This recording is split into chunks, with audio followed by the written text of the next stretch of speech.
start promptly at 9. Buangalia. Iko live. Reload nini yako.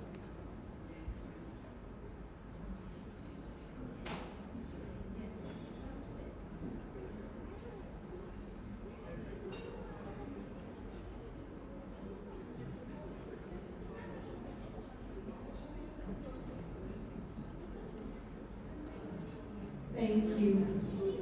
Thank you for being seated. You've done well.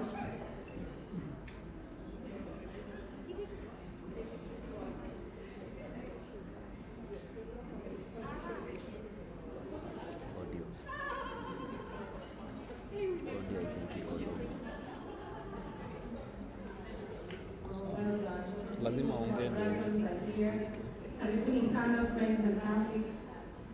Thank you for your attention, for your diligence in keeping the time. And it is now 9 a.m.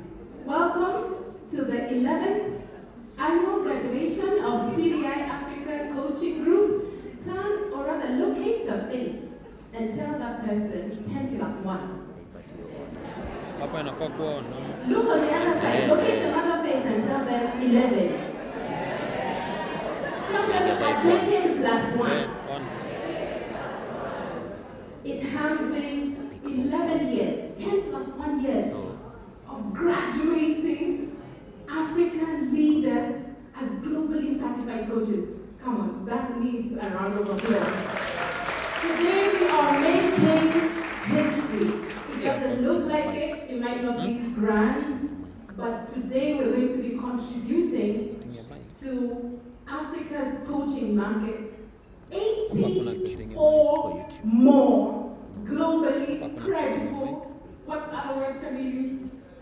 Certified. You like that word, eh? And so round of applause to everyone who is a graduate today. We celebrate you. You are our esteemed guests. We are really here because of you. And thank you. Thank you for making it. Thank you for honoring our invitation. My name is Sarah Obola. I am Chief Growth Officer at CDI-Africa Coaching Group. I've been in CDI-Africa for the last 5 years, so it has really been an honor to see this pan out year after year for 5 years. And ever since, I know Aileen might tell me a different story, but ever since I have been at CDI, we've not graduated 85 certified coaches. So this is big. Congratulations to CDI-Africa Coaching Group. I'm also a certified professional coach, courtesy of CDI-Africa Coaching Group. And so we want to officially kick off our ceremony. And so tech team, if you could cue our procession video.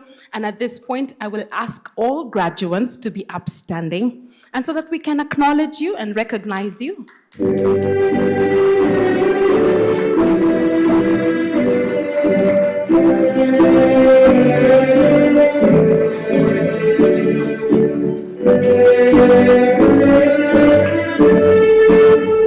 Well done.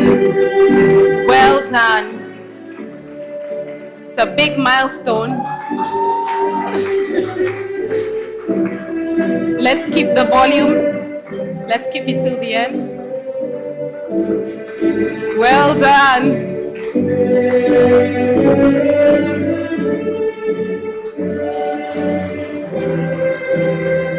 CLC class, congratulations. Today we're graduating about 20 CLC graduates. GECD, WOBN, we celebrate you. Well done. Our first inaugural partnership with a professional body, building coaching centers, we celebrate you. CPC, you can't be that quiet. How are you that quiet? We celebrate you. Well done.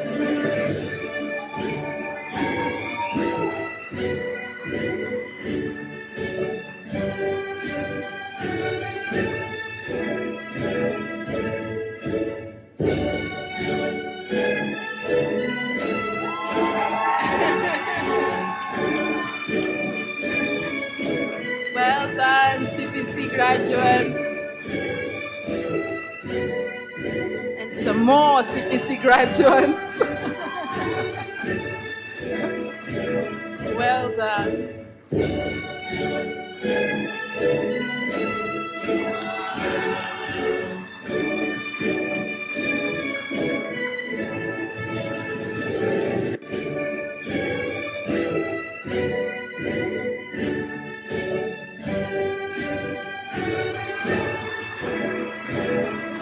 Someone has finally seen their face.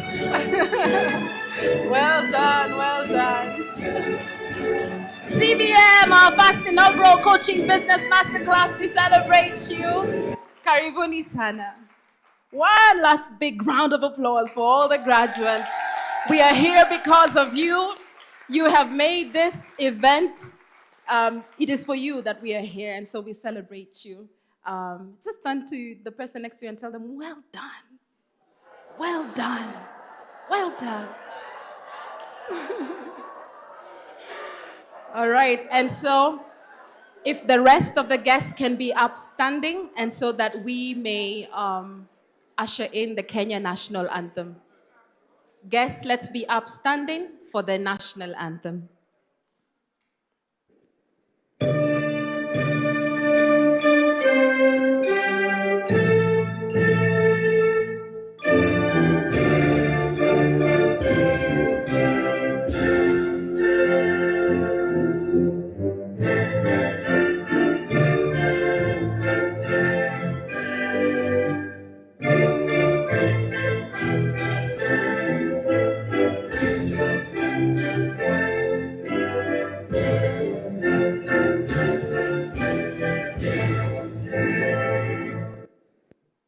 Thank you. You may be seated.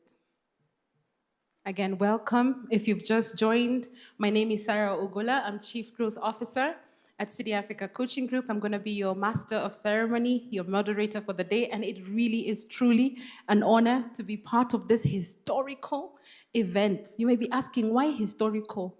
Turn to your neighbor and ask, who else is certifying 85 coaches in Africa in a year? It's history. If you know one, come and tell me. Come and whisper in our ears. But we are really godly proud that we get to usher in this historical moment. Karibuni sana.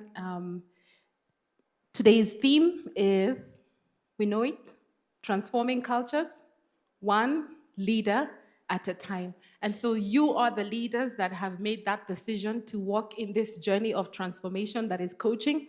Why do I say that? Because certification is just the beginning. It is just the beginning. Coaching, and that posture of coaching is a lifelong commitment that we make as those who have been certified as coaches. And so today, through our speeches and through the testimonials, the coaching impact stories that are going to be coming forth, we're going to be listening to how coaching has transformed leaders and ultimately transformed cultures. Cultures where? In a marriage, a culture in a home, a culture in a church, a mosque, culture in business, culture with friends.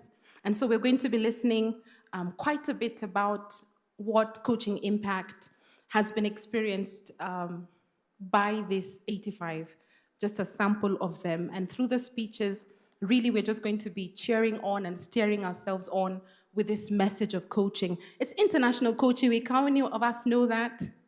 We know it's International Coaching Week. And so this event is strategically positioned during this week in the spirit of spreading the word of coaching. And so we encourage you to stay connected to your social medias, post your flyers, communicate about the live, and so that more people like you can get to learn more about the power of coaching. And so just before we transition into our time of Thanksgiving prayer and sermon, I'd like to acknowledge some distinguished guests. And so today we're going to be joined, I believe she's yet to come in. We're going to be joined by our keynote speaker, Sally Mahihu, who is, my apologies, she is the founder of Seasoned Woman. And we also have with us Pastor Eve Mungai, Certified Executive Leadership Coach, and Executive Pastor at International Christian Center, ICC. We also have the President of ICF Kenya, I believe Bwana George Ngugi is going to be joining us. We also have our founder and programs director, Aileen Lasker, who is amongst us and is going to be speaking to us. We acknowledge the presence of our CEO, Bwana Maurice Matumo, our associate directors, who we dearly honor, Dr. David Tuku, Claire Wanjiko, Catherine Tole is absent with apologies, faculty members joining all the way from Malawi and all the way from the Netherlands. Come on, we have to appreciate Tamala Chiro, Sandra Valdos. You have done well by us to cut that ticket and come and be amongst us on this historical day. We celebrate you. Thank you for making the time. Thank you for blocking time to come and be part of this. We also have faculty in George Nusu Karibu Sana. I believe we also have Karen Baichowski, who's joining us online. She's based in the USA. WBN founder, Catherine Musekali, is going to be joining us. And of course, we have our esteemed guests and family, friends. Thank you for coming to celebrate the milestone with your colleagues and your friends. We appreciate your presence.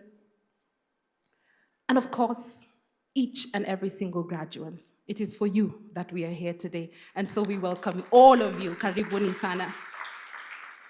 And so again, we are live. We encourage you to subscribe on our YouTube page, CDI-Africa Coaching Group.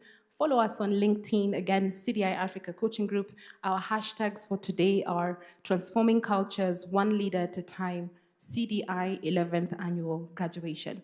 Just a few housekeeping matters. The restroom is straight on, just as you exit the ballroom on your, facing the door, it would be your, my right, my other right, left. Yeah, it will be on your left. Again, lunch is going to be served at 1 p.m. at the end of this event. And so if you're a guest, you have received a meal card. Kindly hold close to that, and so that then we have ease in giving you access to the restaurant area.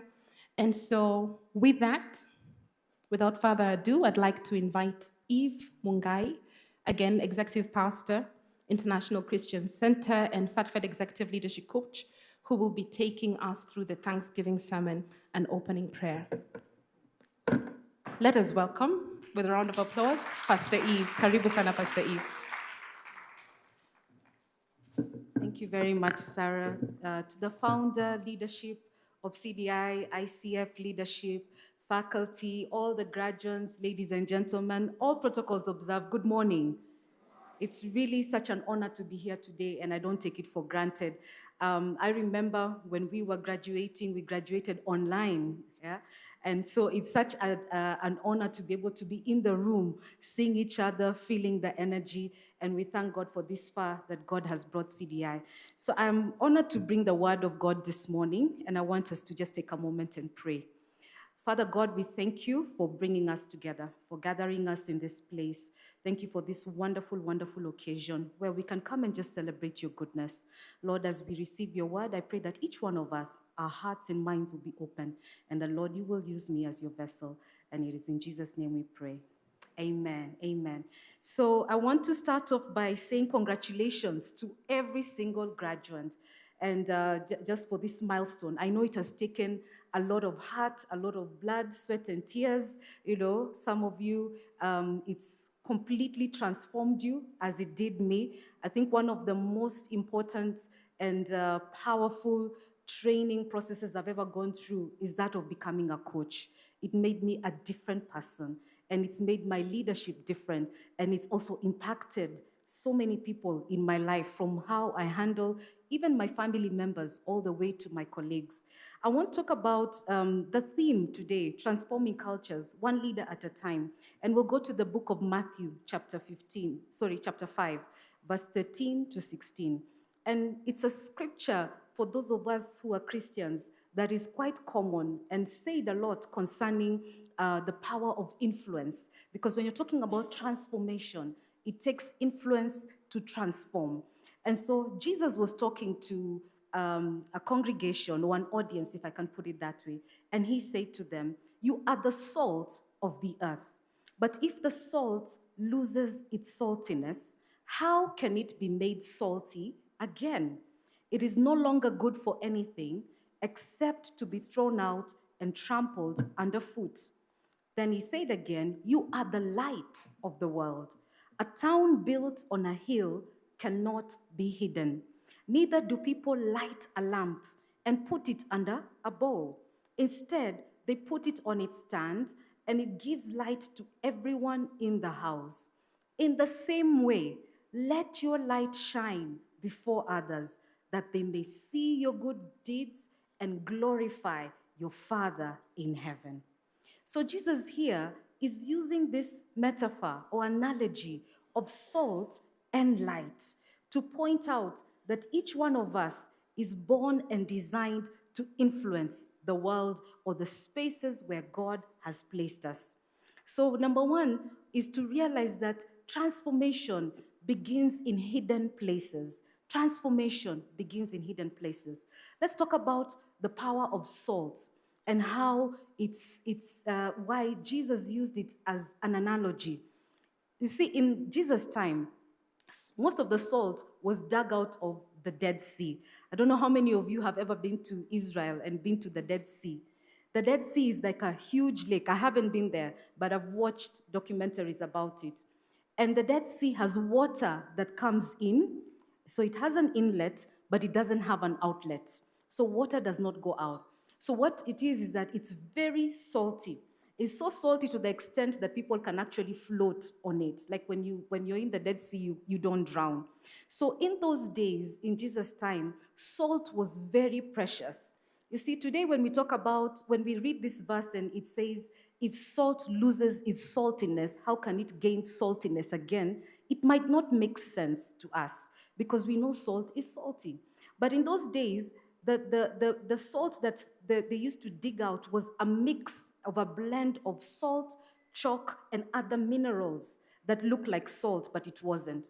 So what would happen? You'd get that blend, and then with time, the real salt would melt and leave behind a useless residue. So that's why Jesus could say, if the salt has lost its saltiness, how can it gain its saltiness? And the salt at that time was such an essential yet scarce and precious commodity that it was called white gold. The Salt Association of UK notes that Roman soldiers were partly paid their allowances in salt. And it is from where we get the word soldier. Yeah, soldier, because the root word sol comes from the word salt, soldier. Because from that same source, we also get the word salary. Salary comes from the root word salt, salary. Salt, so that if a soldier did not carry out their duties well, they were considered not worth their salt. Have you heard that term before? That man is not worth his salt. It's because they were not worth what they were being paid. So that statement was a great insult if you were told you're not worth your salt. So when Jesus says to us, to you and I today, that we are the salt of the earth, it is a great compliment. Because what he's saying is that you are important to the world. You are essential. You are needed. You have something to offer and you can make a difference. So both salt and light are change agents. And I want to say to you today that as a coach, you are a change agent. And some of that change is going to happen like salt in the hidden places, quiet influence, unless it's too much, or like light, which is bold, which is visible and very obvious. So he was using these natural symbols of salt and light to point out certain spiritual qualities that he was revealing that you and I need to emulate. So salt and light are both influential, but in different ways. Both are required. And even as a coach, there are times you'll apply salt, there are times you'll apply light. Jesus didn't start with a political party. When he started his ministry, he chose 12 men. And he discipled those 12 men and some other men and women because there was the initial core group that he worked with. And they became the foundation of what we see even today as the Christian faith. And so, as coaches, as you work closely with individuals, as you work with leaders who are influencers in their own right and in their own spaces, be very conscious that your faithful investment in one life at a time, it is God's strategy for cultural renewal and ultimately even cultural revolution. There's a famous author called Robert Clinton, and in his book, The Making of a Leader, which I encourage as many of you to read, he says that God develops leaders over a lifetime. And in that lifetime, there are phases that we go through in our leadership. And for many of us, when we look back, we can see a person who helped to catapult us, to transform us, to lead us, to catalyze us into a moment of understanding who we are and what we've been called to do. And that's what you and I today have been called to do through this coaching. I call it a coaching ministry because it is dealing with people, it is impacting people. So it is indeed a ministry. And that's how culture is transformed, not always through grand titles and grand gestures, but through faithful, intentional investment in people. I know each one of you may be able to recount a story of a teacher, whether you were in primary school, secondary school, or even college, who just shifted everything, shifted who you are because of what they said to you, because of what they didn't say to you, but how they carried, how they handled you, and you felt like you were somebody who's seen, who is heard, and it helped you to walk into your purpose. That is the role that you have today as a coach.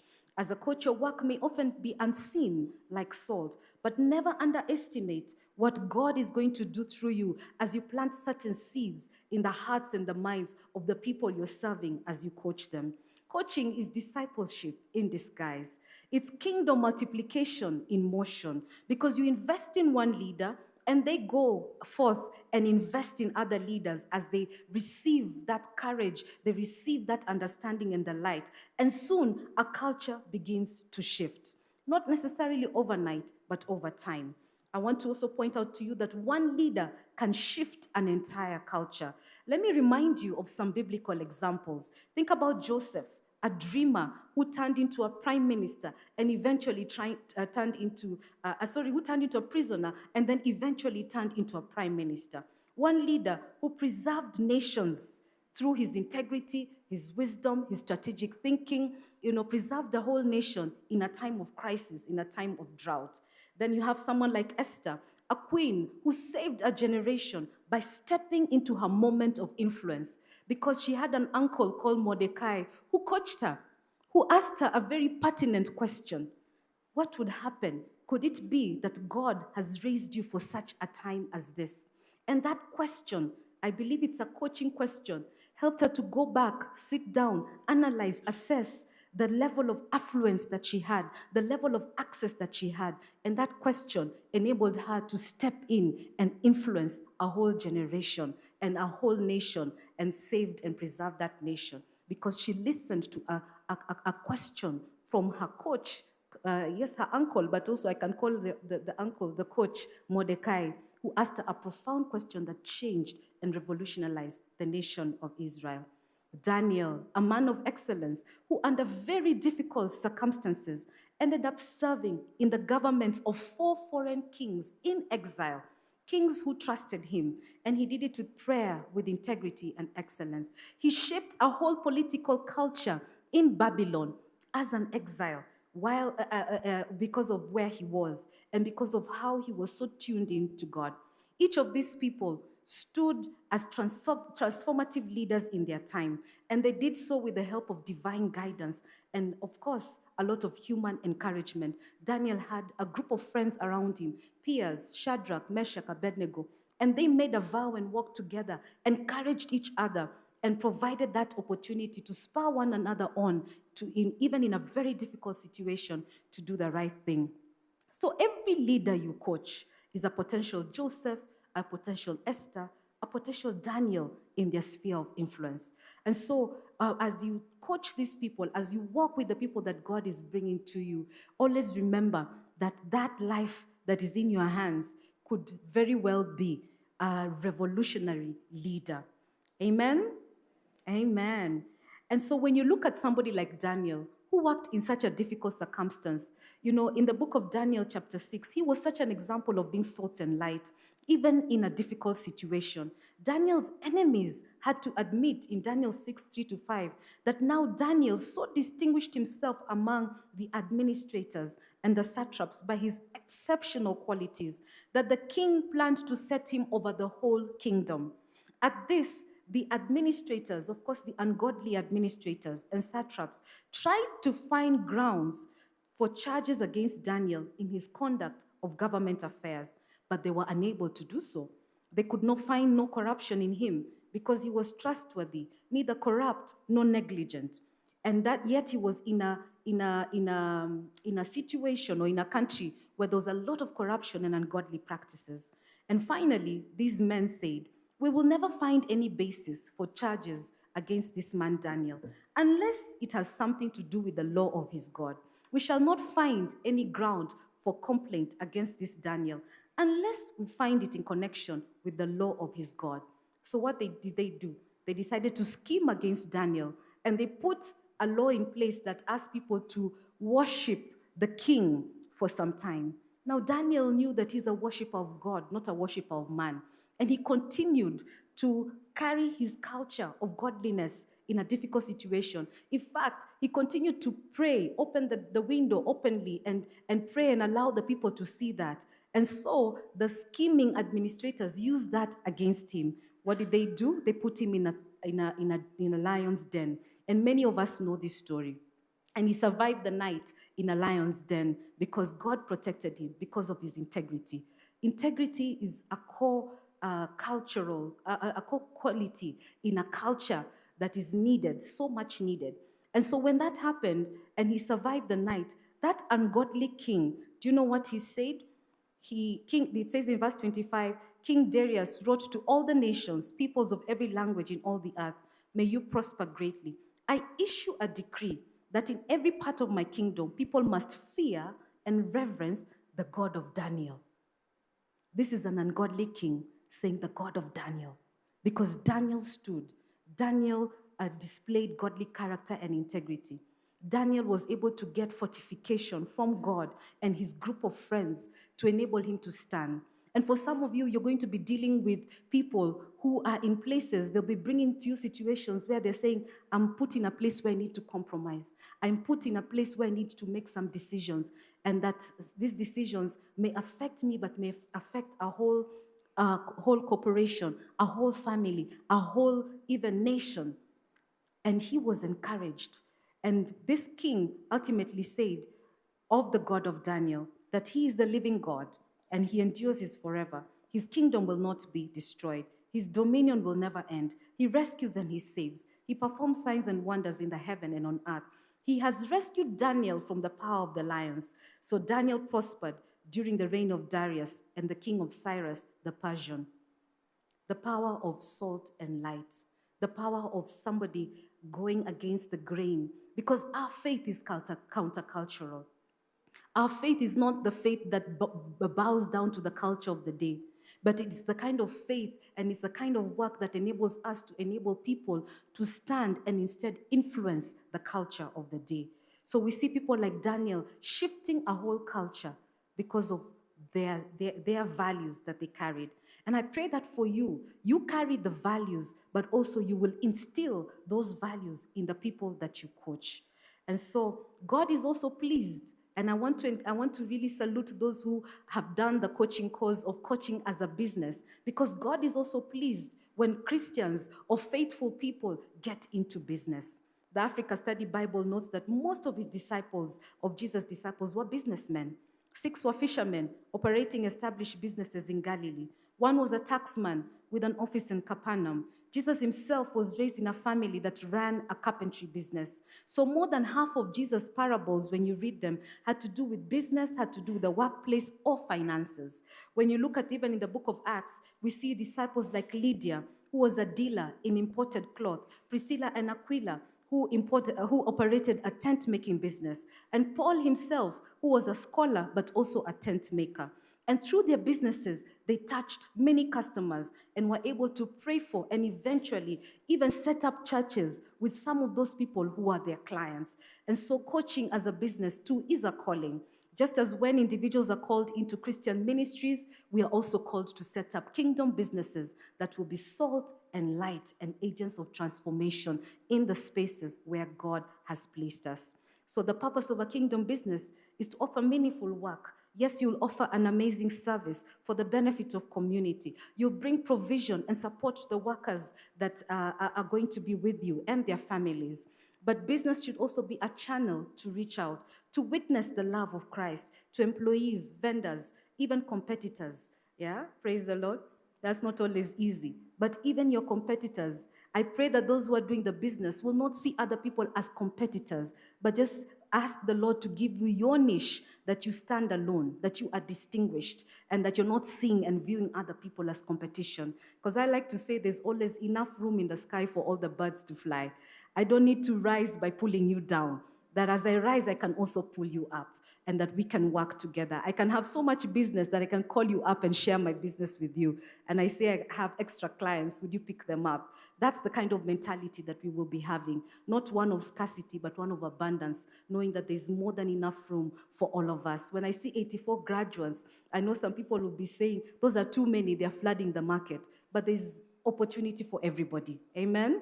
There's opportunity for everybody. So if you're starting a coaching business, it should have spiritual, economic, and social impact. And so for us, maximizing profit should not be our primary motivation, but we should be going beyond to ensure that we glorify God even in the work that we are doing. So as I close, a reminder to you that you are a culture catalyst. Romans chapter 12 verse 2 says, do not conform to the pattern of this world, but be transformed by the renewing of your mind. The renewing of your mind. How do we renew our minds? We renew our minds by reading the Word of God. But the other way that we renew our minds is that God uses people like you and I to help the people that we are working with to renew their minds. That's what coaching is all about. And as we renew a mind, we shift an individual culture, and that person goes and shifts the culture in the spaces where they are. The heart of coaching is helping people to unlearn limiting beliefs and align with the truth. And I pray that for all of you, it will be the truth of God's word, the truth of who these people are, who their identity is in God, who God has created them to be, and to unleash the potential that is in each one of them to the glory and honor of God. Salt preserves. So as you're coaching people, you're helping them to preserve the goodness of God in them and the goodness of God in the spaces where they have been placed. Salt seasons and flavors. It adds value. So you are adding value to these leaders that they may add value. Salt brings healing. If it can be used to heal a wound, it brings unity. It binds up the wound. And so there are people who are coming to you broken, battered by life and its issues. And through your coaching, they'll find healing. Through your coaching, they'll find encouragement. Light dispels darkness and exposes evil. Through your coaching, you bring light to people's minds as they begin to undo some limiting beliefs, some false narratives they've held about who they are. I remember a young woman that I was coaching a few years back, and she was so intimidated as she started her career by the leaders who were ahead of her, and she thought she had nothing to offer. And every time she appeared in a space, every time she was in a meeting and she was asked to give feedback, she would freeze. She would literally freeze. Her mouth could not even open because she'd feel like, I have nothing to offer. And we had to sit down in a coaching process and just analyze, where is this coming from? And we realized that in her background, she came from a place where she was really put down. And so she felt like in spaces where there are people in authority, she cannot speak up. And so because of that, we went through a process of undoing that. Today, she's the one who proactively goes to her leaders, gives ideas. Today, she even has I could say she's a budding social media influencer. Like she's using her platform to speak up and even bring, she has even brought like a very revolutionary idea in the space where she's working, and her leaders are able to receive from her when she realized that she too has something to offer. She too has expertise, has experience, and her leaders are people just like her. And so what potential are you going to unleash as you step out? I pray that that will always be at the back of your mind. So you're not just helping clients achieve goals, but you're helping them to renew their minds. You're partnering with God to restore identity and to allow people to unleash their godly potential. And so partner with God even as you step out. Invite the Holy Spirit into that space where you are at. Tap into this, our God, our Heavenly Father, who gives you divine wisdom to even understand the people that are being brought into your space. I pray that for all of us, especially as we are starting businesses, not only to curate our public profile, but more importantly, to cultivate a relationship with God in the secret place that will allow Him to give the instructions on the kind of business you're going to do, the kind of ministry you're going to do, how, the kind of niche you'll be in, but also how you will help the people that come into your space. So let the fruit of the Spirit, love, patience, wisdom, and peace be the atmosphere in every single session as you coach the people that you're with. So you are the salt of the earth. Would you turn to someone and tell them, you are the salt of the earth, and you are the light of the world? Yeah. So as coaches, you've been called to preserve truth and release potential. So go coach with courage and serve with excellence. Lead with humility. Let every conversation, every session, every client be a sacred opportunity for kingdom influence. You're not just certified coaches. You are culture shapers. You are light bearers. You are leaders called by God to transform the world one life at a time. Let us pray. And so, Father God Almighty, I thank you today for each coach that is here. I pray that as you have allowed these people to rise up at such a time as this, as they have stepped in boldly to reach out and bring out the potential in all the people that will come in their sphere of influence, people who are made in your image, people who have amazing destinies. May their coaching awaken those destinies. I pray that their presence will shift the atmosphere of the people, the groups they'll be interacting with. I pray, Lord, that they will be indeed culture shapers. I thank you for these coaches. I thank you for their training. May they go forth filled with wisdom, discernment, and boldness. Like salt, may they be agents of transformation, carriers of your light, voices of truth in every space they occupy. May cultures be shifted, values redeemed, lives restored, one leader at a time. I bless them, and I pray that your Spirit will rest upon them, that they'll have unusual wisdom, unusual discernment. Lord, even some of them, as you're setting up businesses, oh God, that you will make a way for them where there seems to be no way. Send them destiny helpers. Send them people to walk alongside them, to hold their hand, Almighty God. I pray, Lord, that they will never feel alone, that they will hear your voice saying, this is the way, walk in it, that each one of them will find a niche, each one of them will be distinguished in their areas, and the people who will walk through their hands, oh God, will come back with testimony of how their lives have been changed. So I commission them, oh Lord, I commit them into your hands, and I call them blessed and highly favored.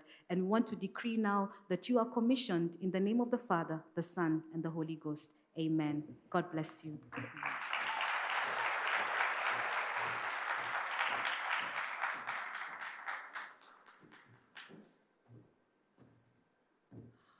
Oh, beautiful, beautiful, simple words that carry great weight for ears that hear and for hearts that are willing. Thank you so much, Pastor Eve, for that beautiful message. What stood out for me is that question by Coach Mordecai. One question that saved a whole generation.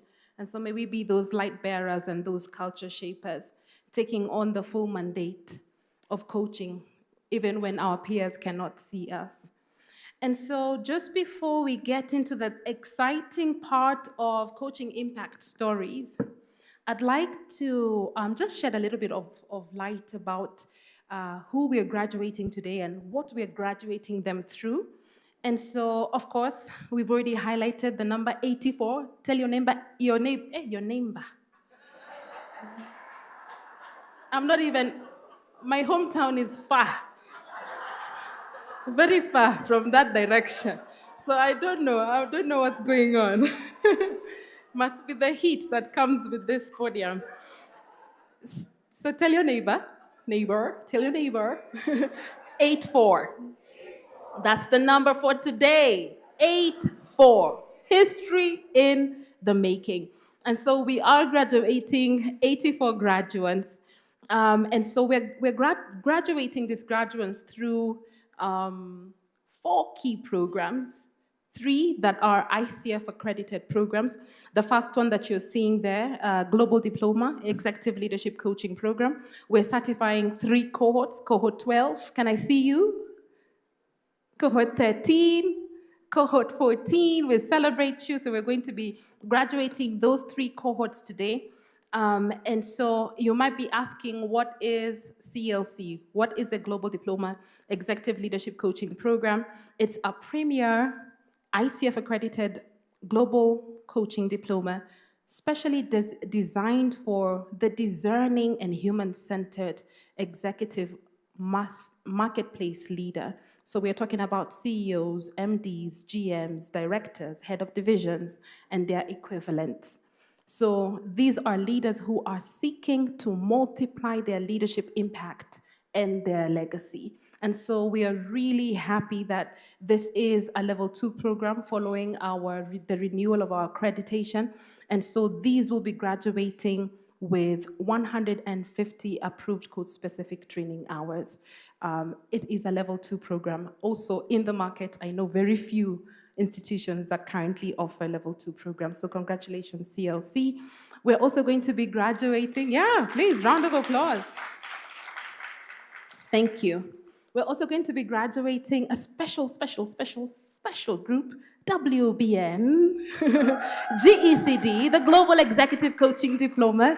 We have 10 in total. So we went into a very special partnership with WBN 2 years back, and we're going to be highlighting a little bit more about that and the success of that.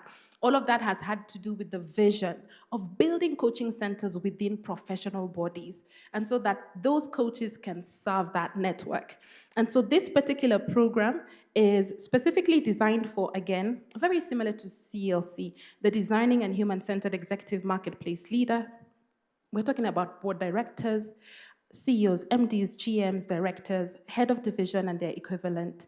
Also, this is an ICF Level 2 program with the same rating as a CLC program, 150 approved code-specific training hours. Round of applause for the WBN group. We celebrate you, cohort 2.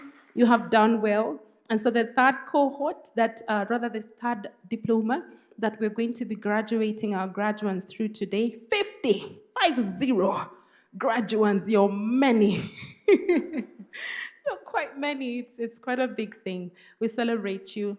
The CPC, what we call CPC, the Global Diploma, Professional Coaching Diploma, is a versatile and comprehensive ICF accredited program for those who are seeking to position themselves as internationally accredited professional coaching practitioners within organizations and beyond. It is a level 1 program, but a special level 1 program because ICF requires that a level 1 program only has 60 hours. This one has topped it up by 43. Yeah, it's 103 hours. Very comprehensive, very thorough, and so we celebrate you, CPCs, soon to be, in a few hours, soon to be officially designate of the CPC title. Let's celebrate the 50 graduates of this diploma.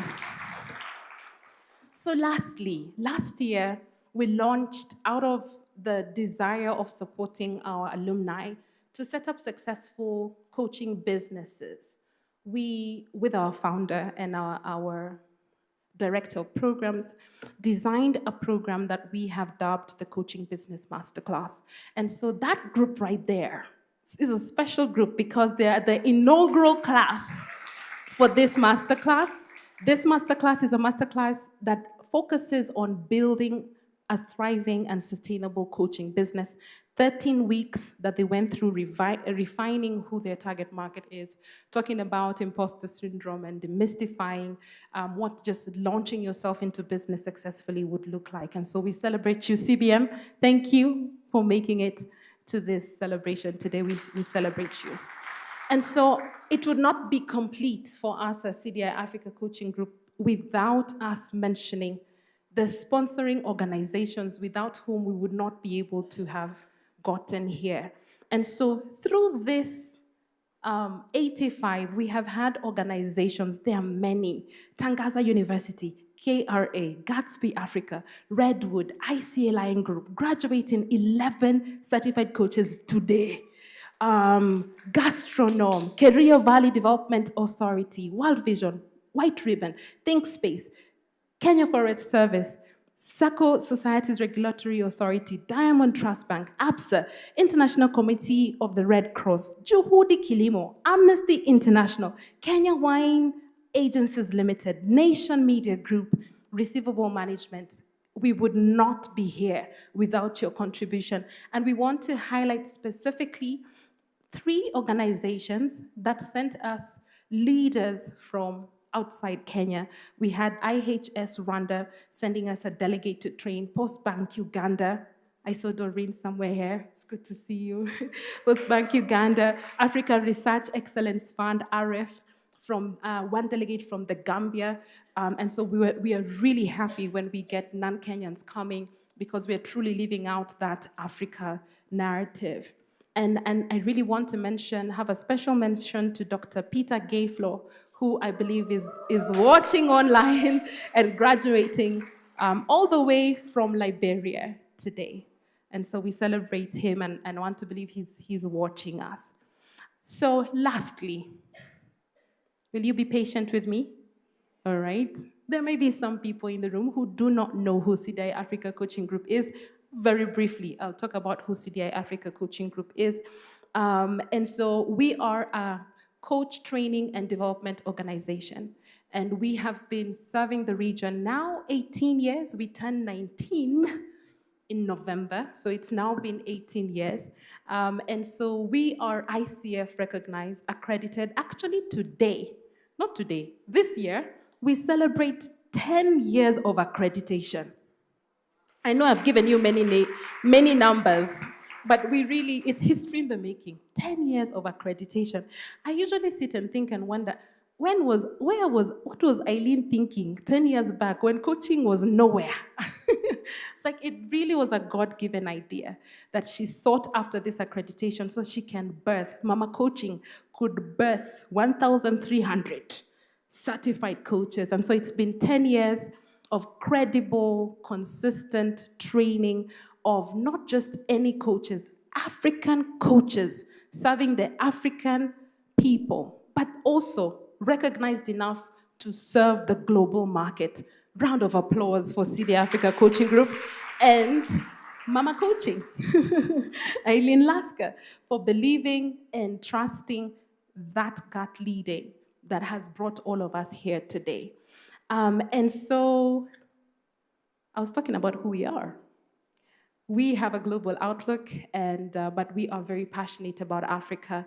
Our 3 lines of service are actually, there are now 2 lines of service that we dub as coach training and development and coaching in organizations. And so we are very passionate about this agenda, multiplying the coaching capabilities within Africa through training more and more people to be credible, certified coaches.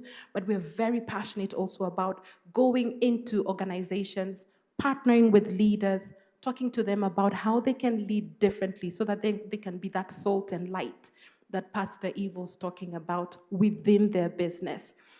And so in a nutshell, that is who we are and what we do. We have an able team, very, very able team in our faculty members, if we can just transition to our faculty slides. And so this is a representation of our faculty members. I believe you have seen them in the room. Aileen Lasker, MCC, Dr. Thuku. We have Catherine Tole, Claire Wanjiko, Tamala Chira, who I'm so excited to be seeing today, and Sanjay Veltus, George Nuthu, Karen Baichowski sits in the USA. All of this would not have been possible without their consistent belief in this vision and them always saying yes to that request to partner with us. And so let's celebrate our faculty members once more. And so that is who we are and what we do. And so without further ado, I'd want to then have us transition to our Coaching Impact Stories segment. And this is a point where I ask all representatives to kindly take their position on the side. Today, very uniquely, we have 9 stories from different cohort representatives. And so I will call out the names of these representatives. And so representatives, if we could just sit in that order, and flow in that order in coming to give our impact stories. So CLC 12, representing that cohort, is Julia Greenland, Managing Director, Africa. Healthy Brains Global Initiative, you can take your seat. Sarah Jackson, Deputy Regional Director, Amnesty International. Monica Washeke Ndongo Ndoro, Chief Operating Officer, Nation Media Group. Judy Kamau, Managing Director, Luxury Golden Duranta Villas Diani. Kelvin Mwoki, I believe, one of the men that's going to be speaking today. Great job. Kelvin Mwoki, Manager, Kenya School of Revenue Administration, KRA. Christine Mutahi, representing CPC 22, General Manager, Commercial Distribution, ICA Lion Life Assurance Company. A bigger hand clap for ICA Lion. 11 people graduating from this organization. They're doing something different. They've believed in something differently. And so we celebrate you, ICA Lion. Following Christine is Elizabeth Ndunge, County Minister of ICT, Education and Internship, Makueni County. Please take your position, Elizabeth. And then we have Beverly Amboka, Senior Manager, Cybersecurity Operations, Central Bank of Kenya. So Beverly Amboka is going to be speaking as a representative of the Leadership Masterclass Coaching for High Performance program. Last year, we had a special class, an open program, leaders coming from different cohorts. There actually happened to be a majority out of Kenya, and she's actually the only Kenyan from that class. And so she'll be speaking on behalf of that class, talking about how that 10-week experience has shaped her professionally and personally. Last but not least, Dixon Murianki, Director of Special Projects, Kenya Airways, will be speaking on behalf of the Coaching Business Masterclass. And so without further ado, we can follow that order, starting with Julia Greenland, Managing Director, Africa, Healthy Brains Global Initiative. Karibu sana.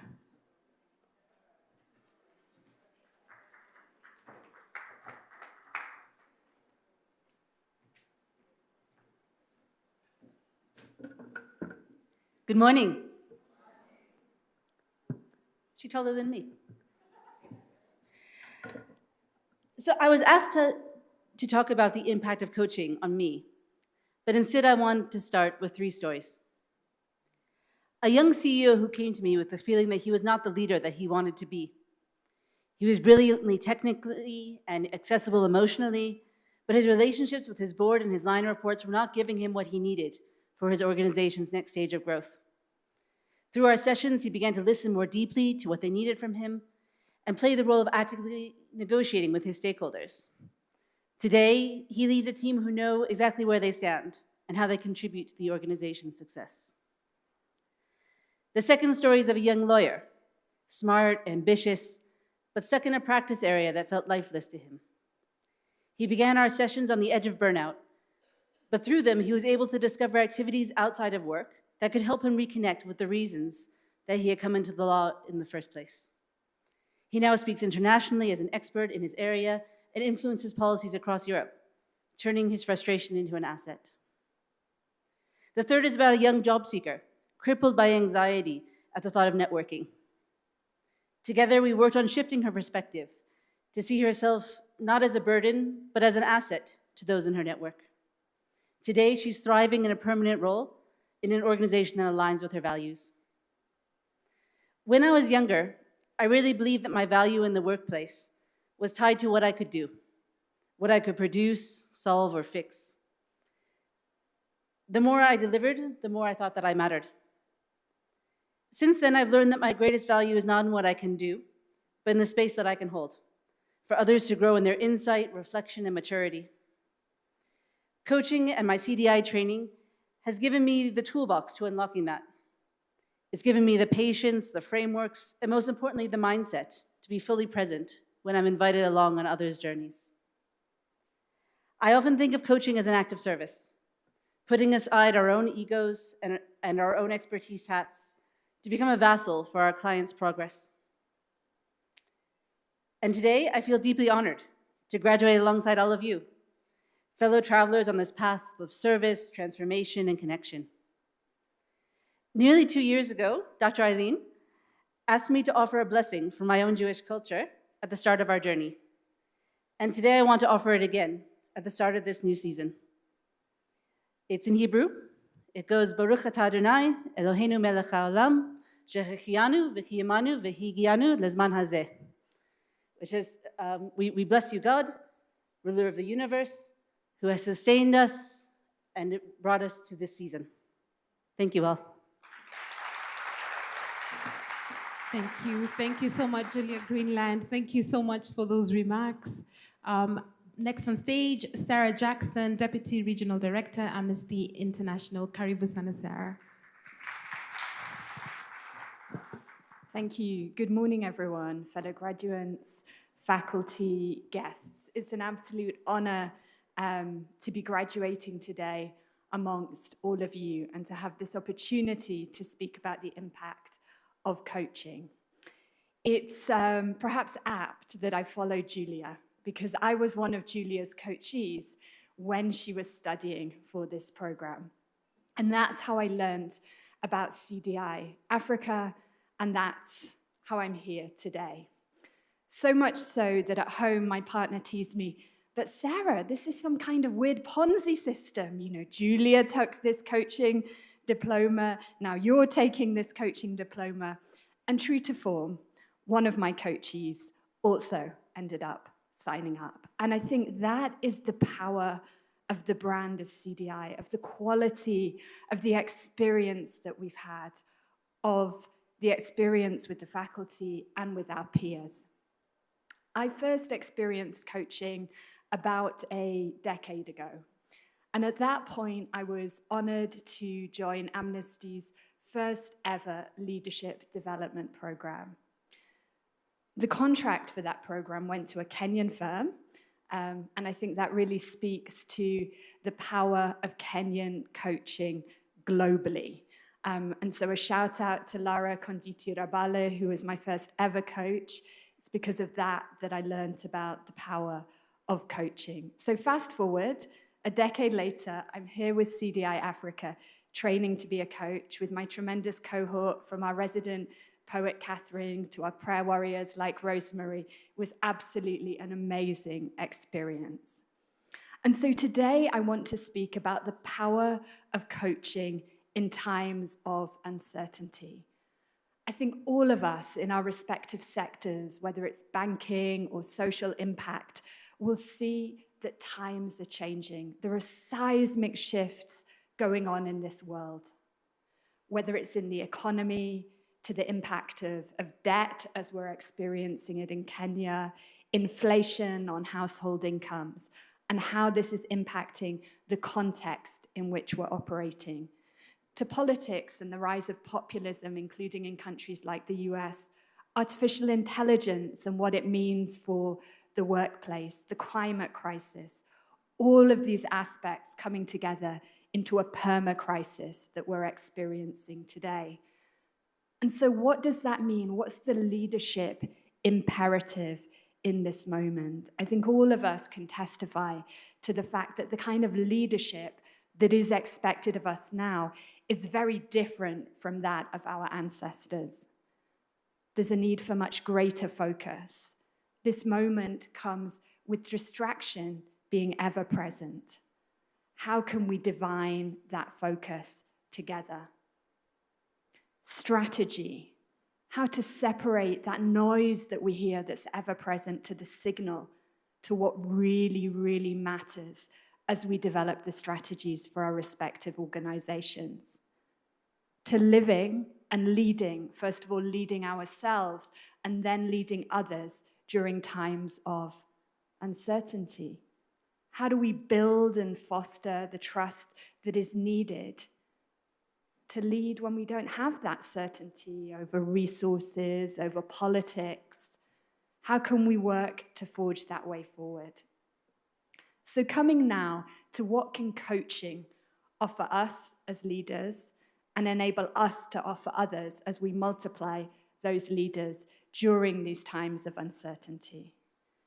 Personally, I've found coaching to be an incredibly reflective practice, an almost sacred space, a container, whether someone is holding that for me or I'm holding that for someone else, to really reflect deeply, to stop, to think, to dig in, to tune out that noise and to tune into self to an extent that you can then tune into others, to really define what matters. A coaching session might only be an hour, but wow, so much can be accomplished just in that hour. Something that I found incredible in the sessions is the way in which we're trained to define the purpose of that session, to imagine together, to co-create, to listen to the coachee. What would success look like for you at the end of this hour? Where do you want to get to? I remember one session with a coachee where they said, at the end of this session, I want to be comfortable enough with my new professional identity that I can update my LinkedIn profile. I would have never have guessed that. If I hadn't asked, I wouldn't have known. The power of coaching in not making assumptions. Asking, learning. And finally, what else can coaching do in this time of uncertainty? It can build the relational muscle, the relational capital to tap into that collective wisdom. None of us have the answers. This moment is way too complex for any one person with their lived experience, their skills to understand and forge the way forward. That's why we have to build teams that are capable of doing this together, and coaching enables us to do that and unlock that. So I want to leave us with the words of Adrienne Murray Brown. Change is constant. Be like water. But amidst that, we can't be at sea. We have to have anchors. And coaching can be one of those anchors. And coaching can help us unlock other anchors. And that, for me, is what I'm taking away from this tremendous experience with CDI on the power of coaching. Thank you. Thank you, Sarah Jackson, for those reflective words. Up next, representing CLC 14, Monica Washeke Ndongundoro, COO, Nation Media Group. Good morning, everybody. Good morning, everybody. Thank you. As you have heard, I am part of cohort 14, and as I thought about my impact of coaching, I thought it would be apt to use this few minutes as a celebration of the last 9 months.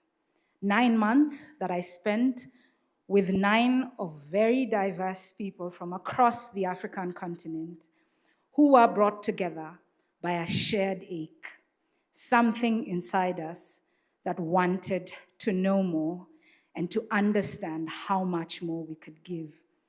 And so we gather, not just us, but the whole group, to celebrate what coaching is become to us, what it is delivering in us, but what it is also teaching of me, of us. Over this past few months, we shared early morning sessions, like at 7 a.m., everybody was on Zoom, awake and looking all ready. And these were moments of self-discovery that challenged our beliefs, that made some light bulb moments when a coach would ask just the right question, or when a coachee would just get it. And there was pressure to ask short questions. George Nuthu is here, I'll not say more. And to listen with intention. And if you know Monica, Monica listens with answers. So you can imagine how tough that was for me at the beginning.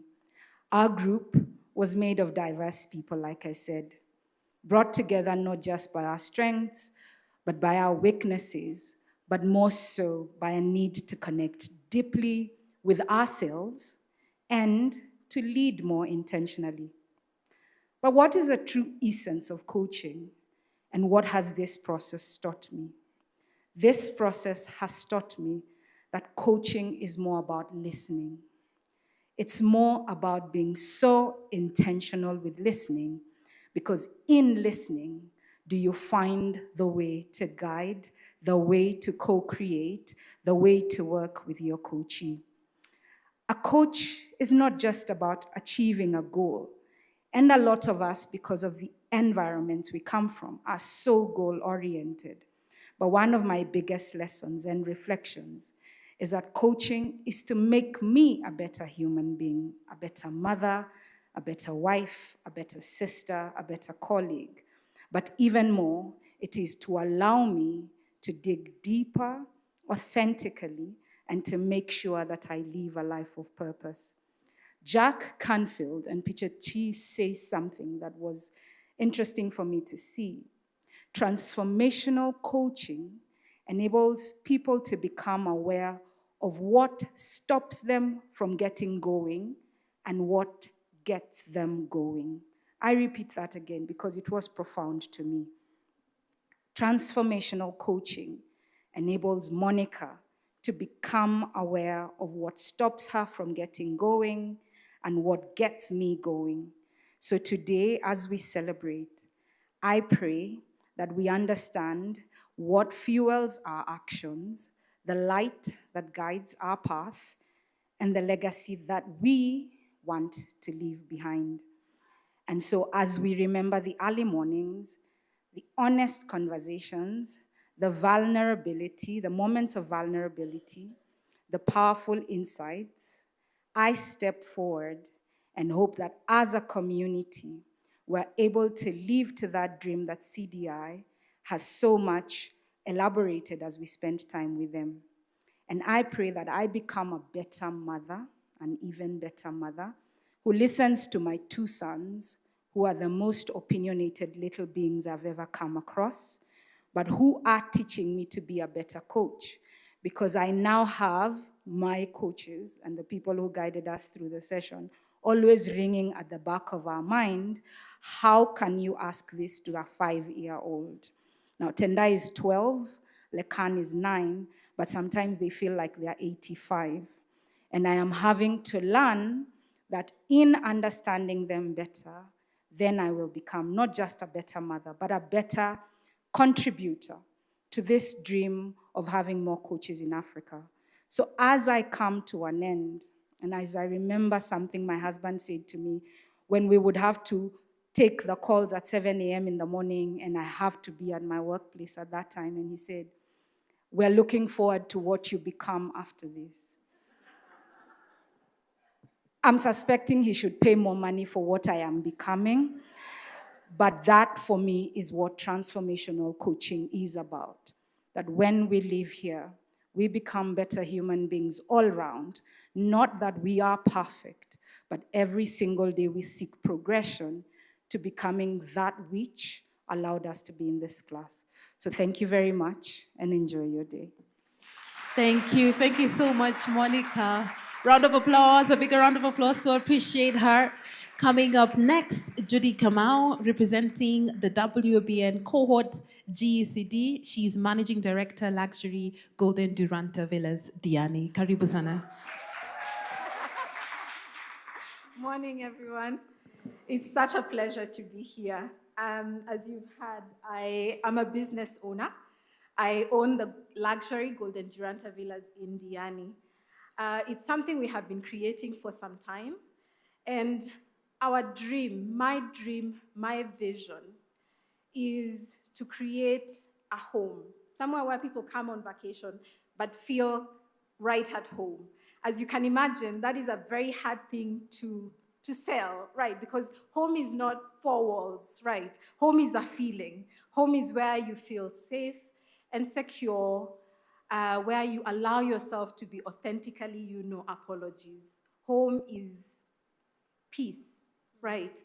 And I've been working hard. I believe that when I pass the vision on to my staff and my team, they can then pass that on to my guests. That has always been my mission. I take care of my people and they take care of our guests.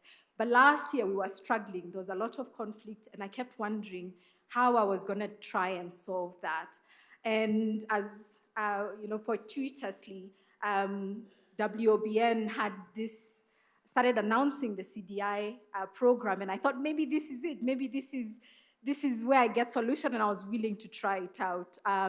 And thankfully, through many hours of team coaching, group coaching, thank you, group coaching and one-on-one coaching, we were able to move the team from conflict and the storming season, and we're doing significantly better. As you had, I'm part of the special. How many specials did you do? Special group. So we are all girls, we are all ladies. And I wanted to honor my cohort by just sharing some of the insights, what we found insightful at the very end, right? We are nurturers as women, right? So we are constantly looking, how can we take care of everybody else? And sometimes, you have to be really intentional as a woman to then remain by yourself. So it was so refreshing when the first thing that we did was introspection. That coaching, before you go outward, you have to go inward, So we took a journey using the Clarity 4D model, which I found very positive because it focuses on your strengths, where are you the strongest? Where could you do better? Where do you have the hidden potential? I absolutely loved it, right? And now when I look at the group, I see us in colors. I'm a yellow and they gave me a mic, so I'll be here a while. So you have to think about how you show up as a leader, and how you can then, create your hidden potential.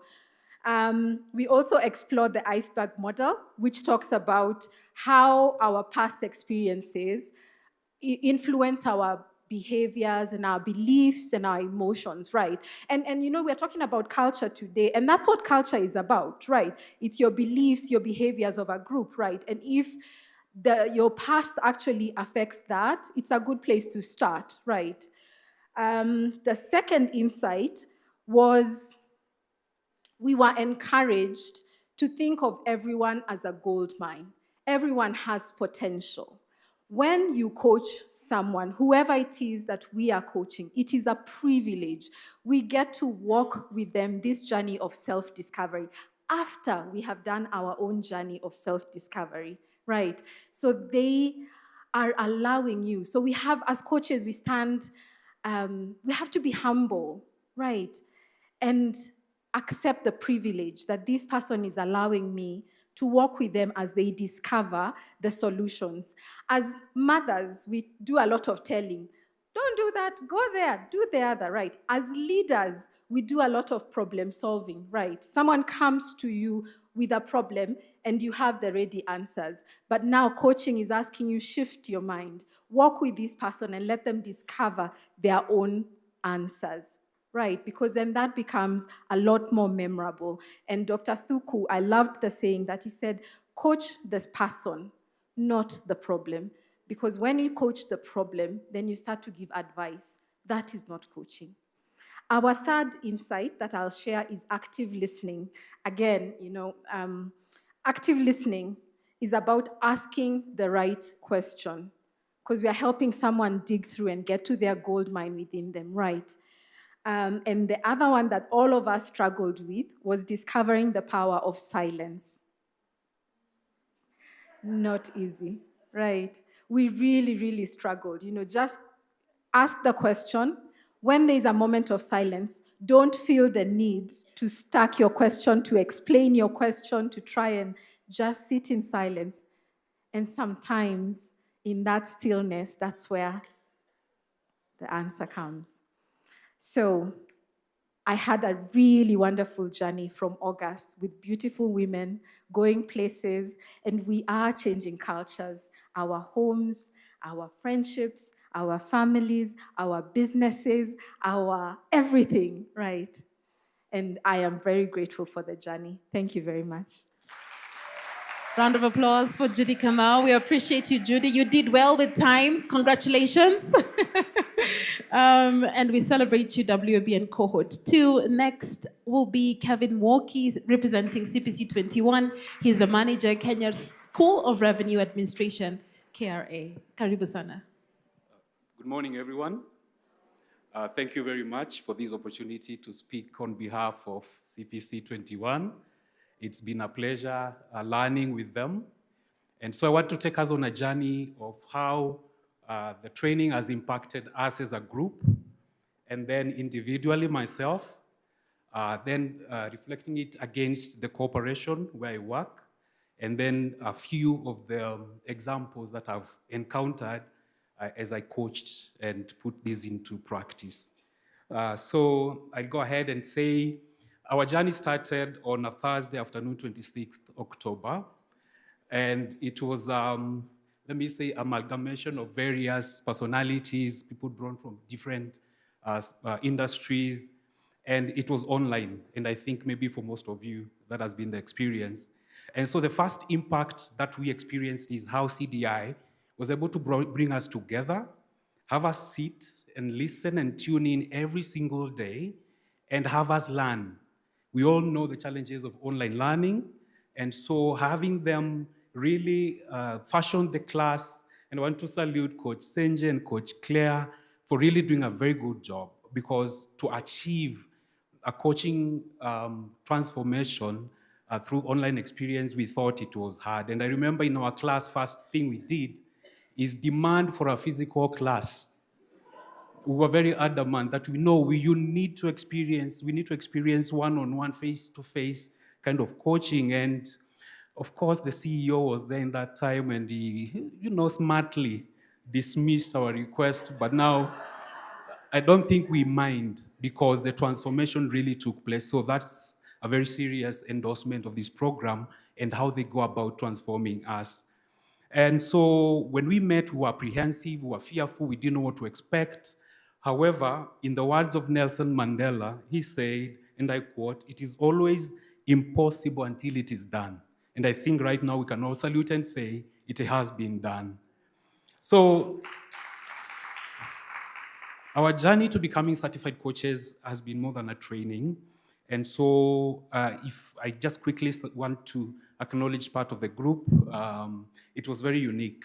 I think I've never been in a class, especially with about 5 or 6 sisters, Catholic Church sisters in the class. So we want to salute them, because they brought a uniqueness to the class that I had never experienced before, and that was very interesting. We have finance experts, we had marketing executives, we have telecommunications expert, and of course, we had tax collectors in the class. That's how KRA is keen to make sure we are growing in every area. But then, unlike those of the Bible who would climb trees for impact, we are climbing the ladder of knowledge and capacity building. So thank you very much for that. So it was not just about acquiring tools and skills. It was about that internal transformation, and I won't go back into that. A few of the speakers have already alluded to that. And so there's something that happened in the class. We fumbled at the beginning when you'll be told to speak. You are the coach now, you are the coachee. And some of us, especially being marketers, we're always ready with solutions. We have the product, we have the service, described, brochure is ready, so we are just waiting for you to tell us to go. And we're willing to really run in and tell you what we think about your problem, but then shutting down and listening. I think that has been very impactful even for me. Now I'm able to listen as a leader of teams. I'm able to coach with an ear, not with a tongue.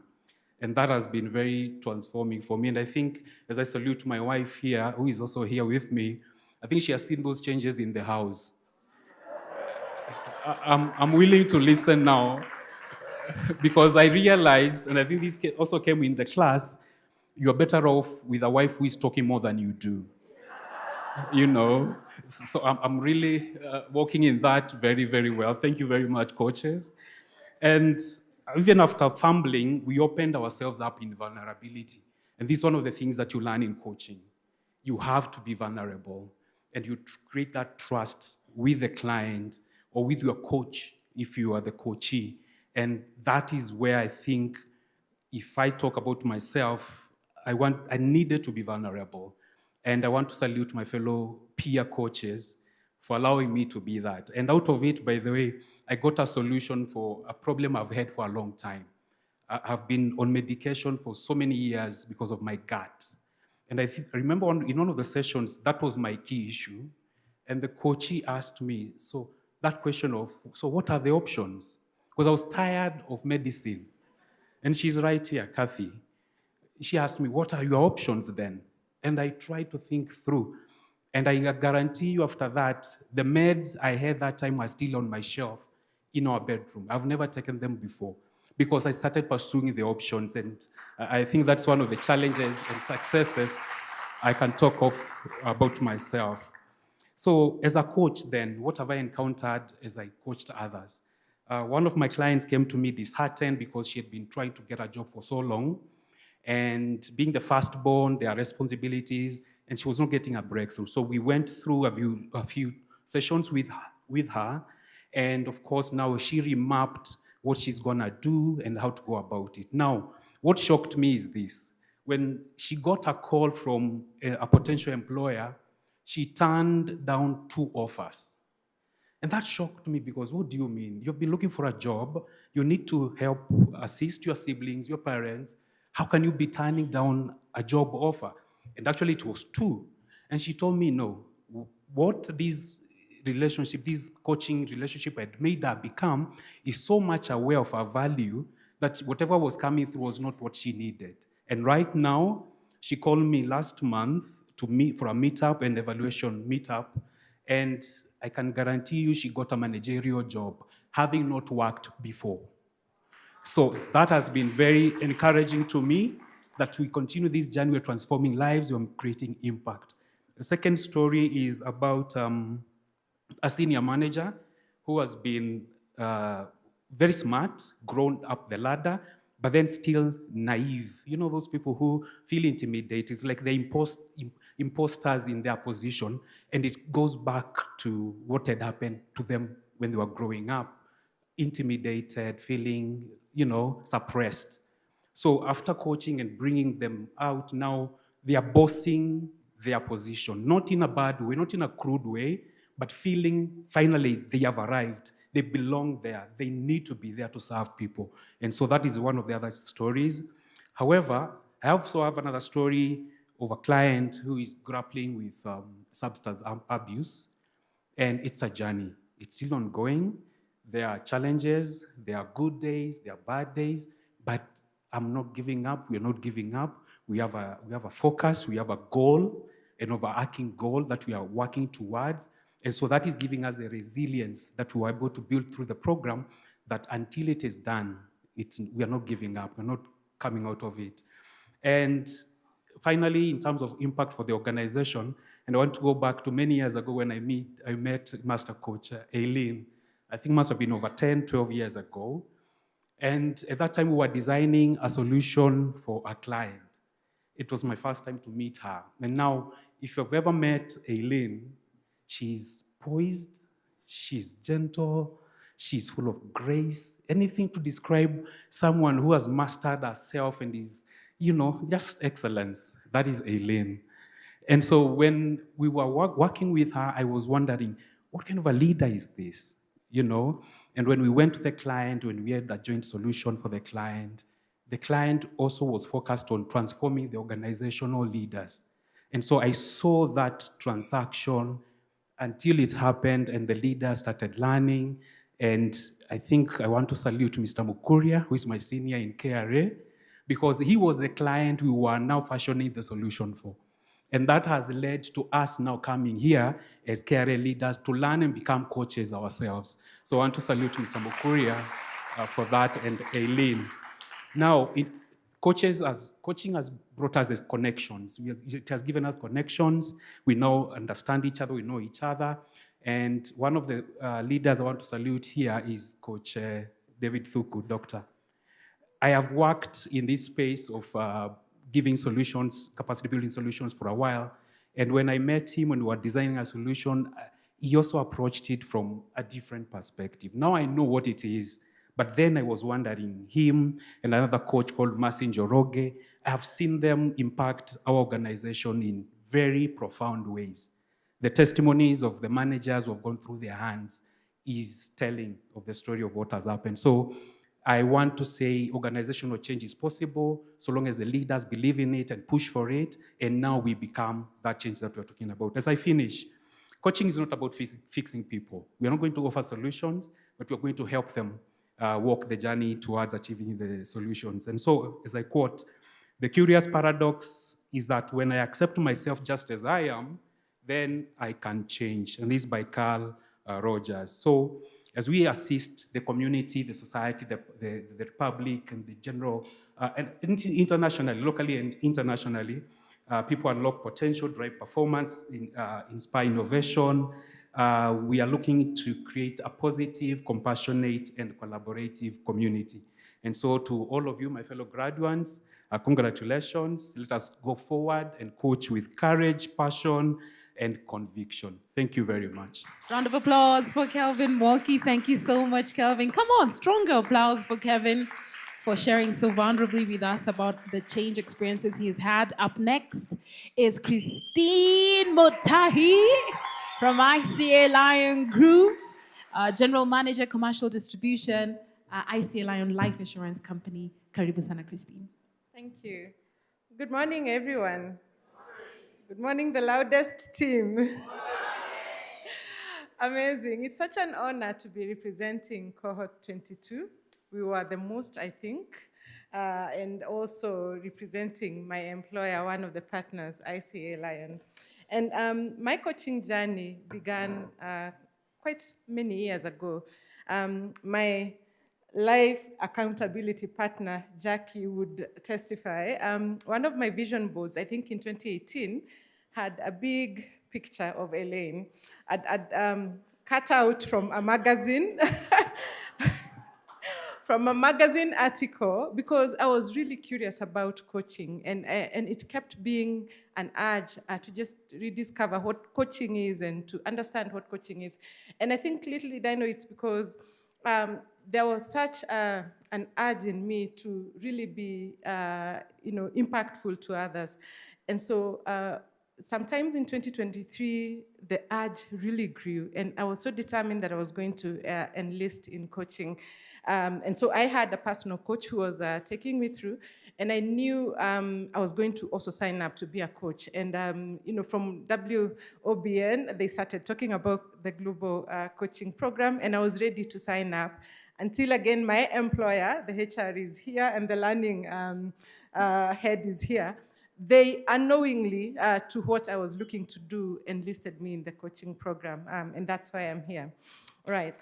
And so forever grateful to those that have been part of the journey. And so being self-aware or rediscovering myself for me was a key highlight.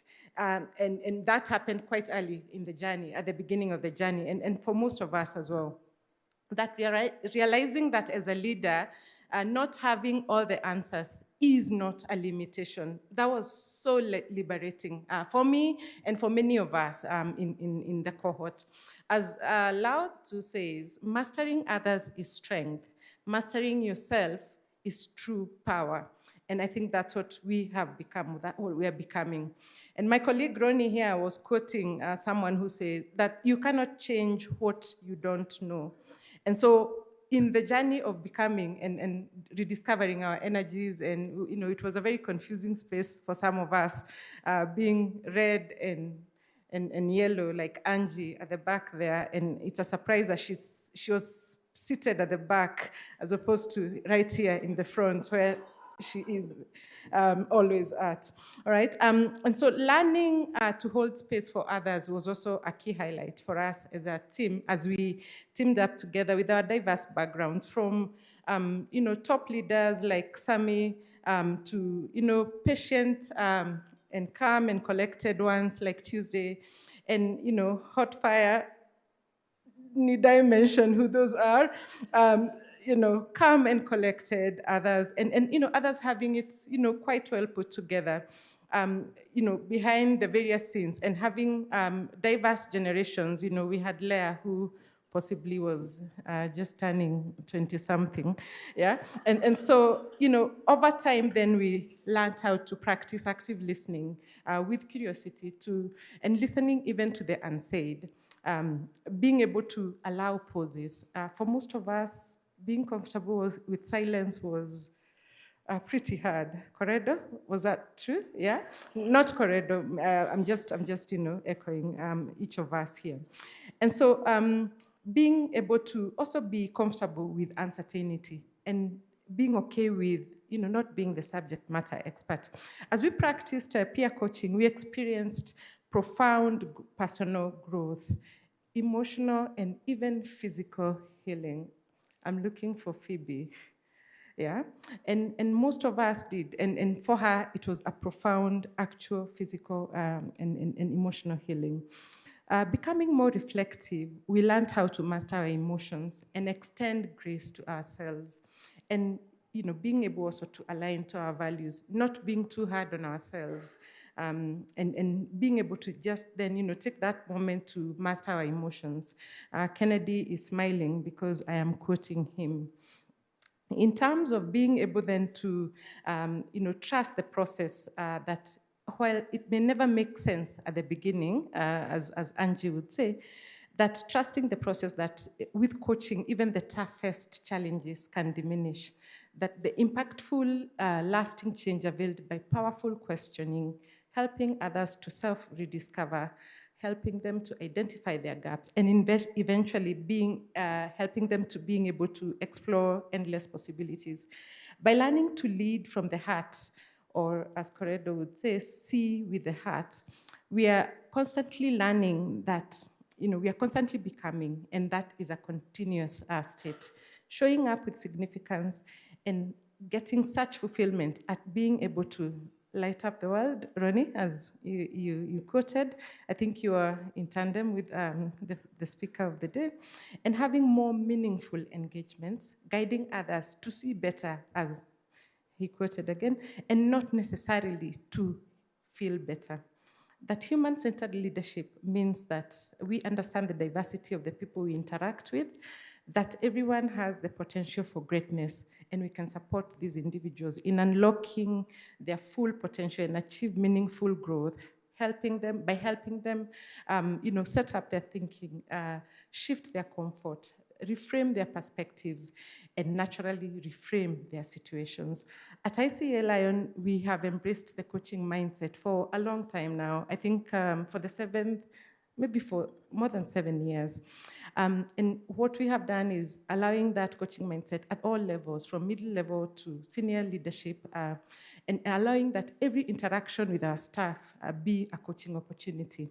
And therefore, we are turning to be more effective in our leadership, having a more collaborative and cohesive team in a culture that then fosters trust.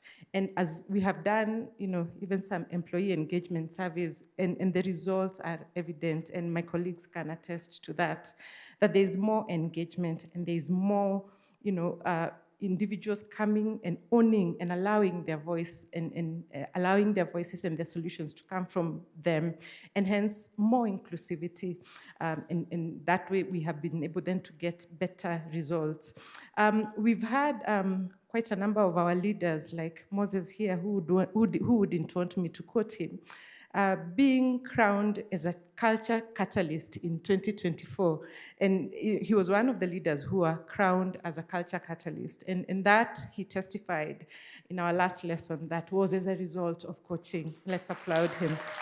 Yeah? That staff are more engaged and empowered to perform and believe in themselves. And there's been exponential growth seen in quite a number of them. As one of our graduate trainees testified, a couple of months ago in the Women's Month, that she came when she was a very timid girl, Mercy, and she testified the power of coaching had brought her, to be such a confident young lady. And I know Teresina, the HR, is nodding, and our learning leader is also nodding with acceptance. And all this is as a result of coaching. And there are many, many unspoken stories, such as what Kennedy would tell from all the young people that he's been coaching.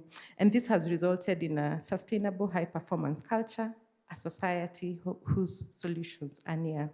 And as, you know, Moses or Peter, one of them said that you cannot stop an idea whose time has come, that impossibility is just a mindset, as Angie says.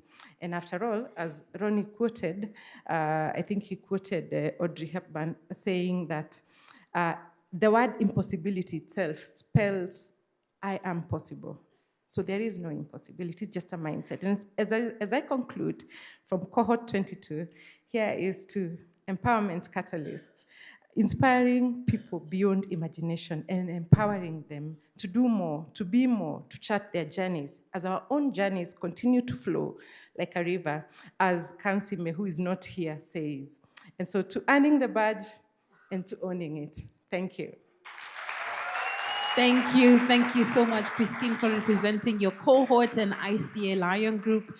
And last from CPC, but definitely not least, cohort 23 representative Elizabeth Ndunge, County Minister of ICT, Education and Internship, Makueni County. Karibu sana, Elizabeth.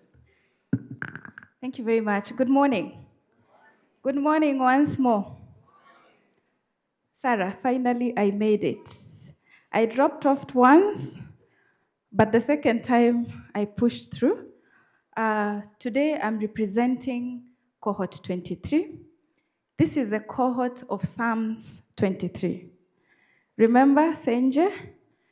And I'm gonna read my speech because I work in the political sector. If I just talk without some structure, I may speak here for 2 days. So the theme of my speech is a journey of growth, gratitude, and greatness.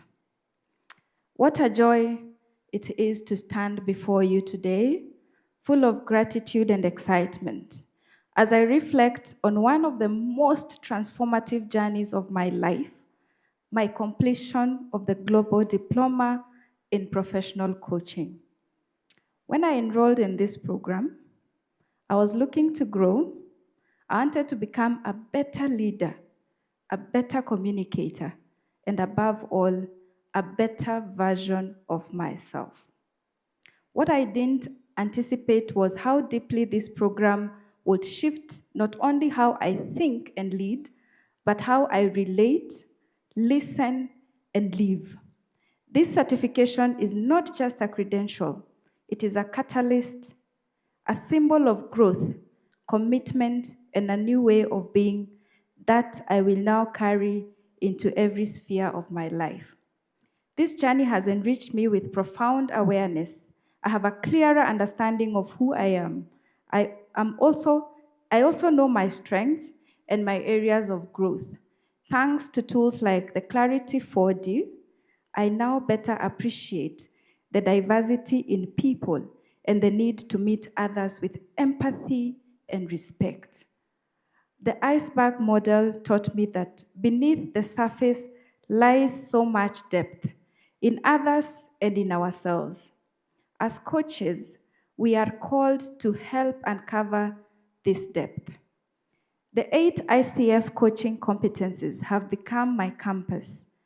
I especially value active listening and maintaining presence. These are no longer just concepts for me, they are daily practices. Listening to understand rather than to respond has transformed how I engage with my team, my family, and even myself. At work, my leadership has undergone a fundamental shift. I no longer carry the burden of having all the answers. Instead, I lead with a coaching mindset, asking powerful questions, creating spaces for reflection, and guiding my team to discover their own solutions. This approach has brought a new level of engagement and ownership in our work. It's no longer about compliance, but about connecting and contribution. At home, the transformation is just as real.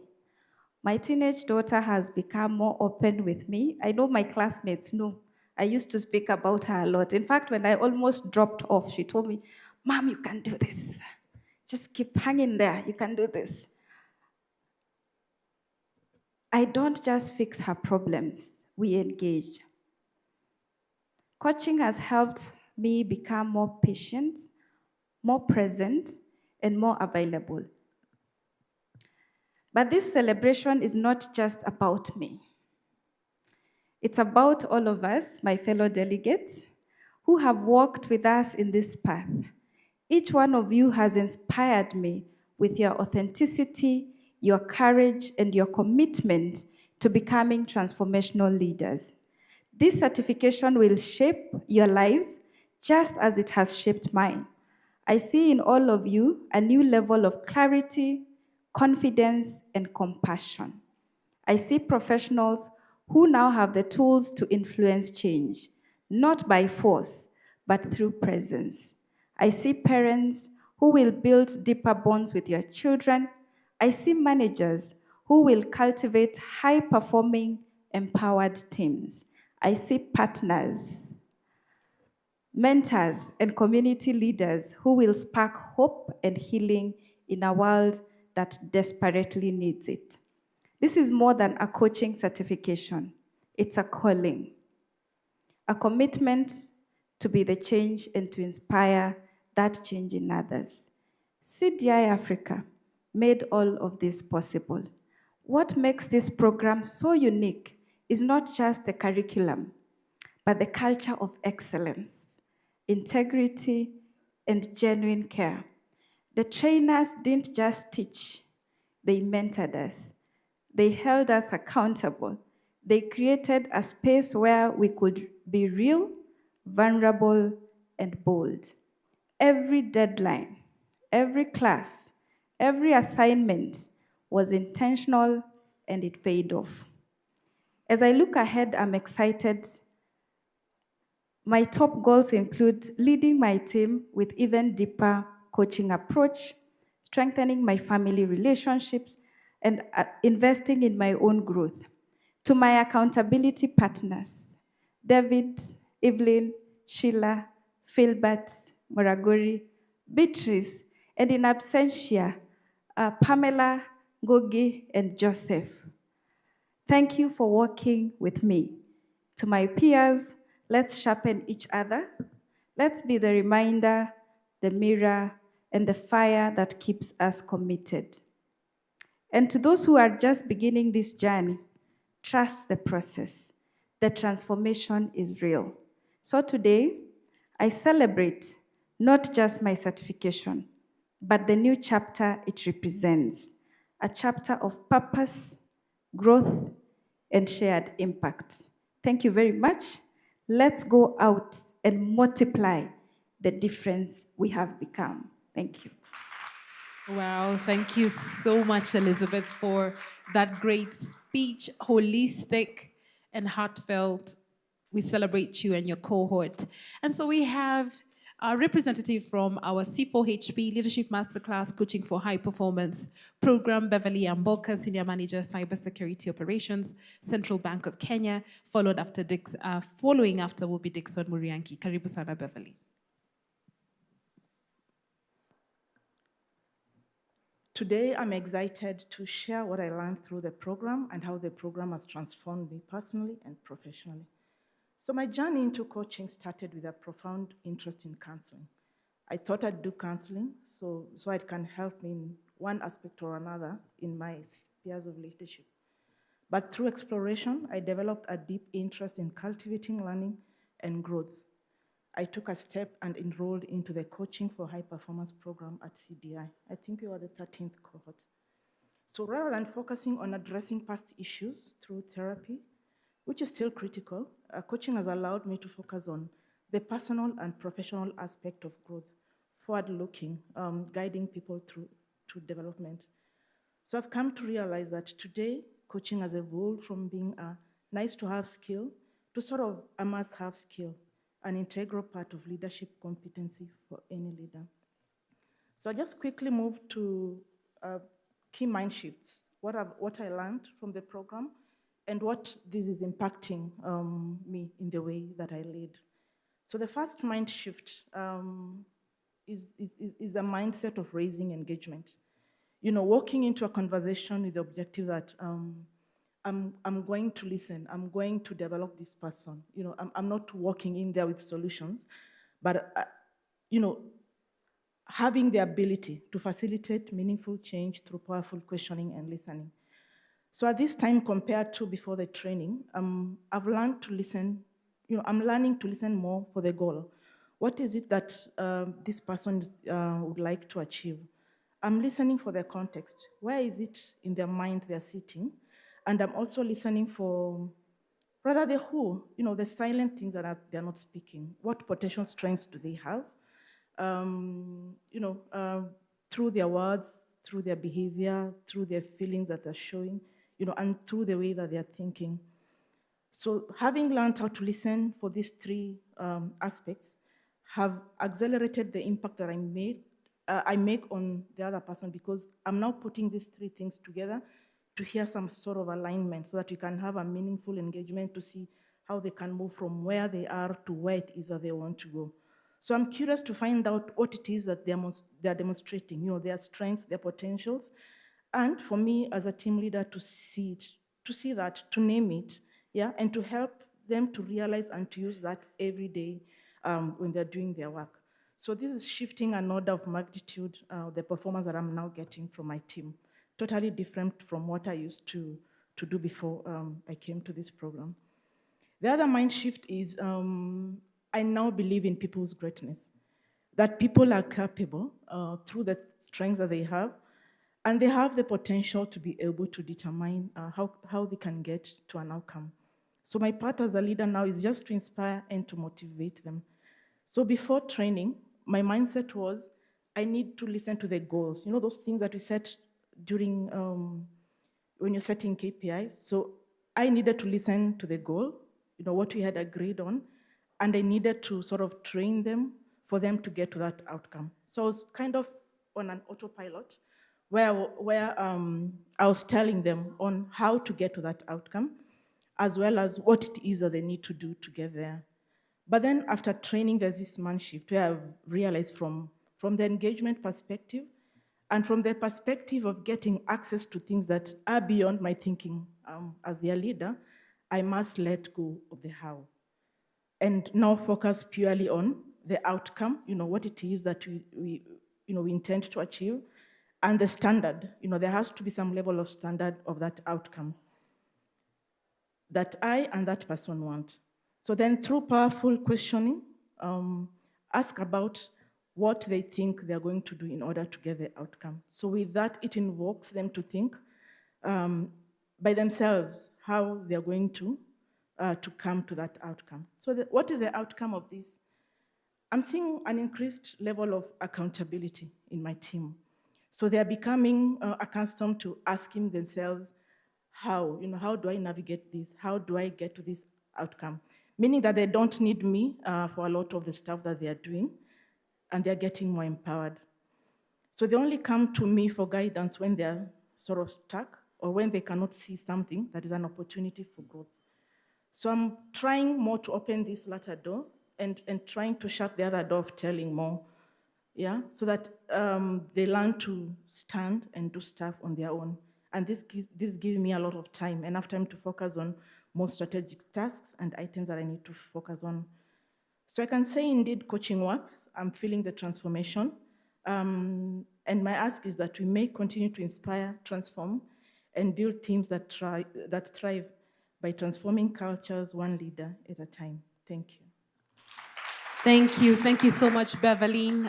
Thank you so much for those remarks as a representative of the Leadership Masterclass Coaching for High Performance, Cohort 13.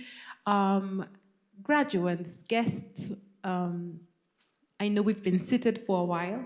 We will have Dixon give his speech. Dixon, you have a hard job of waking them up before the break, okay. But I know you'll do well. So we'll have Dixon speak, and then we'll do a quick stretcher, and then we can go to the next segment of our program. Karibu, Dixon. Thank you so much. Good morning. Let me do the honors of asking us just stand. You've been seated for so long. And if you want to stretch, you can. There's liberty. Okay, we can sit. Thank you. Thank you so much. I'm honored to represent a great team. And let me ask them to just stand, and I'll tell you why. CBM Cohort 1. Thank you, guys. You can take your seat. I rigged myself into that class. I'm the only gentleman in the class. It was Cohort 1, and let me explain when it was explained to me by Tamara. Is it Tamada? Yes, Tamada. He's the one who explained, and I told him, stop it. If it's Irene who is going to do it, I'm signed up. Don't have to explain anything else. You know why? I realized that the master herself will be doing the class, will be taking the class. And since I'd done my CPC just last year, I graduated actually a day like today, okay, it was 17th of last year, and I was not fortunate enough to sit in most classes with her. She came to 1 or 2 classes, but we had wonderful facilitators, Claire, Senje, and others.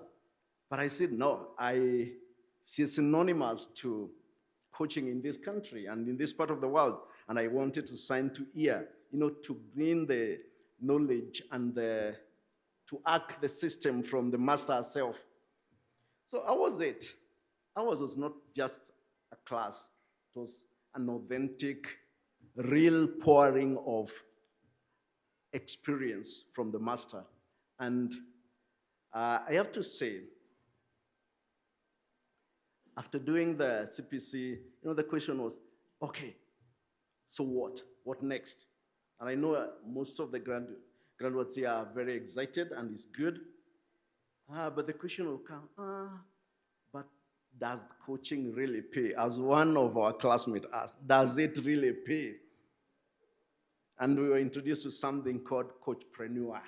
So our class was actually being made or developed into entrepreneurs in the coaching profession.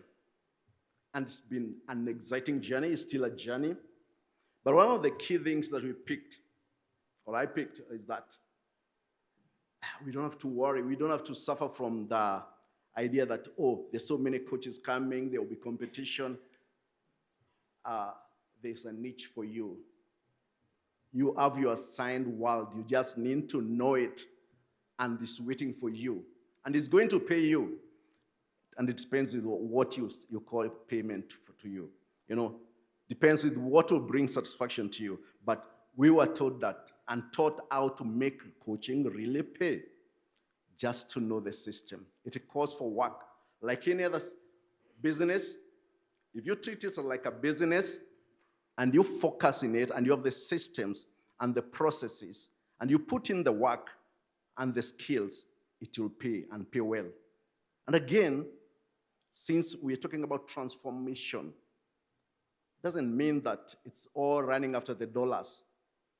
You can and you should choose to deliberately also impact those who cannot pay you in dollars.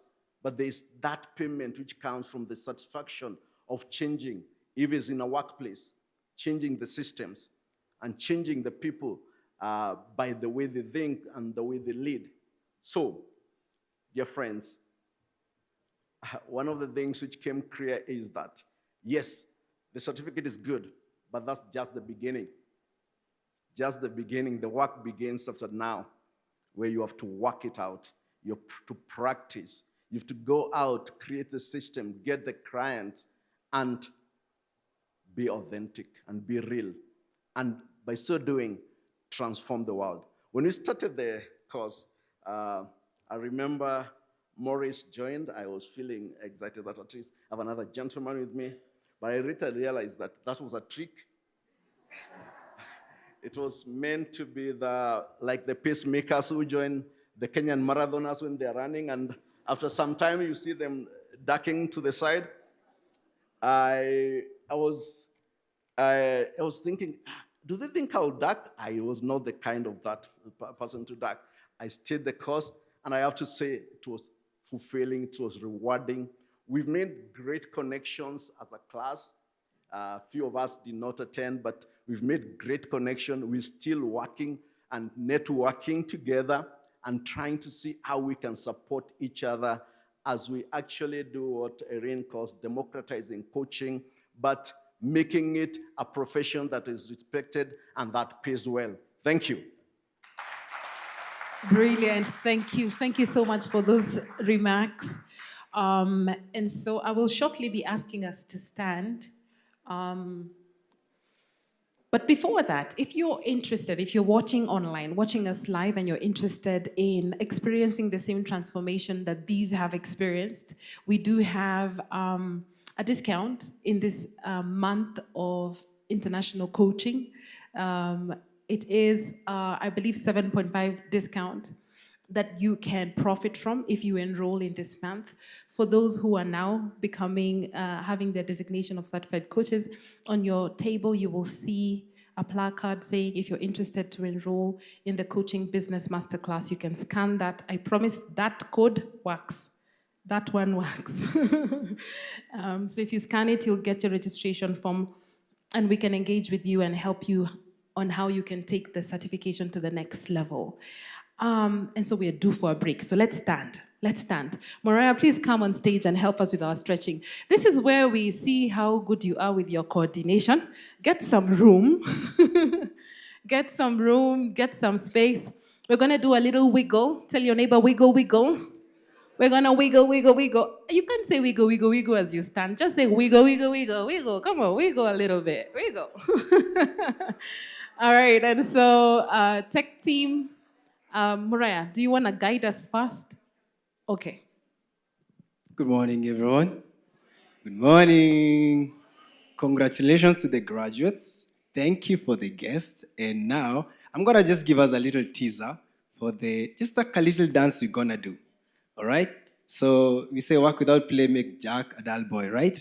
I know you're not working, but you're also celebrating. So I want us to wiggle a little bit. So it's called a chicken dance. So I don't know how many of us have seen the chicken dance. So quite a few. Not the, I know some of us would say the Mapangale and the Angukanayo, the Gen Z way, but this time we do it the kindergarten way, all right? So we allow that inner joy, that excitement. You get to bring it and just get to enjoy. So it's a 4-step. So the first step will be you muckle, 1, 2, 3, 4. Then the second one is you flap your wings, 1, 2, 3, 4.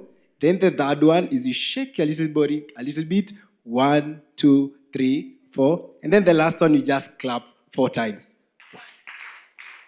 Exactly. So we'll start on a slow rhythm, and then we'll go gaining pace. So it helps you get to entertain your whole body, and then we'll take breaks in between to just dance a little bit and soar to the right and then soar to the left, move around and get to relax as we continue. So on your cue, Mr. Kasuti.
can see Dr. David. You can join us. Come on, it's your day. Come on, join us on the stage. Come on, Dr. David. Madam Aileen, wow, doing it so nicely. Come on, our very own keynote speaker, Madam Sally. Come on, join us on stage, graduates. It's your day. Come on and celebrate with us. Feel free, feel free. Come on. Let's give you our applause. Wow.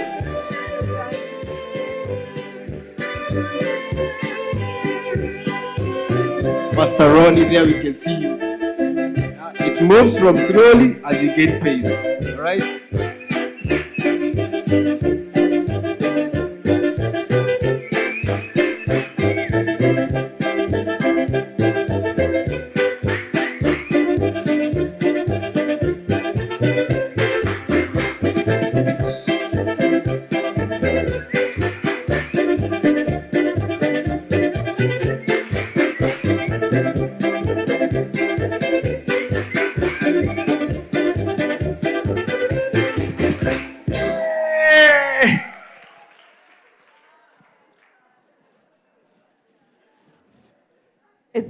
My mic is on. I have proof on all of you. Proof, pictures, videos. You're live on YouTube. Dear executives, we will not use any of it to frame you. But I cannot promise that anyone else will not. Well done. Was that a good stretch? Are we good? All right, just speak a little bit with the person next to you. Get to know how they are. Hesitation. Let's talk a little bit with each other. Just check in on them. Let's break the ice a little bit for some 2 minutes. I know you've been hearing a lot of speeches. We're about to go to the round 2. So gain some energy, break the ice with the person in the table.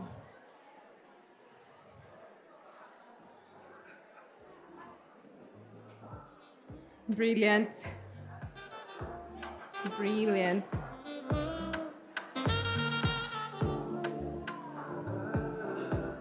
Find out how they're doing.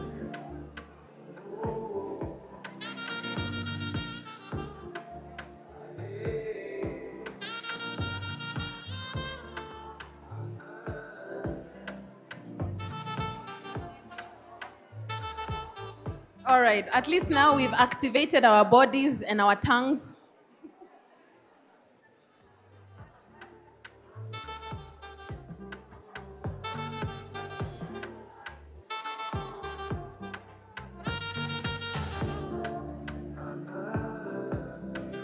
Well, awesome, beautiful. So now I officially don't owe you any talk. You've wiggled your mouth a little bit, warmed your heart a little bit, and wiggled your body. Thank you for being patient. Thank you for being attentive, keeping your heart open as these words of wisdom are going forth, these words of reflection are going forth. And so we're about to go into our second segment of the program. Again, thank you for your patience. So we're going to be, in this second segment of our program, we're going to be hearing from our faculty representative, Sanjay Veldus. I really enjoy her name. I enjoy saying it, Sanjay Veldus. It makes me look so refined. And so, as you have heard earlier, we have a capable team in our faculty.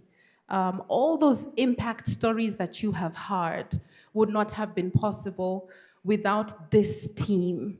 It is a blend of facilitators. You can see their credentials. They've invested in this beautiful journey of coaching and mastering it and being able to give back and offer it in training to you. So we have group mentor coaches, we have examiners, very strong, able team. And so representing and speaking on their behalf is Sanjay Veldus. And so karibu sana Sanjay to give your remarks. I will invite the ICF Kenya chapter president to come right after that. Sorry, Sanjay. So that we shorten the time. So karibu sana Sanjay. Big a round of all the way from Netherlands. She caught a flight for y'all. Big a round of applause for Sanjay Veldus.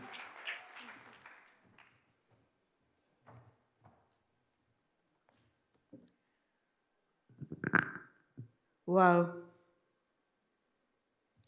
It's so good to be here. And it was worthwhile to cross the ocean once more. Now, we have had a sermon. We have had a lot of teaching this morning. We have had talks. I am not going to deliver something, I'm not saying that was the previous, from ChatGPT or AI. This comes from the guts of CDI. Okay. And there is nothing new you will hear. So take it as a meditation that deeply goes with you when you go. So first of all, a massive congratulations once again from all of us.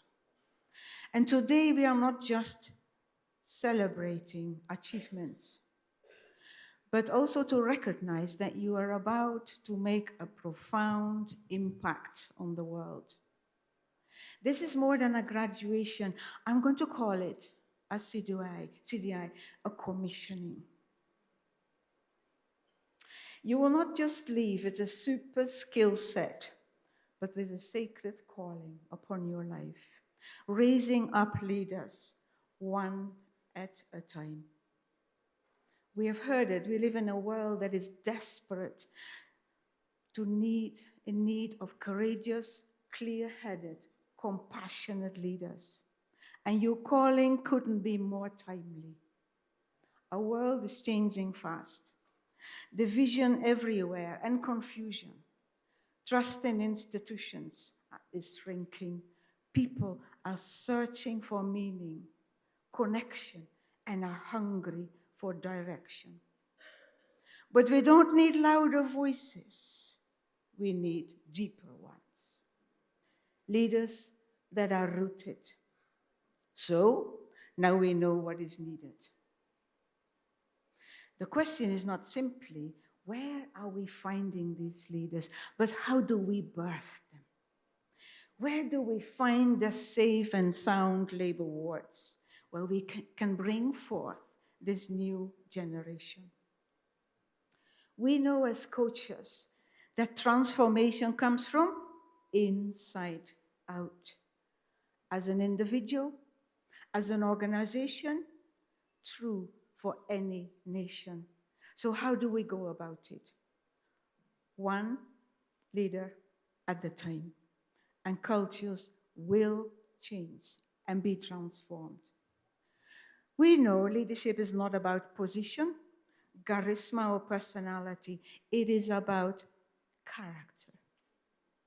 But this morning, I want to use the word virtue. It is about virtues, a strong moral disposition to do good consistently. Don't you feel the ache in your heart when you see so little of this? Or the joy bubbling up when you do see it? Our world is stunted in mature leadership. And for those who are familiar with this terminology, stunted children have a big head and a small, short body. There is a developmental problem here. Maybe you remember a long time ago your onboarding session. And when our CEO, Morris, was pointing out, once you have gone through this course, and I quote, you also know by what leaders you want to be led. End of quote. And it is certainly not by stunted or undeveloped leaders. Once you have raised your bar. And now the good news. As coaches, you are in a unique position to nurture and cultivate these qualities, these virtues in others, awakening mature leadership, often quietly, but always powerfully. Let's briefly reflect on 7 virtues that will shape mature leadership And if you are not one of our graduates, I'm asking you to hold us, coaches and CDI, accountable on what you're about to hear. Coaches, I'm asking you to do once more a nutritional checkup. The first three virtues: courage, integrity, humility. We know them all. Courage, the willingness to face discomfort, speak truth in love, and take responsibility. As a coach, you will walk alongside people as they confront fear and self-doubt, helping them find the courage to lead boldly. Integrity, the alignment between words, actions, and values. To live from the inside out. You will challenge your clients to live authentically, not performatively. To lead from image. To lead not from image, but from substance. Thirdly, humility. True leaders serve and don't seek status. They listen and they learn. You will model and encourage humility, helping others to lead not from ego, but from purpose. Not by might, but by insight. The middle one, compassion. You see people, not just problems. In these times of disconnection, your role is to remind leaders that empathy is not weakness. Wisdom to discern in complex, uncertain situations. You will help people pause and reflect and see beyond the noise, guiding them to wise choices, not quick fixes. And the last three, we know them all: faith, hope, and love. Faith, this includes confidence in a vision. Creative, trust in people, and belief in a purpose. And this is not just a religious context, but mature leaders see and trust their team's potential and create the psychological safety that will foster growth. Hope. These leaders remain optimistic, creative, and motivated as they are grounded in the reality. Not closing their eyes for the chaos, but designing order with courage. And the last one, I almost tremble: love. This is the glue of every virtue. You can have all of the above, but if you have no love, courage turns to timidity. Humility to pride, compassion to ignorance, faith to skepticism, and hope to despair. Because love endures all things, hopes and believes all things. And when you come, you think, to the end of love, it endures all things. It hopes and believes all things. It never ends. Love endures forever because you are forever in the presence of this love. These are the leaders we need. And leaders need coaches. The virtues, and there are many more, are not developed overnight. They are formed in the small daily choices. And that's where coaching becomes a question. Short and simple. We don't want leaders pushing their people to performance, but positioning them to inspire.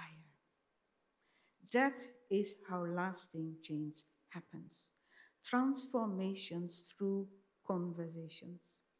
One insight, one decision, one breakthrough, one leader at a time.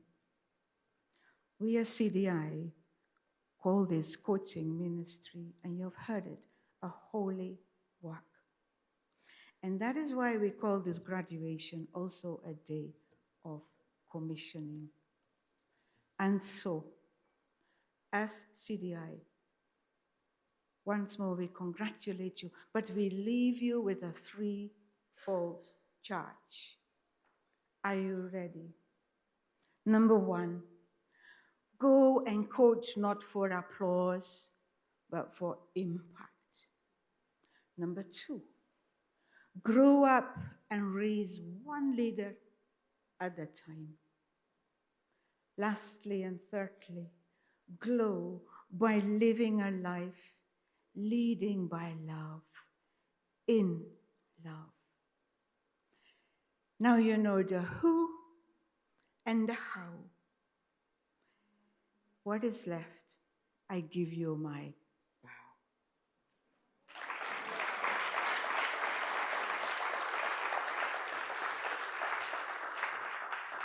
Thank you so much, Sanjay Veldus. Thank you for that charge, that encouragement, that solidification of what this journey really is about. Round of applause for Mr. George Ngugi as he comes up. ICF Kenya chapter, speaking on behalf of our creditor, but localizing just based on the Kenya chapter. Karibu sana. Thank you very much. Thank you so much, and good morning, everybody. As Sanjay just finished her piece and left the stage, I felt inclined to take a pause. I don't know if anybody was there like me, feeling the weight of her words, the power of the reflection. And isn't that the amazing and beautiful gift that coaching does for us?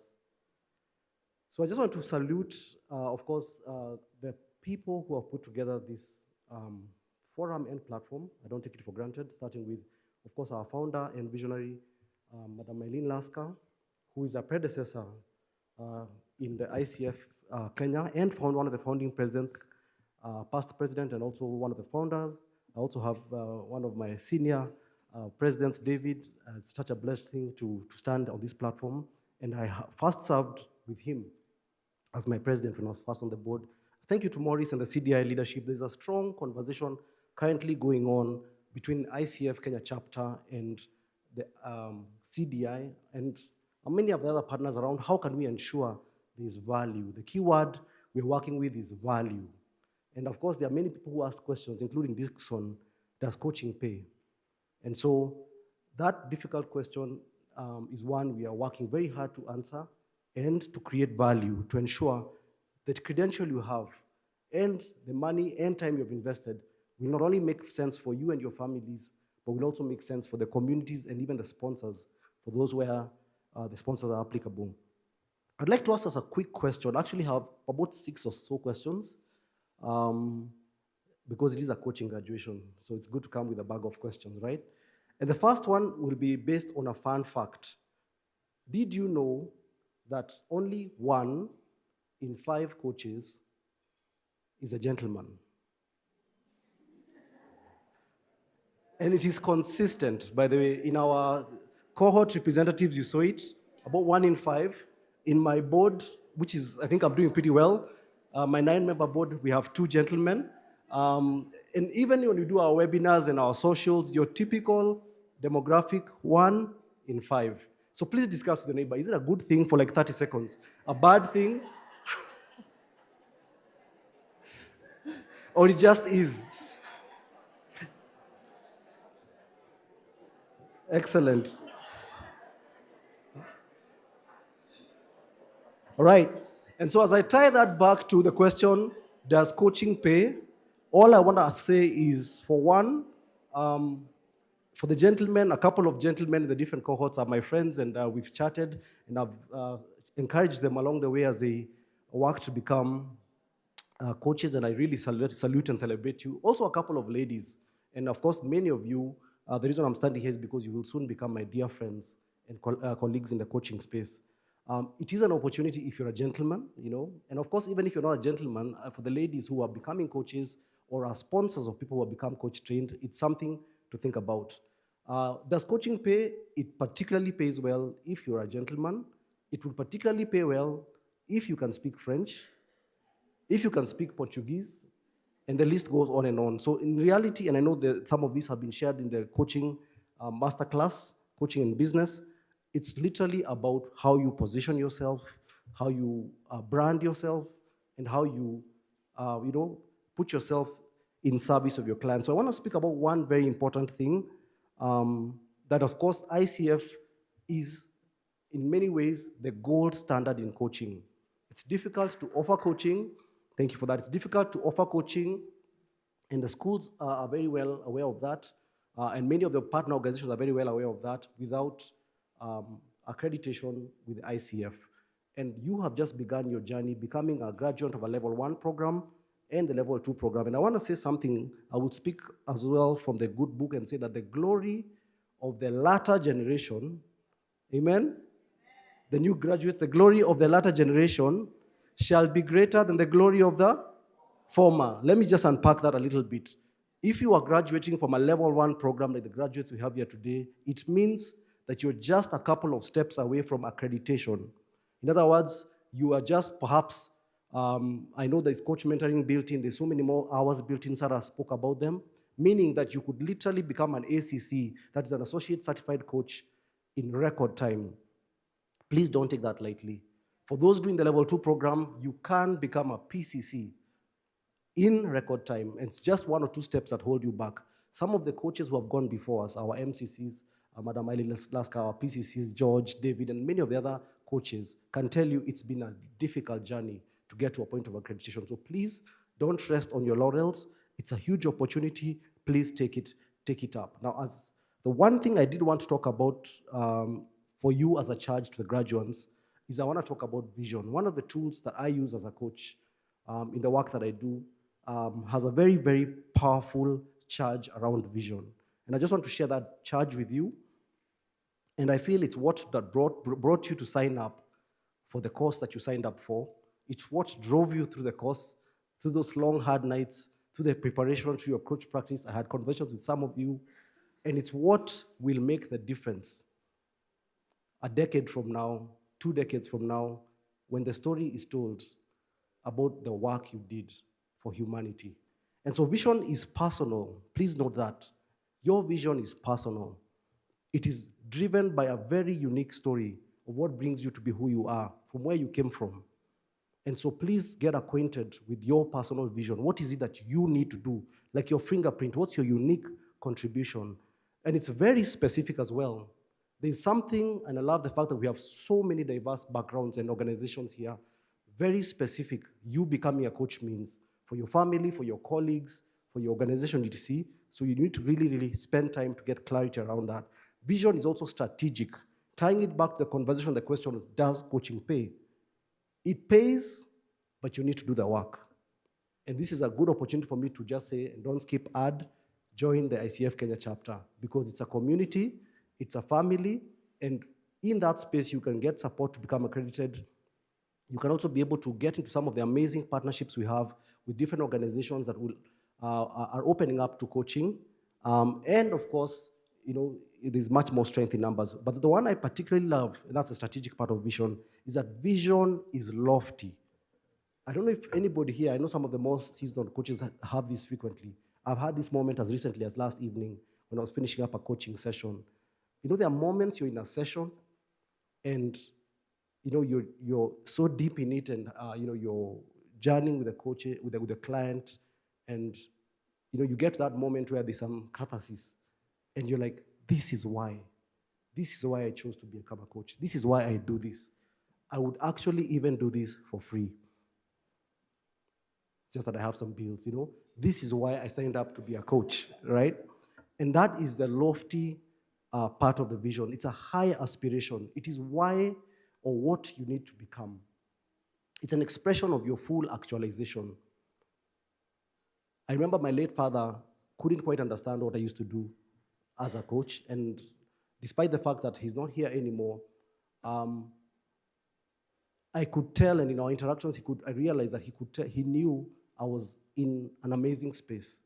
And story for another day, despite the fact that I come from a highly technical background and dumped engineering and all that world of construction for coaching and people development, he could see what coaching did to me and did for me. And so coaching or your vision needs to be something that brings out your highest aspiration as a person. And there could not be a better place to get lost in than in service of humanity. And then, of course, vision is collective. We are at a point in our lives when we have many discussions and conversations around women in business, women in leadership, youth empowerment, Africa rising, us as Africa being able to be the biggest provider of workforce in the next decade. So how then do you tie your vision to the collective conversation about the continent, about our people, about problems that needs to be solved? So let that be a big one as a coach to think about your vision. And 4 questions I want to close with. Number 1, especially because I know we have some internal coaches among us. What would you do if you knew you would not fail and if you are not afraid of losing your job? What would you do as a coach, especially if you're an internal coach? And then what is it that needs to happen in the system in which you exist? Those are some of the questions you need to think. That's my gift to you. In the system in which you exist, that needs to happen. You know it, some people know it, but we haven't been able to do it. And then, of course, what needs to begin to exist that does not exist now? In 6 months, in a year, in 18 months, in 5 years. And finally, where will I be?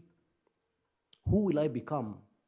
And what will I have accomplished when I live out this vision, which has consumed me, has driven me, has gotten me up to that point, this point I am today.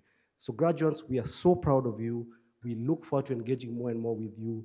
Welcome to the family. We are a warm family, and we look really, really forward to having you as part of us. Asanteni sana.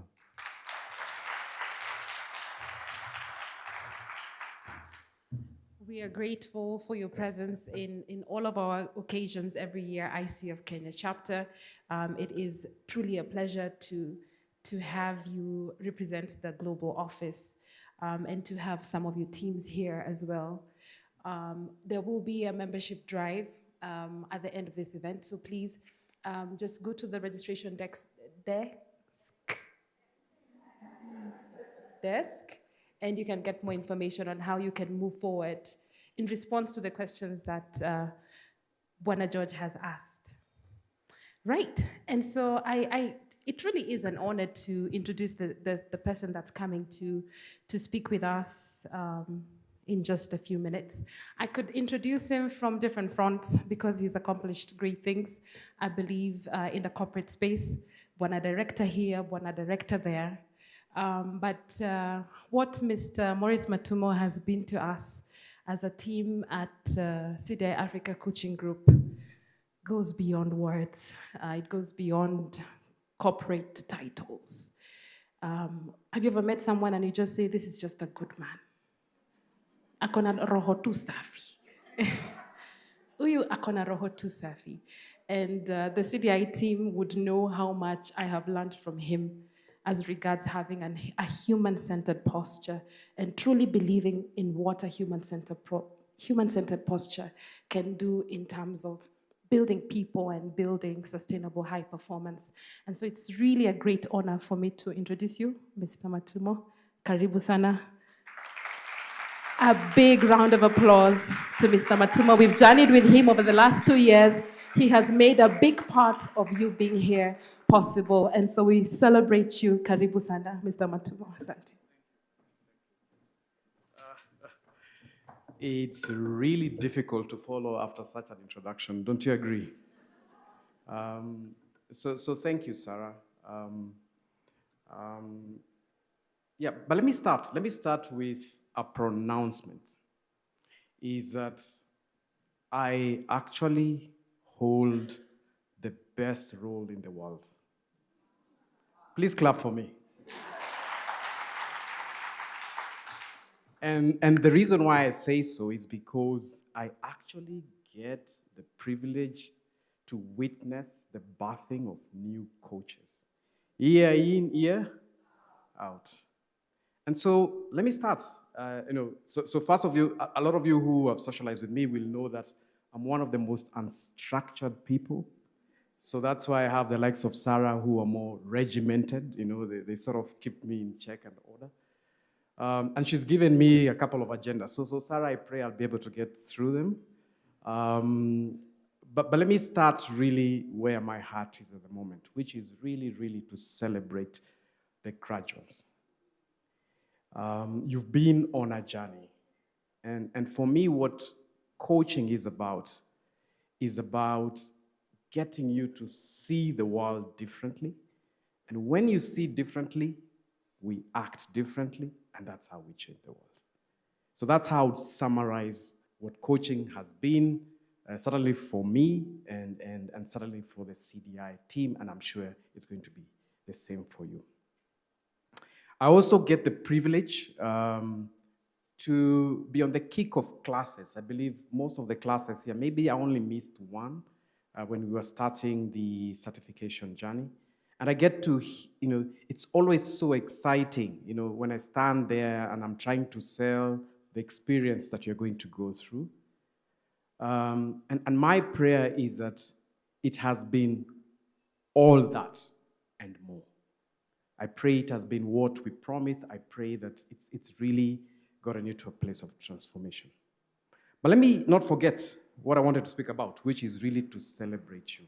Celebrate each and every one of you.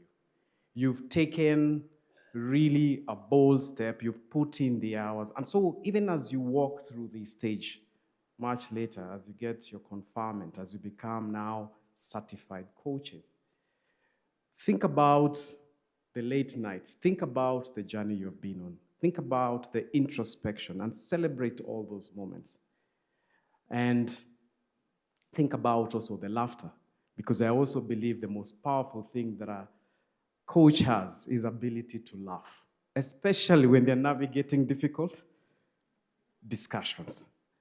And because I'm only one of me here, and I can't clap enough just to celebrate each one of you, how about you clap for yourself?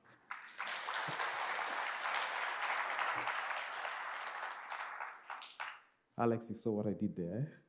Okay. So, second agenda that I have really is really to talk about partnership that we've had. We've had a big ambition around partnering with professional bodies to multiply coaching capabilities. I think Sarah spoke to this about this earlier, about the partnership that today that has come to fruition, which is the partnership we have, WBN.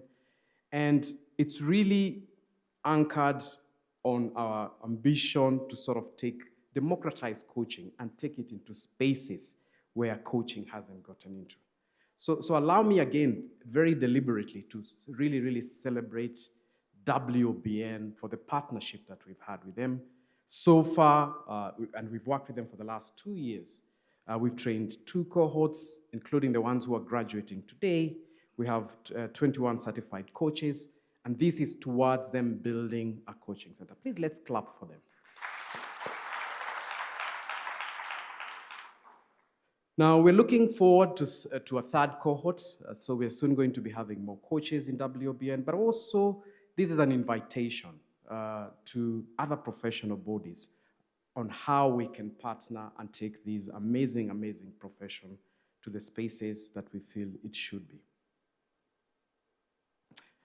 Again, I wouldn't stand here and not speak about the business that is CDI.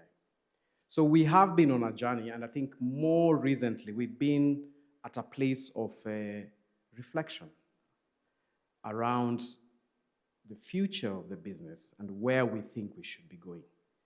Now, I would say we're much more clear now that one of the things that we really, really want to double on is coaching. Coach training development being the one piece that we really, really want to drive, which is sort of like the certification programs that you've gone through. But also we see a huge opportunity in embedding coaching in organizations. So again, I stand here to really invite you and others that we are desirous of, in our journey of democratizing coaching, to go into spaces where we can work with organizations and help them build a coaching culture. And why is this important? In my corporate years, and I'm sure a lot of you would speak to the same experience, is that I've had the benefit of working with some remarkable leaders. But it's also true. A lot of us here would speak to an experience where we've worked with leaders who are not so great, if I might say. And the truth is that toxic leadership has far more reaching implications than we care to admit. From a mental perspective, from a physical perspective. I mean, you've had the horror stories around people not looking forward to go to the work of place because of the experiences that the experience that they've been accustomed to. And that's really at the heart of the mission that we at CDI want to take, to change that narrative, to develop the next set of leaders, to develop existing leadership to a place whereby we can radically transform how we lead and how we support the teams. So, I am now at a place where I would like to really again just share with you our desired vision. In today's graduation, we did mention that we have graduates from different countries. We have people from Rwanda, from Gambia, etc. As an organization, we are desirous of really democratizing coaching within this African space. And so as we continue on this journey, we would also want to invite you, using your connections, your contacts, being part of this community that is a coaching professional, to help us, to work with us, to see how we can actually tap into those spaces. And so my time is up. And my time being up, I'm only left with one duty. And the duty that I was given is to invite our next speaker. She is, I would say, the person who designed the word, "How are you showing up today?" She is our master certified coach, our president and founder, a wonderful lady who I've known for the last, I believe, 8 years, or 8 years, yeah, 8 years, and really my friend, Eileen Lasker. Karina.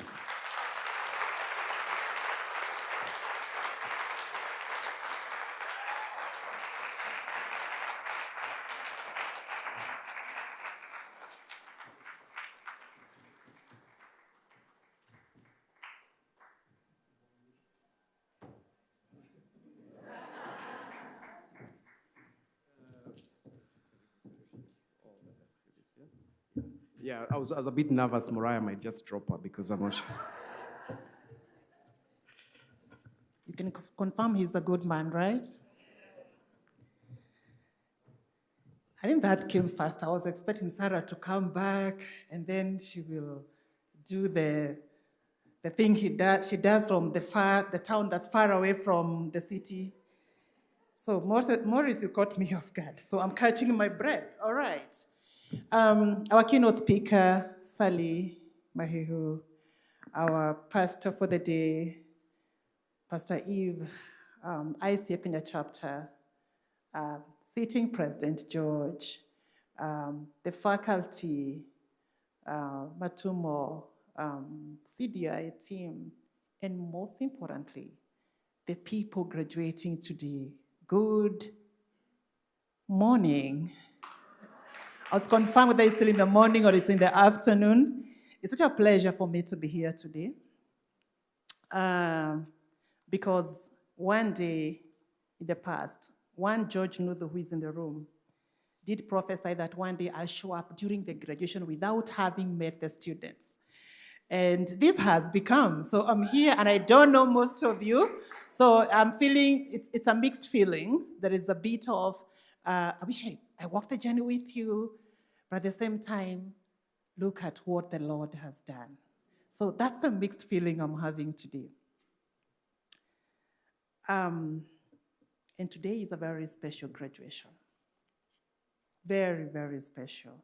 It's our 11th graduation. And every graduation, I actually come along with my family. So I would want to mention that my husband always has been there from the beginning.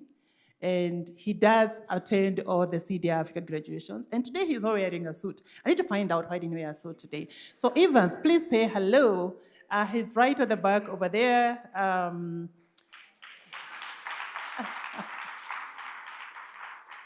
He's the pillar behind this mama coaching. And he's had about it right from the conception. So he's been with me through this journey, and truly, Habi, I appreciate you. Thank you for the support over the years and believing in me. And it's not only that. Mama Founder is in the room. So I'd like to ask my mom, the woman on whose shoulders I've stood, her resilience and her courage. Mom, please stand and wave.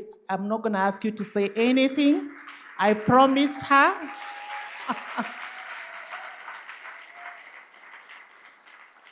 Mom, I love you. Thank you. She's one of the most courageous and resilient women I've ever known.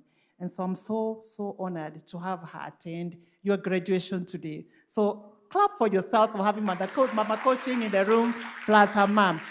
Should we call her grandmother of coaching? Maybe. All right. As I was reflecting on what to share today, I remembered something. My friend, my brother, and an alumnus of coaching, of CDI-Africa coaching group called Pius Moshiri, the MD of Nabo Capital, has this question he asks people: if I gave you a shilling today and promise is gonna be growing every day, or gave you $1 million, what would you choose? Ask your neighbor, what would you choose? $1 million or 1 shilling that's going to be growing? I don't know what they told you.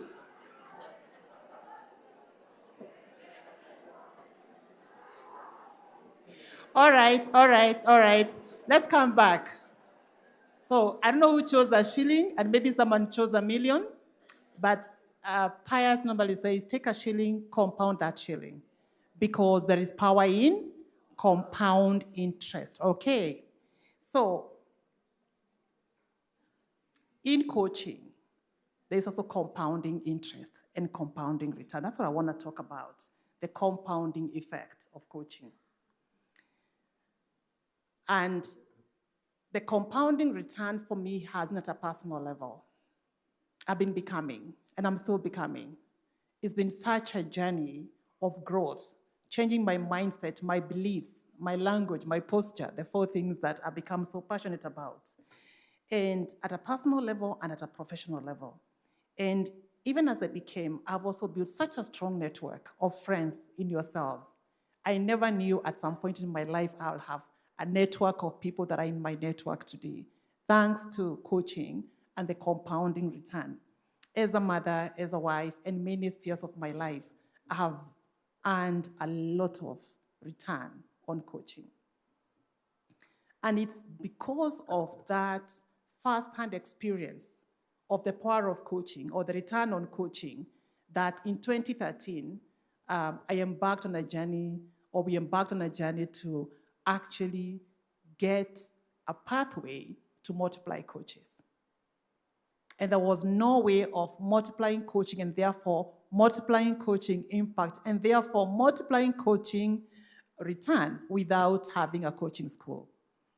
And that's what formed the basis of us even changing our name and becoming CDI-Africa Coaching Group then.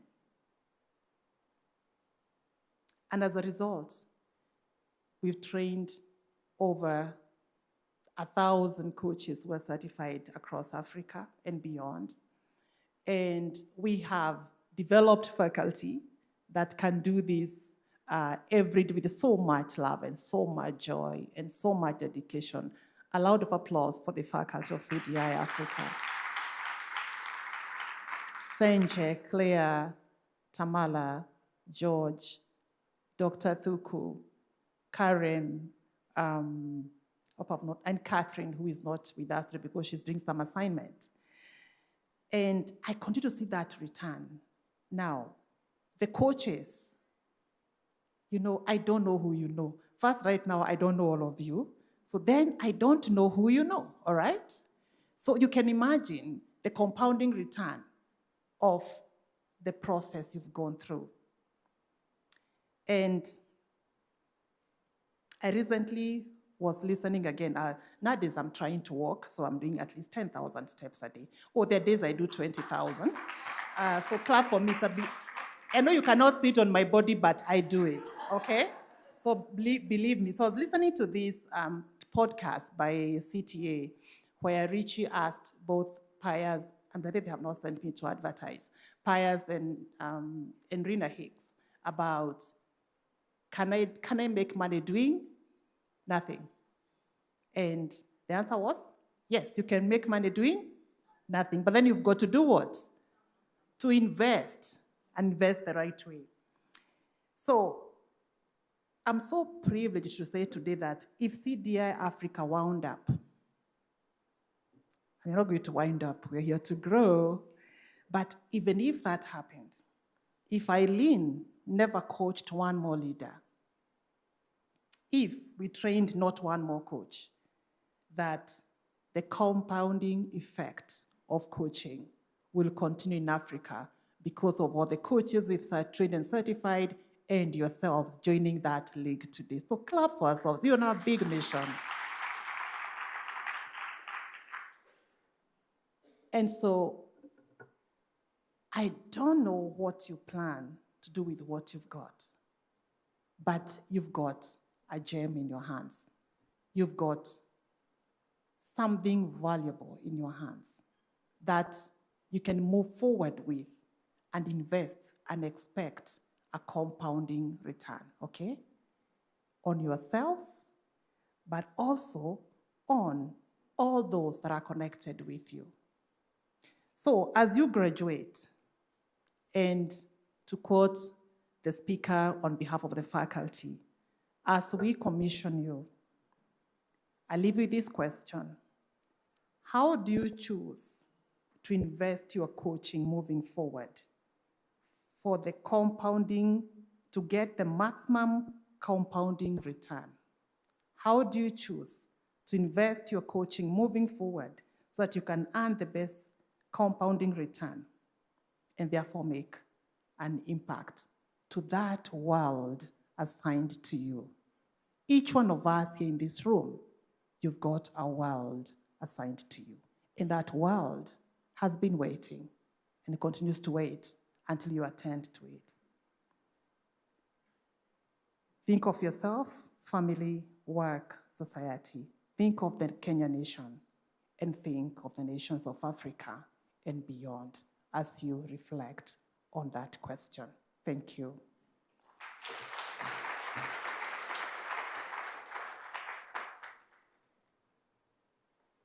And now, the only duty I have on stage is to welcome our keynote speaker. You know, I'm learning today that she shares a name with my mom. I'm learning today. Sally Njambi Mahihu. Njambi is my mother. So Sally has been an advocate of the High Court of Kenya for 39 years, since 1985. She is the sole proprietor of the law firm known as Boya Mahihu and Company Advocates. She's a certified arbitrator, mediator, commissioner for oaths and notary public. She's the board chairperson of the Kenya Investment Authority, KenInvest. She is also a member of the National Investment Council, the main consultative apex body chaired by His Excellency President Ruto. She serves in both the tourism and agriculture subcommittees on that council. Sally is also the founder and chief executive officer of the Seasoned Woman, a forum with a vision to provoke today's woman to discover and influence her sphere in the marketplace and become a voice of positive change. She's a certified professional coach and a seasoned mentor. Yes, I was her trainer and I had so much fun teaching her. She's a woman full of wisdom and full of fun. You know those people who are brilliant, brain beauty and fun? That's Sally. And she has a lot of energy. Sally has also authored and published 7 self-help books. Same as 7. Self-help books titled, book 1 is You Are Naming and Defining. Book 2, You Are Calling and Positioning. Book 3, Your Relationship and Networks. Book 4, Your Making and Shaping. Book 5, Your Harvest and Legacy. Book 6, Distress to Destiny. Book 7, Seasoned Servanthood. Sally will tell us what book 8 is going to be once you come on stage, because surely you are not done. She is a dedicated co-worker at Fame Family Church in Karen. And beyond her professional endeavors, Sally is a devoted wife and a mother of 2 adult children. So please, join your hands as we welcome Sally on stage.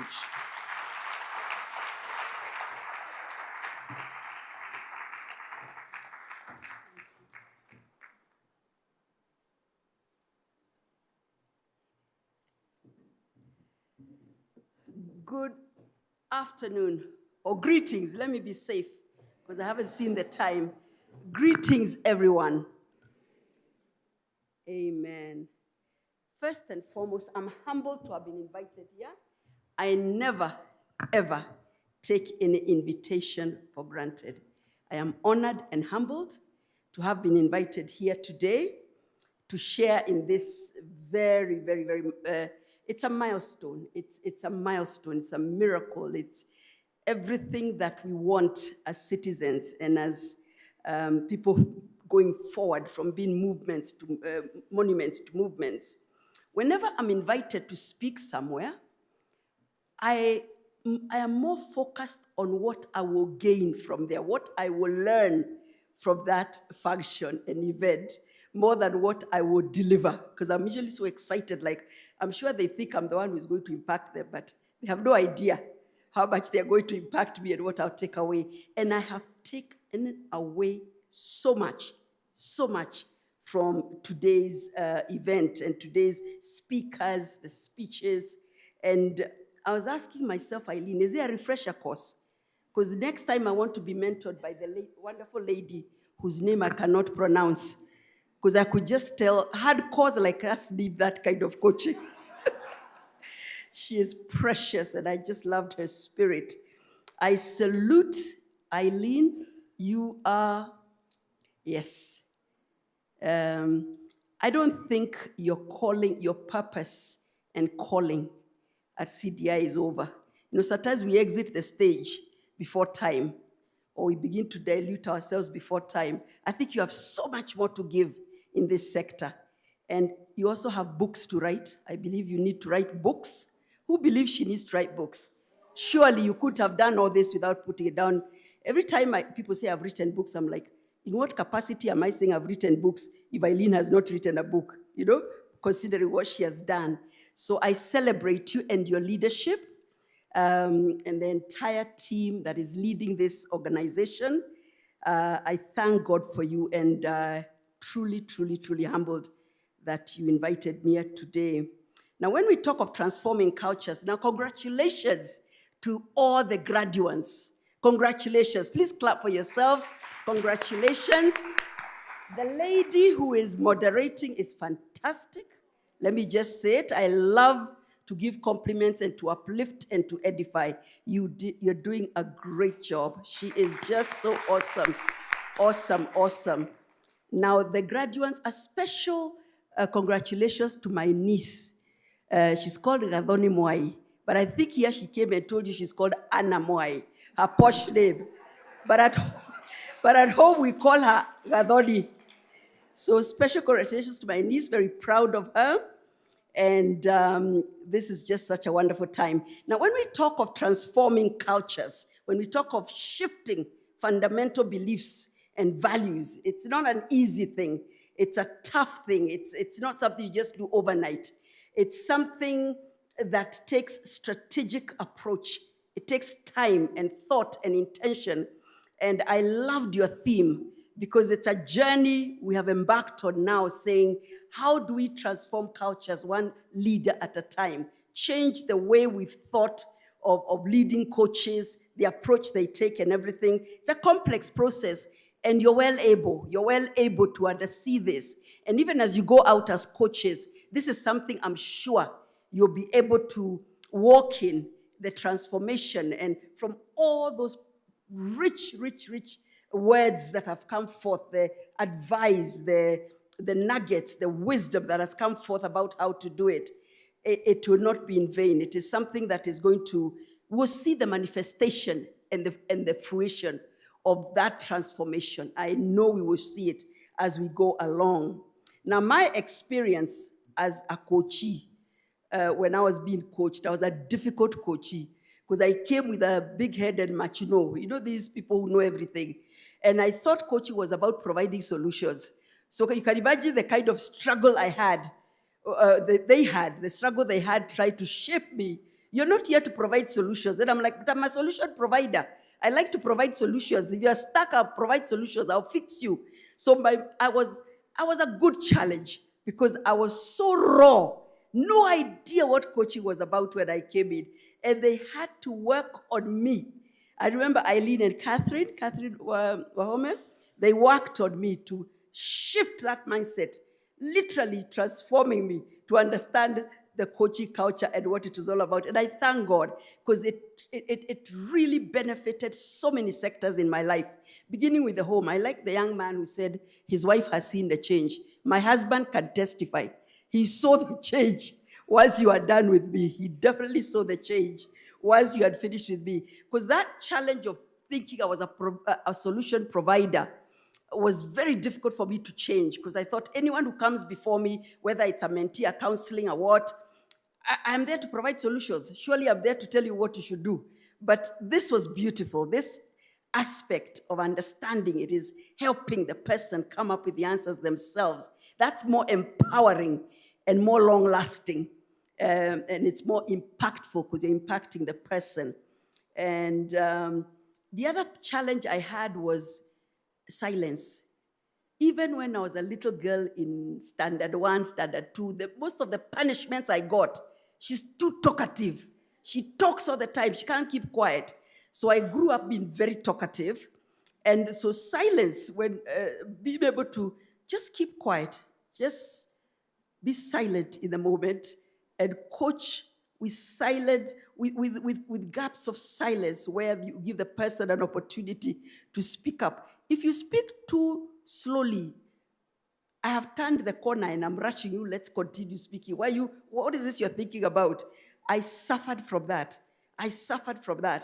And it was a challenge. So this helped me to respect silence, and work with it, when there has to be silence. So a work was done on me, and today my husband testifies, because he used to say when we're having conversations, like if he's not a lawyer, I am a lawyer. So we're arguing or talking, and I don't even let him finish. Nishapiga corner, I've gone to the next issue, and he's like, I haven't even finished talking, because I used to find he's talking too slow. Quickly, share what you need to share with God. We sort this issue. So can you see the kind of work that was done on me? I'm still a work in progress. That's why I'm saying, is there a refresher course? I think there needs to be a refresher course. Today, I'm going to share and challenge you with 3 characteristics. I think and I'm so happy, the lady whose name I can't pronounce spoke about character. It's not about power, it's not about control, charisma, or anything else. It's about character. A leading coach is about character. And I want to share 3 characteristics, or 3 elements that I believe are part of what we're talking about that we need to embrace as we learn to be coach-centered leaders. And this is the energetic elegance of an eagle. I'm going to talk to you about the energetic elegance of an eagle. I see Eileen as an eagle. Somebody talked about her and said her elegance, the power that is covered in elegance, the strength within her, the wisdom within her that comes with so much grace and so much elegance. I'll tell you about why the energetic elegance of an eagle is a characteristic we need to embrace as we go out to coach. The second thing I'll tell you about is about the powerful meekness of the lamb, the condor. The powerful meekness. That's a paradox. And I'm going to tell you about it. And the third characteristic is the majestic mastery of a lion. Amen? So when we talk about these three characters, let me go through them one by one, and I'll start with the lamb. And a lot of what I'm going to say was already spoken by the lady whose name I can't pronounce. You know, I have to, at lunchtime, I'll get your name. I'll practice until I get it. She spoke most of my message, and I was so encouraged because I thought, I am definitely on the right path. She brought it out. Now, when we look at the lamb, the condor, there is the element of sacrificial. I believe as leaders, there has to be an element of sold out. You're sold out into what you're doing. There's this element of being sacrificial in what you do, going beyond the mile, going an extra mile, going beyond the call of duty, going beyond what you need to do to ensure that whoever you're coaching has achieved all that they need to achieve. So it's not a situation where you're counting the hours and looking at your watch and saying, how quickly can this coachee get what I'm trying to say, or how quickly can we sort out this coachee? I think there has to be the element of sacrificial, like a lamb, where you're sold out, you're committed, you're dedicated, and that exudes and comes out of you, and it impacts the coachee. A coachee can sense your commitment, your sacrifice in a process. You're sold out. You're there to the end. You're committed to the end, and you're interested and invested in seeing the outcome, the final successful outcome. So there has to be that element of the lamb, the sacrificial aspect of it, where it is the meekness. We talk of the meekness. Meekness is talking about power under control. It's not weakness. It's not weakness. The lamb characteristic is when there's a meekness. It's not about power and control and louding it out. There's power within you. You're a powerhouse as a coach. You're a powerhouse, but it is controlled, and it's controlled power, which is within, which doesn't come out as aggressive or abrasive, but nonetheless, there is the power you need, the wisdom you need, the fortitude you need within you. And that's a characteristic of the lamb.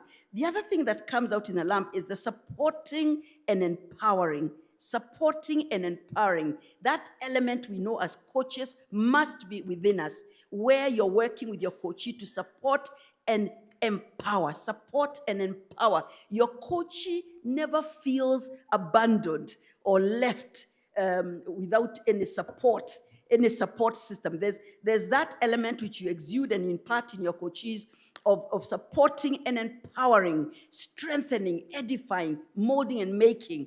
And that's a characteristic of the lamb style of leadership. The focusing and emphasizing on the needs of the team, if it's a team exercise, the team or those you're coaching or that person you're coaching, focusing on their needs, focusing strictly. And people can see it. When I'm dealing with clients as a lawyer, my clients can tell whether I'm focusing on their needs or whether I'm just like quick transactional, let's get this out of the way, there's my invoice. Going that extra mile, getting to know them, getting to understand the other needs beyond buying a house, the other need beyond resolving this case, the other needs beyond getting the divorce petition or getting the maintenance orders and custody orders. There is other needs you need to see from deep insight. You have to have insight to see deeply into who you're coaching and those you're coaching, to see the needs that are within that may not have been verbalized. And it's very important because then you're able to give the coach a much broader and more comprehensive support and empowering when you have that. So emphasizing and having the insight to see the needs of the people you're coaching, the deep-seated needs that may not come out easily. The coachee may not even be able to tell you of those needs. They may not have seen them themselves, but you discern them. You see deeply into them, and you're able to see them and see them from a paradigm from which you're able to see the whole person, not just the one issue that has been brought. Remember, we're not dealing with problems, we're dealing with a person. So when I come to you with a particular issue, there are other issues, and it's good to see that as well. The collaborative growth, the element in the lamp characteristic is the collaborative growth. It's collaborated. It's growth that is deep-seated and not an overnight growth. It's collaborated, it's deep-seated. It's not like, there's growth that hasn't got enough roots. It's overnight growth that doesn't really give you the support you need and sustainability you need long-term. So you need that collaborative growth where it is deeply entrenched. You're deeply taken care of as a coach, a coachee. You take care of your people, and at the end of the day, they can stand strong because of that. And it's not really the collaboration is that they're also the hearing from them. I know that's one of the most fundamental, the hearing what the coachee is saying, hearing, that emphatic listening that Steve Covey talked about, seeking first to hear before you're heard. So that importance, it's not about Lord coming out as a very fantastic coach, personal glory, oh, yes, I've done this for you. There is that element that comes out that between you and your coachee or coachees, there was a collaborative effort. There's growth for even the coach. I believe when we're coaching, if we don't grow, then there's something wrong. There should be a two-way traffic. There's something being imparted in you as well. And then also with this lamp characteristic, enabling the others to shine, so that when we talk of who coached who, the coach and the coachees are shining. If we only speak of the coach as a power shining house and we don't see it in the coachee, then there's a lack of balance somewhere. There has to be that affecting both. There has to be that. It's not about any one person's personal glory, but it is about enabling others to shine and achieve their full potential. And hence the reason I'm saying the importance of discerning beyond the one issue they have brought, discerning to see other issues that probably contribute to that and need to be addressed at the same time. So I would encourage us to adopt that, the meekness of the lamb, the gentleness, the humility, the power under control. A lot of times we carry wisdom, but wisdom needs to be packaged and delivered in a way that is received. We can carry a lot of wisdom and a lot of strength, but the way we deliver it, it may miss its mark because it wasn't packaged in meekness and humility and in a way that it is attractive and it is palatable to those receiving it. So it's very important. Now, when we look at the lion, I believe a leader with all the meekness, with all the humility, with all the gentleness, must have some air of being a leader. Nobody wants a weak-looking leader, yeah? Or a leader that doesn't carry an air of being a leader. It doesn't have to be about control and power. It doesn't have to be about ego. But there should be an air you exude that points you out as a leader. I think it's important. This is what the lion does. The lion is one of those animals we're awed and maybe a bit of fear, isn't it? But admiration. It's almost a situation where it's a paradox, yes. It's majestic in its nature. And that's why I say the majestic mastery. A leader has mastered. And it's important that I, as your coachee, see you as having mastered, as having some form of mastery, and some majestic mastery, some kind of authority, an air of knowing something, because that's where the confidence comes in for me to sit under you. It's not like you're sitting under a weak, not really sure lack of confidence. A lion is bold. The lion character, there's boldness that is delivered in a very tasteful way. Courage impacts courage in us, transports courage, that you become encouraged and emboldened where you came timid for a session with a lot of issues, you don't even know where to start. The leading coach has a mastery, majestic mastery that already gives you confidence. And that's how you draw from that. You draw the courage, you draw the boldness, you draw that, that conviction.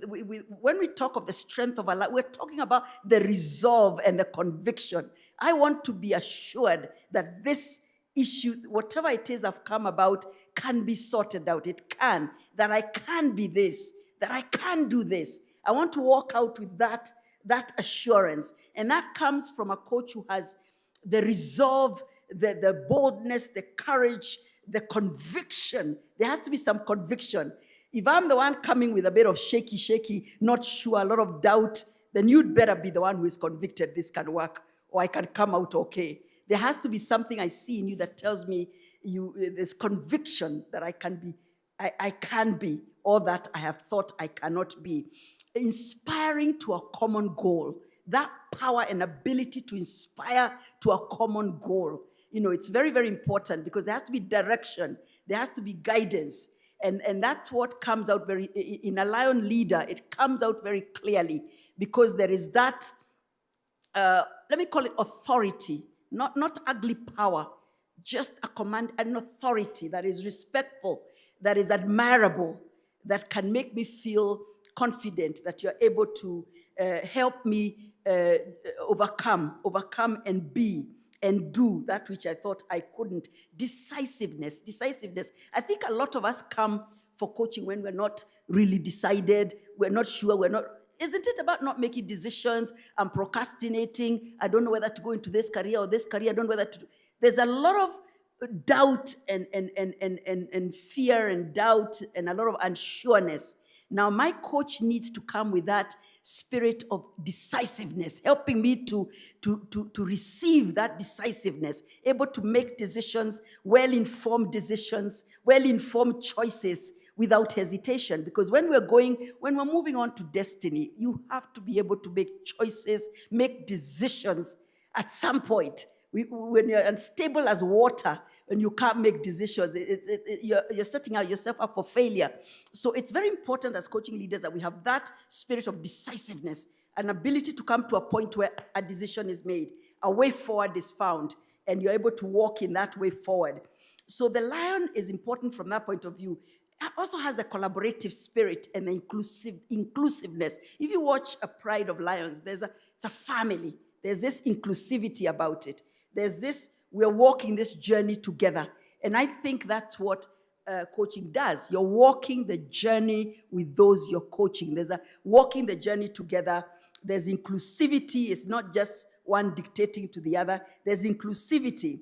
And I think those are admirable qualities we learn from the lion character, where we're able to walk in the humility of the lamb, the meekness of them, the compassion, the love of the lamb, that gentleness. You're able to empathize with what this person is talking about. But at the same time, you bring to the table some majestic strength and some authority, something that gives me assurance that you're well able to walk this journey with me and help me come out strong and able. Now, talking about the eagle is my favorite. The eagle type of characteristic, it's a visionary.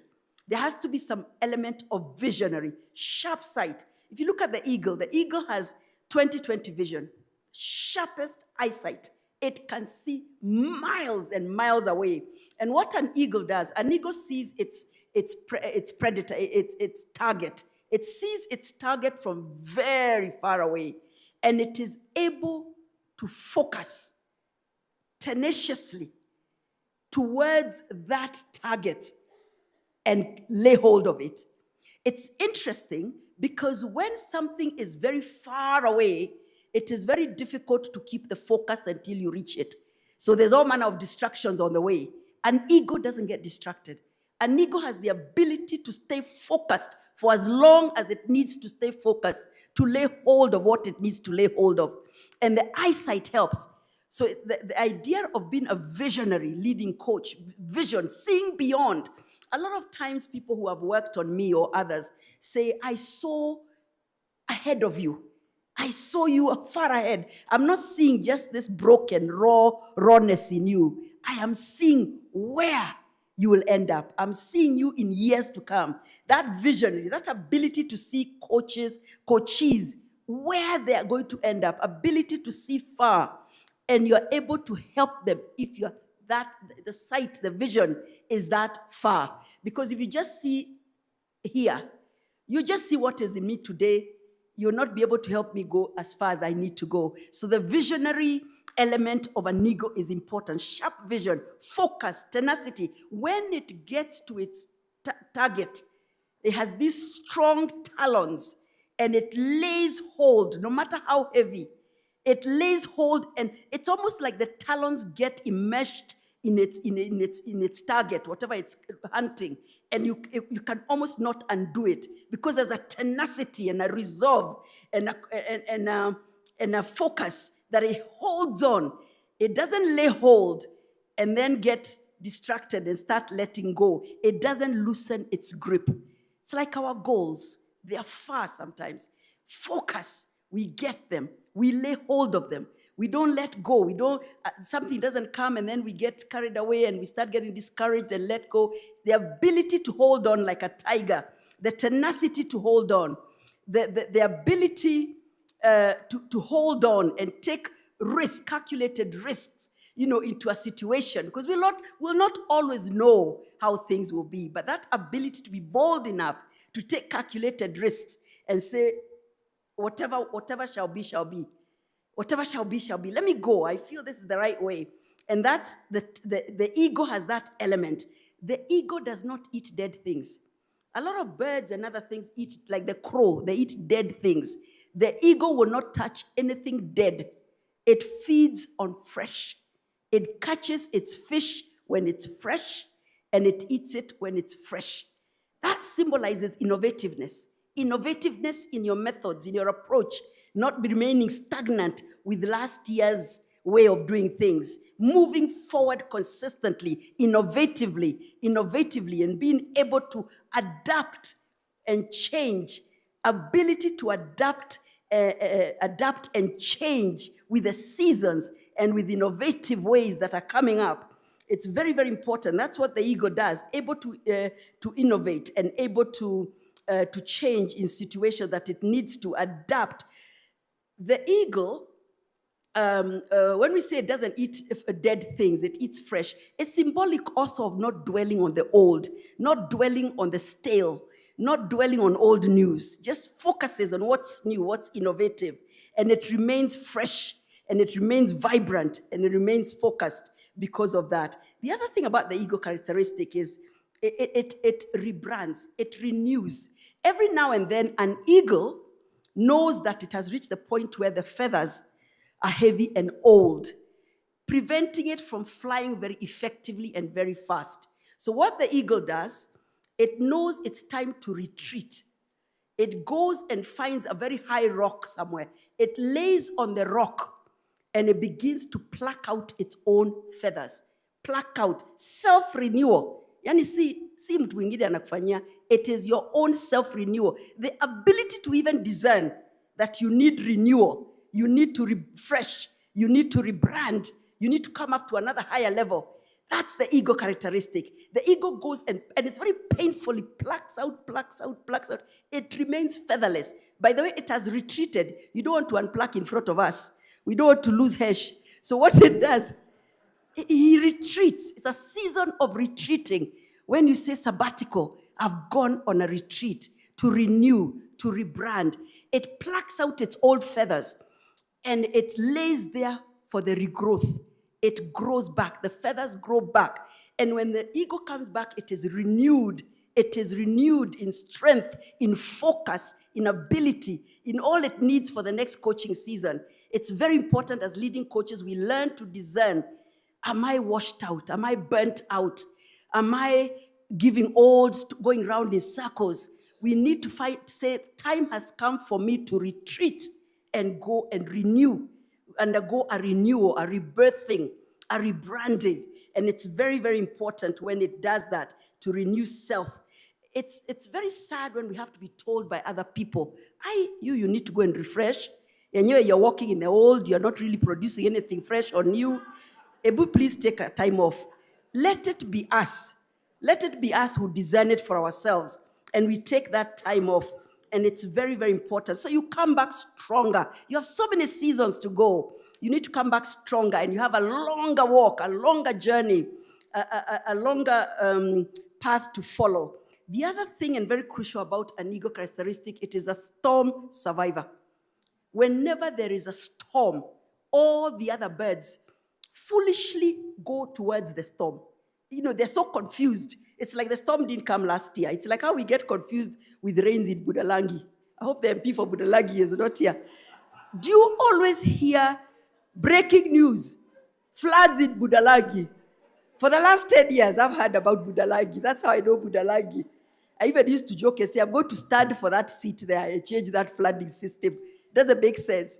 So what it is the season of storms is coming.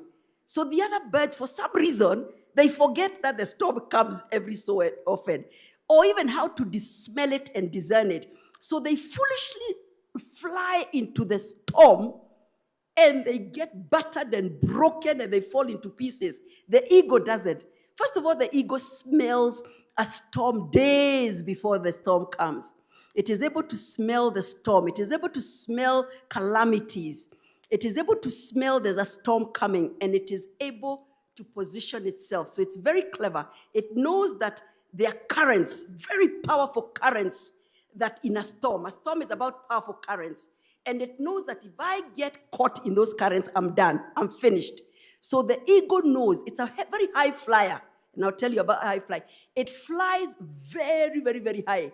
And it comes and enters the eye of the storm, the middle of the storm. The middle of the storm has no problem. It's a very calm place. It enters the eye of the storm, positions itself there. Around it are the currents which can't touch it because there's this safe space in between. It survives the storm. And when the storm is gone, it just flies off. Watches the other birds all over the place, scattered with feathers. It knows how to master the storm. What am I saying? Storms will come in our leading coaching careers. Storms will be there, whether they're family storms, financial storms, relationship storms. I don't want you to start telling me I can't coach you tomorrow. I was beaten last night. Okay. Please, let's just continue with my journey. My journey is so important. It can't hedge on your being beaten. Surely. Leaders have to have a tenacity and an ability to position themselves in the eye of every storm that may come into their lives. If your car was auctioned, just take an Uber or take Matatu, take a Boda, but find a way to come and coach me, please. Don't disrupt the whole class because of that. I think we need to learn to master the storm like an eagle. And that's how the ego masters the storm. Smell the storms. If ever we're caught by storms unaware, then there's something wrong. You need to smell your financial storms. The way I'm seeing, I'm about to be auctioned. Or the way I'm seeing, I'm about to become breaking news that I stole from KRA or I stole from where. Smell your storms. Smell your storms. Don't let them catch you unaware. Don't let them catch you unaware. You have to be, even relationships, you need to see something's not quite right. Either so you can take the steps towards healing whatever needs to be healed. But suffice to say, so that you can position yourself safely within those storms. Wait for the storm to finish and come out strong. And it is only in the eye of the storm when you position yourself in a safe, calm space of the marital disputes, the financial upheaval, that you're able to make the right decisions. You're able to actually make clear-headed decisions when you position yourself in the eye of the storm, because you're not fretting, you're not panicking, you're not all over the place, you're not being destroyed by the storm like the other birds do. The other thing about the eagle is that the eagle knows how to coach its young. It's a nurturer, it's a coach, it's a mentor. So what happens is when the baby eagles are in the nest, the nest is usually padded, very soft, like a duvet. So the baby eaglets are there, they're enjoying the warmth, and then they start growing to the age where the mother feels they need to start flying. They need to get out.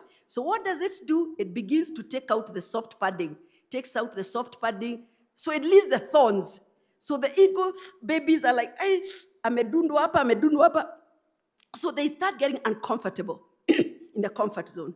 They start getting uncomfortable in the comfort zone.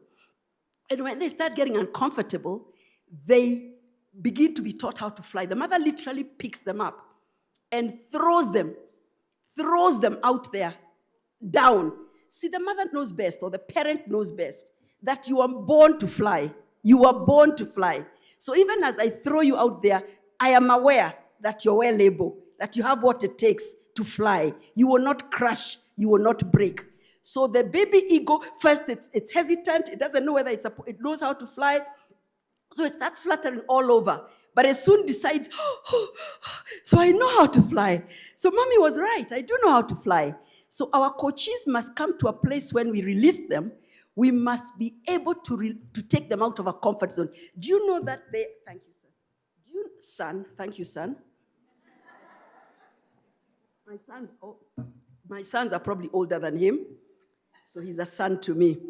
Do you know that when the mother throws them out, do you know there are people who are serial coaches? You know you can be coached for life. Do you know how we have serious students? I got this degree, I went for this diploma, I'm doing a master's, I'm doing a second master's, because they don't want to work. They don't want the tough decisions or the responsibility of going to work. So they study, serious students. You also have serial coaches, where you are always being coached for life. You move from this coach to this coach, you know, but the baby, the ego parent knows the baby must finally fly. So it throws it out to fly. And the more the baby flies, the stronger the wings get, the stronger and more confident it gets. And finally, it can fly. It's a very interesting coaching method when you usher your coaches into the deep end. Usher them to where you know they're well able to do. Initially, they may not think, go and apply for that job. No, you go. Go and tender. Go and do that. Go and do this. You're well able. At first, I'm like, are you sure? What if I'm rejected? You go. Because you as a coach know they're capable of doing that. And you encourage them like the mother and the baby eagle. The second last thing is that an eagle tests, and it's, what can we call it? Before it can trust completely, it tests. It's a very strong characteristic where you don't walk into situations without testing so that you can trust. So what it does before an eagle woman agrees to marry an eagle man, what the eagle woman does, she flies high. She thinks she's being courted. So she flies very high. She takes a big log, bigger than her. And she flies with it, then she drops it. And then she watches the suitor to see whether he'll come and fly and catch it. Remember, he's showing off because he wants to prove himself. That's how they test before they get together. So the ego man, if he's the true choice, if he's the real one, if he was not fake or bandia, he actually catches the log. He catches the log and is able to show her that I've caught the log. So she thinks, that was a small log. She gets another bigger log and she throws it, and he like 3, 4, 5, 6 times until she's like, I can trust. I have tested and I can trust. I have tested and I can trust. And they mate for life. How do you mpango kando? Egos mate for life. I love the ego. They mate for life. And they don't whatever. So what am I saying here about trusting? The ability to trust self, first of all. Ability to trust that you have what it takes. The ability to even allow yourself to be tested and to be tried and proven. Sometimes we have this sadly negative attitude where if some coachee is not satisfied, or maybe a group of coaches are not satisfied and they give a negative report, we would want to get discouraged. You know, I think what I would do is go and check, where did I not do it right? Where did I not get them to where they needed to get? And it's self-growth for us. That makes us grow. And it's good to be, so that you can be trusted. So with those few words, my challenge to you, adopt the characteristic of the lamb. The lamb, the meekness, the humility, the compassion. You must embrace that, as well as the strength of the lion. Okay? They have to go together. You can't just be the lamb. You have to bring in the lion. It's a blend so that there's a complementing. And then you have to bring in the ego, the elegance of the ego, the powerful meekness of the lamb, and the energetic, the majestic mastery of the lion. It's very, very important. So thank you. I wish you all the best as you go out there. Please come and check whether I need a refresher course. Anna, come and check. Auntie Sally, do you need a refresher? I'm now qualified. I can coach you. Be bold. Be bold. Go out there and do what you've been called to do. I love what the woman of God said. It's a calling. I think it was a gentleman who said, this is a calling. It's a calling. It takes commitment, dedication. You give you're sold out. You're invested in it. It's a calling. And that's why I'm telling Mama Coach, in my spirit, I discern you're not done. If you're absenting yourself from class, I don't know why. I don't know. I just feel you have so much to offer. And it's important we don't exit from the place of purpose and assignment and calling before time and before the season is over. Thank you, and God bless you.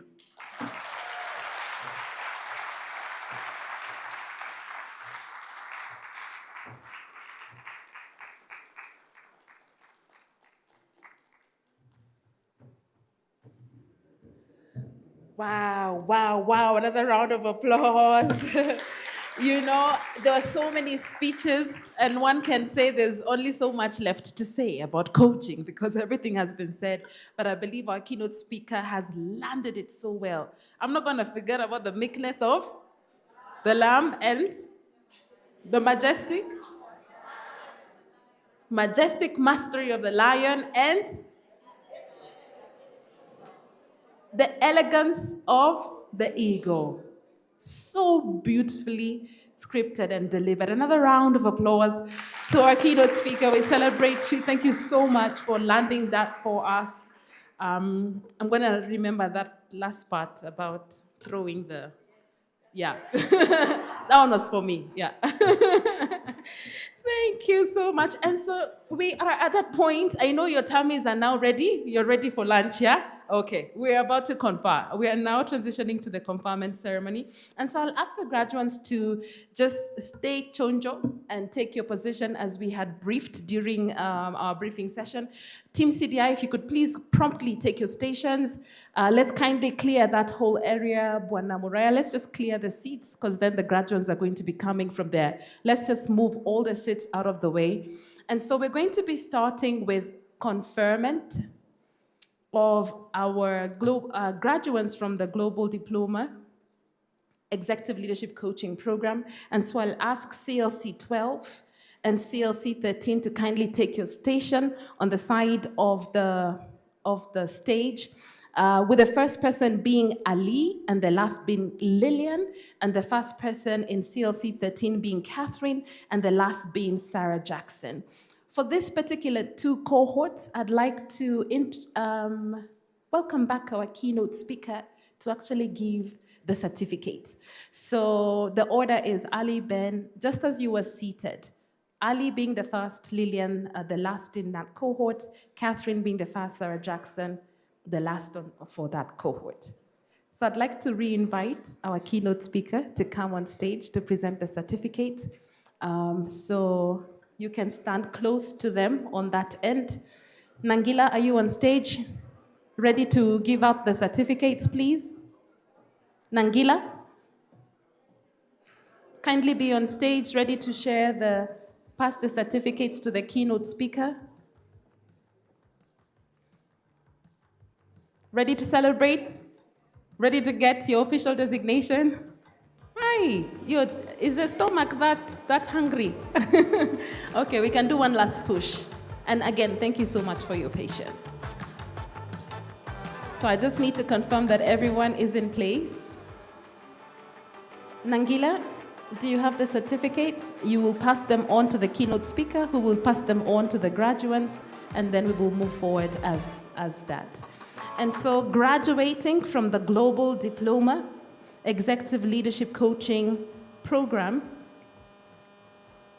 apologies.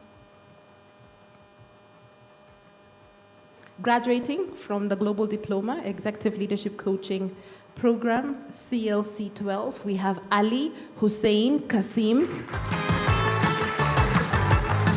Benson Ngujiri Maina, Elizabeth Wasuna Ochwa, Dr. Gitahi Theuri, Julia. Have Dr. Peter Gayflo Mulba, who is graduating from Liberia. Let's celebrate Dr. Peter. We celebrate you, Dr. Peter. Ella Wafula, we celebrate you. Oh, in absentia. Emily Wanjan Joroge, Karugu Masanase Rose, Linda Karimi, Monica Washeke Ndongo Nduru, Samuel Kibara, and Sogoti James. Come on, round of applause for our CLC delegates. If the stage manager could kindly help us with extra microphones, as we need to be taking oaths and to be ready for conferment. And so confirming this particular cohort is Dr. David Thuku. If you may come and lead the CLC delegates through the oath. Kindly share the oath with Dr. David, and so that he can lead the delegates through this process. Oh, it's such a nice, all of a sudden, the hunger has gone down, isn't it? Okay, we celebrate you again. Thank you so much for your patience. And so the CLC delegates, kindly be upstanding. Take out your oath in readiness to read through it, led by Dr. David Thuku. If I could have 2 extra microphones, please.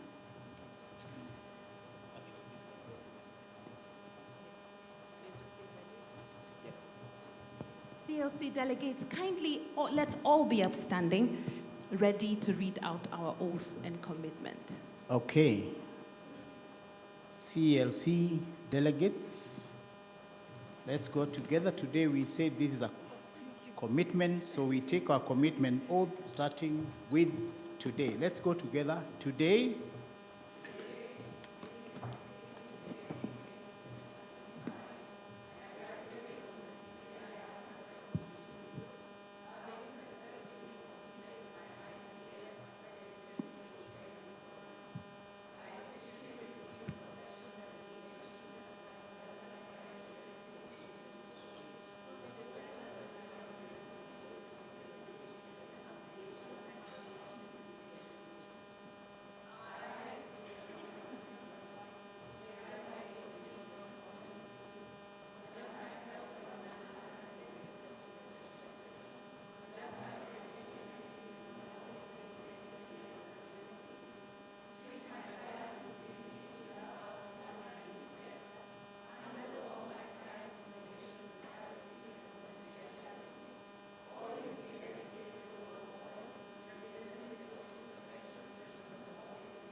so help you God.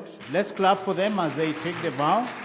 Please sign your vows.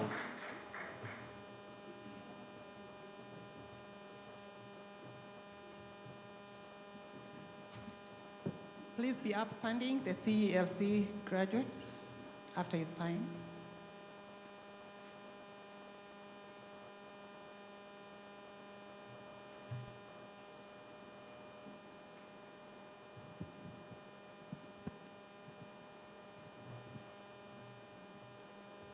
Thank you for taking the professional oath of coaching.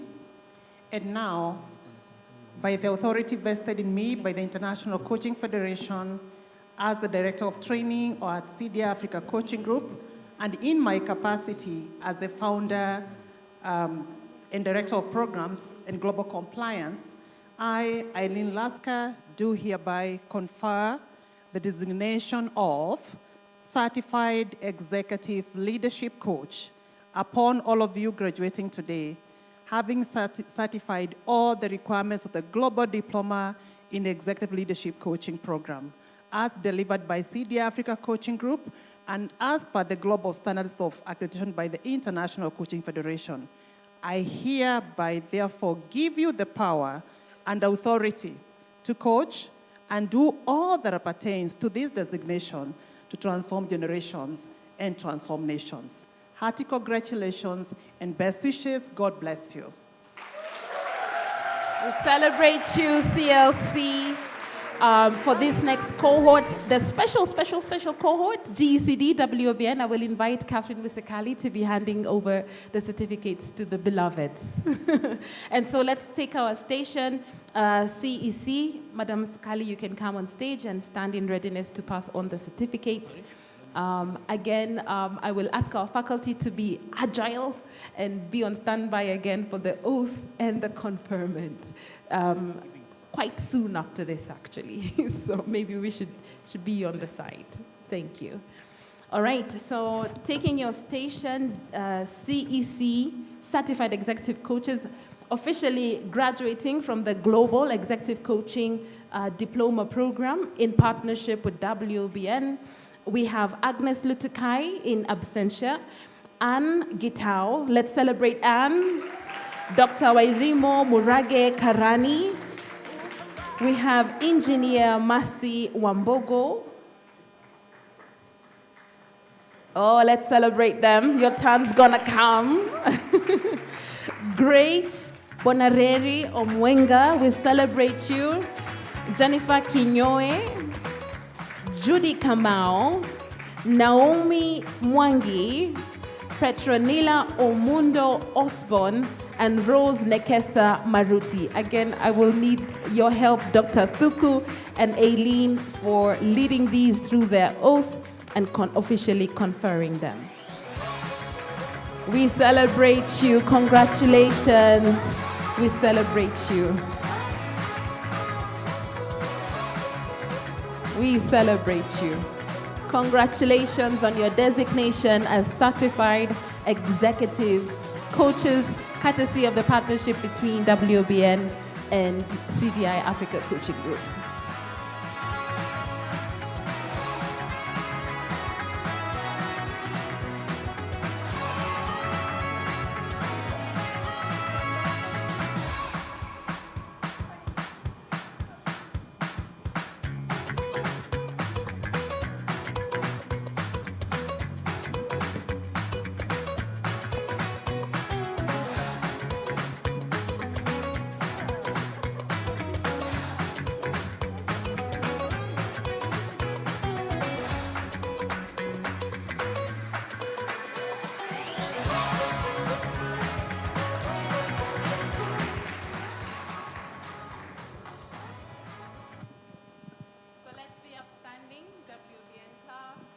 George ICF President, this was 100% ladies, not 80%. So let's, GECD, let's be upstanding for our oath. And let's go together. Today, being the 6th day, May 2025, I graduate from CDI-Africa Coaching Group, having successfully completed my ICF accredited coach training program. I officially receive a professional designation as a certified executive coach with full understanding of the responsibility and obligations that comes with this designation. I, Rimo, hereby commit and promise to conduct myself in a manner that befits the coaching profession, conduct my coaching activities with honesty, integrity, and accountability, treat my clients with dignity, love, honor, and respect, handle all my clients' information with privacy and confidentiality, always be a dedicated role model representing the coaching profession in the most befitting manner, continue to develop myself and my coaching skills in order to remain relevant and best serve my clients, continue to contribute to the development and visibility of the coaching profession in every way possible, refer my clients to other helping professionals whenever necessary, consult the ICF Code of Ethics and the Ethical Board whenever in doubt. So help me God. Indeed, may God help you. There is a place for you to sign on that page.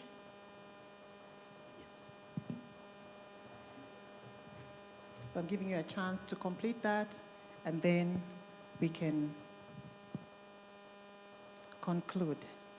Once you're done, be upstanding.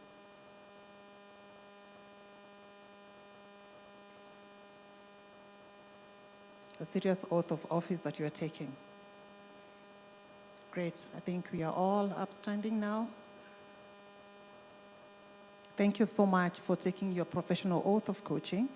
And now, by the authority vested in me by the International Coaching Federation, ICF, as the Director of Training at CDI-Africa Coaching Group, and in my capacity as the Founder and Director of Programs and Global Compliance, I, Eileen Lasker, do hereby confer the designation of Certified Executive Coach upon all of you graduating today, having certified all the requirements of the Global Executive Coaching Diploma delivered by CDI-Africa Coaching Group as per the global standards of the International Coaching Federation. I hereby therefore give you the power and the authority to coach and to do all that pertains to this designation to transform generations and transform nations. Hearty congratulations, my best wishes, and God bless you.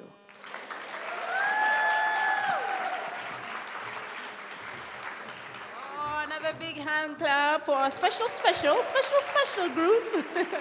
You may have your seats. And now, the CPCs. We're going to have, if I may ask for the 22nd, the 21st cohort. Right, we will do it just one by one because we are many. So 21st cohort to kindly take their station. This is the group starting with Anzayo Alice Dralu and ending with Teresia Njoki Njoroge. And so if you could kindly take your station on the side of the stage in readiness of your conferment, kindly allow me to invite you, ICF President Kenya Chapter, to hand the certificates to this beloved. All right, CPC 21. 22, kindly stay chonjo, as we are just about to call your names as well. And so officially graduating from the Global Diploma in Professional Coaching Program, we have Sister Anzoyo Alice C. Dralu, Barbara Mudhoni Kingori, our very own at CDI-Africa Coaching Group, Brenda Kamau. Round of applause for Brenda. Catherine Wanjiko Njari, we celebrate you, Catherine. Charles Mosoti Borura, we celebrate you, Charles. Electa Mora Mogaka, we celebrate you. Electa, come on, round of applause for these who are receiving their certificates. Emma Achato, Florence A. Ochanda, Frederick Ochieng Oyugi, Jane Wanjiko Mwangi. We have Kazarwa Sarah, who I believe is graduating virtually in absentia. Kelvin Mutua Muoki, Lillian Mutesi, Saida, who's also graduating in absentia, Lucy Wendy Aguta, Mukuria Nelson, Onoja Elizabeth Enya Igwe, and Teresia Njoki Njoroge. Come on, round of applause to these ones. Round of applause to these ones. Thank you, ICF President, for handing over this certificate. Round of applause to these ones. Thank you so much. CPC 22, kindly take your station. CPC 22, kindly take your station. Let's be upstanding and take our station, starting with Angela Nguku and finishing with Phoebe Wairimo Karuku. Thank you so much, ICF President, Kenya chapter, for that. And for these, we will have Claire Wanjiko just come on stage and pass on the certificates to these graduates. I will need us to be faster. CPC 22, let's quicken our steps and take our stations. And so officially graduating,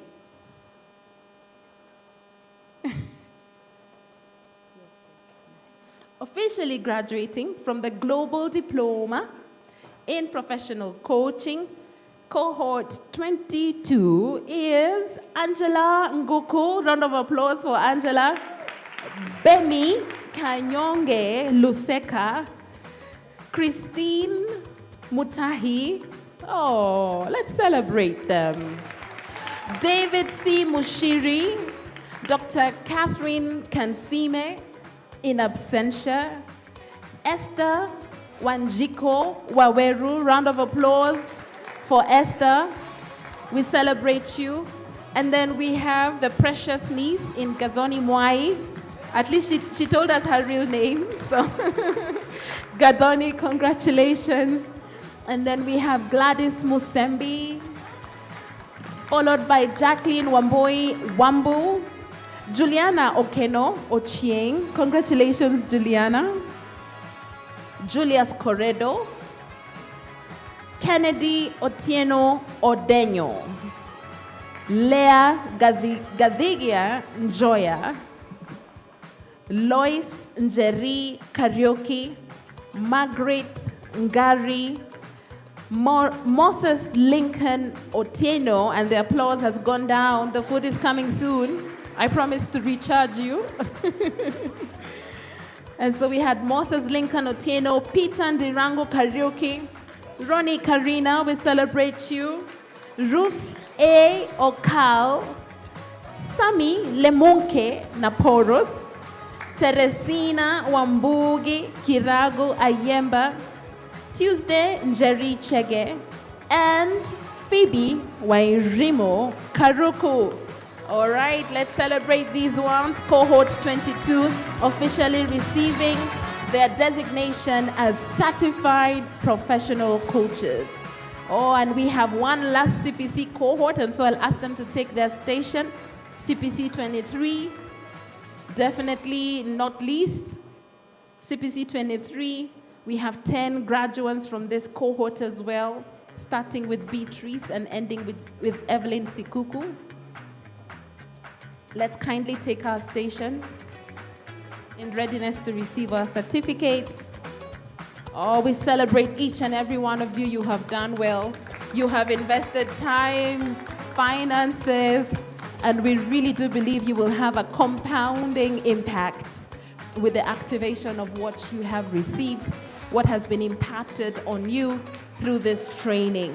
We celebrate these ones. Come on, they cheered us on when our classes were being called out. Let's cheer them on. And so are we done with our Phoebe Wairimo would be the last for that cohort. Fantastic. We celebrate you. We celebrate you.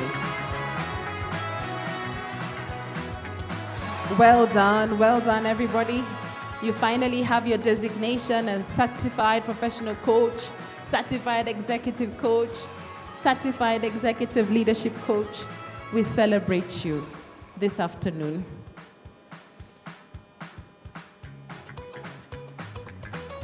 Thank you so much. Thank you.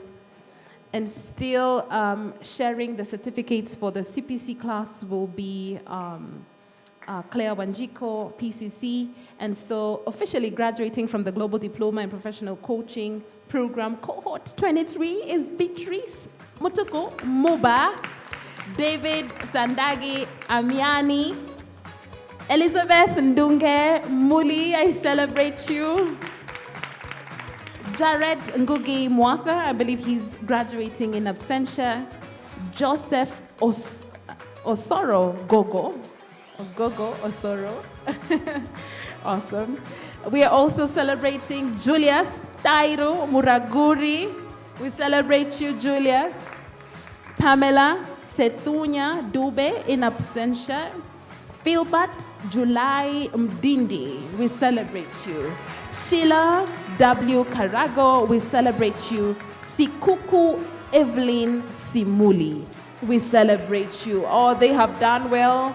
Officially now, certified professional coaches, right after conferment. Oh yeah, Mama MCC has corrected me, right after conferment. Okay, we're almost there. Oh, we celebrate you. Cohort 23, cohort 22, cohort 21. You have done well to choose CDI-Africa Coaching Group, and we are proud to be associated with you. Thank you for walking this journey. And so, to lead us through the oath as CPC delegates is our core faculty in Claire Wanjiko.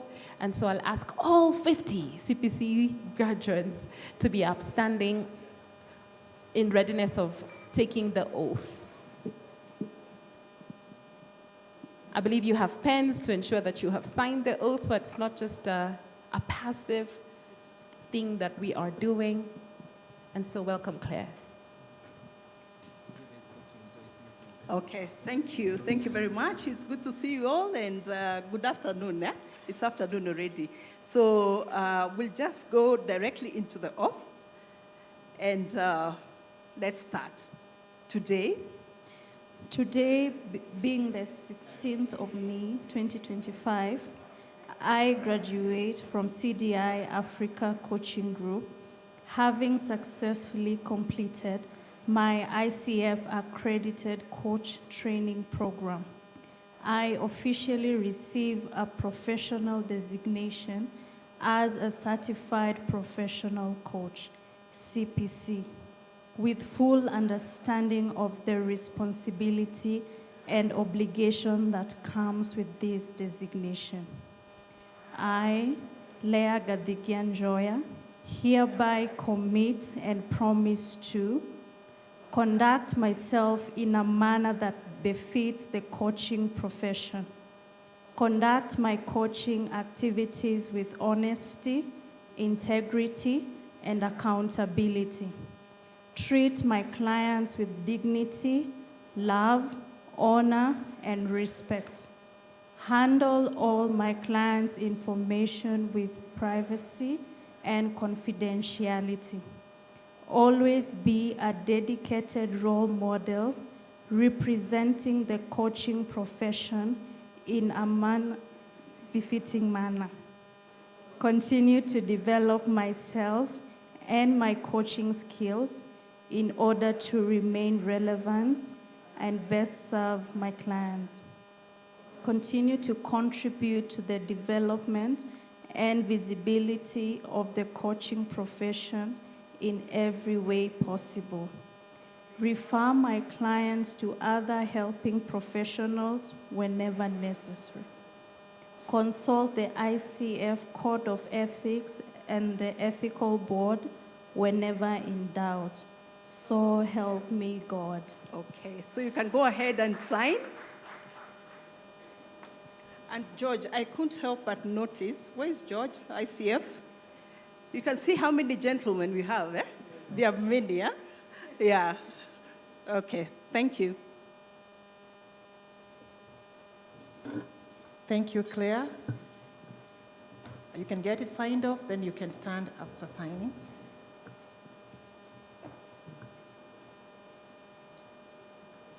Oh, that was fast. We are done? All right.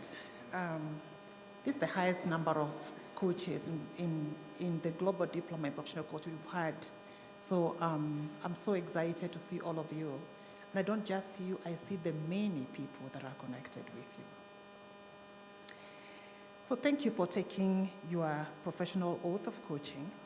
And now, by the authority vested in me, by the International Coaching Federation, as Director of Training at CDI-Africa Coaching Group, and in my capacity as the Founder and Director of Programs and Global Compliance, I, Eileen Lasker, do hereby confer to you the designation of Certified Professional Coach. This is upon, you can clap for yourselves. This upon all of you today and having certified all the requirements of the Global Diploma in Professional Coaching as delivered by CDI-Africa Coaching Group as per the global standards of the International Coaching Federation. I hereby therefore give you the power and the authority to coach and to do all that pertains to this designation to transform generations and transform nations. Hearty congratulations and God bless you.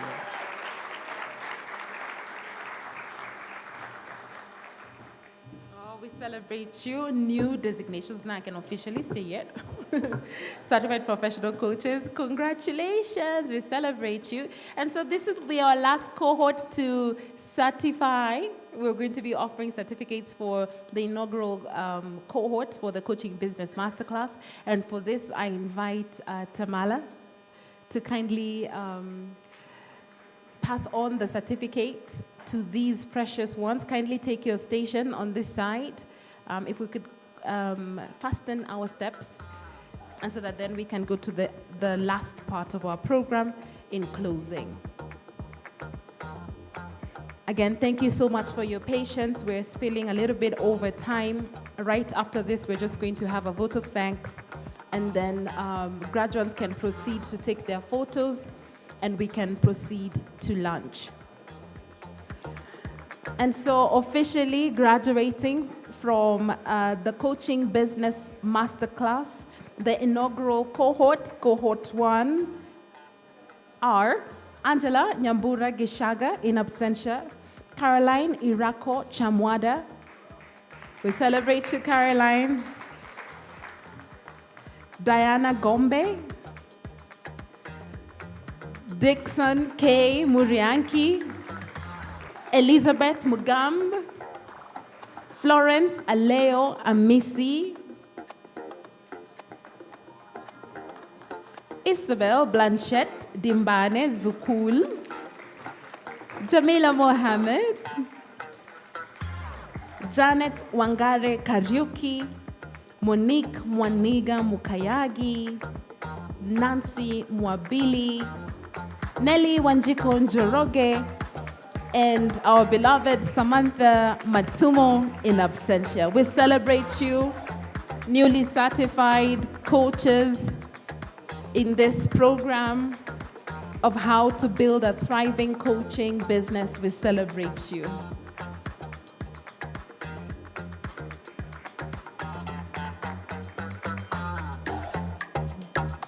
We celebrate you. Thank you for believing in CDI-Africa Coaching Group in this next level of taking the certificate to the next level. We appreciate you. We celebrate you. And so I will promptly ask our CEO to come on stage for... Okay. Mr. Matumo wants to officially receive the certificate for his wife. And so on behalf of Samantha Matumo, let's celebrate Maurice Matumo.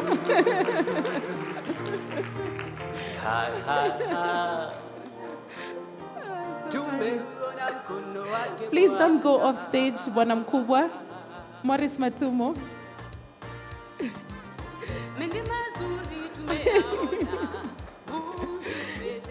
You can usher us into the vote of thanks. Yes, yes. Okay, all right. And so we will have vote of thanks from our CEO, and then a closing prayer from Sister Anzoyo, and we can then transition to photo taking and lunch.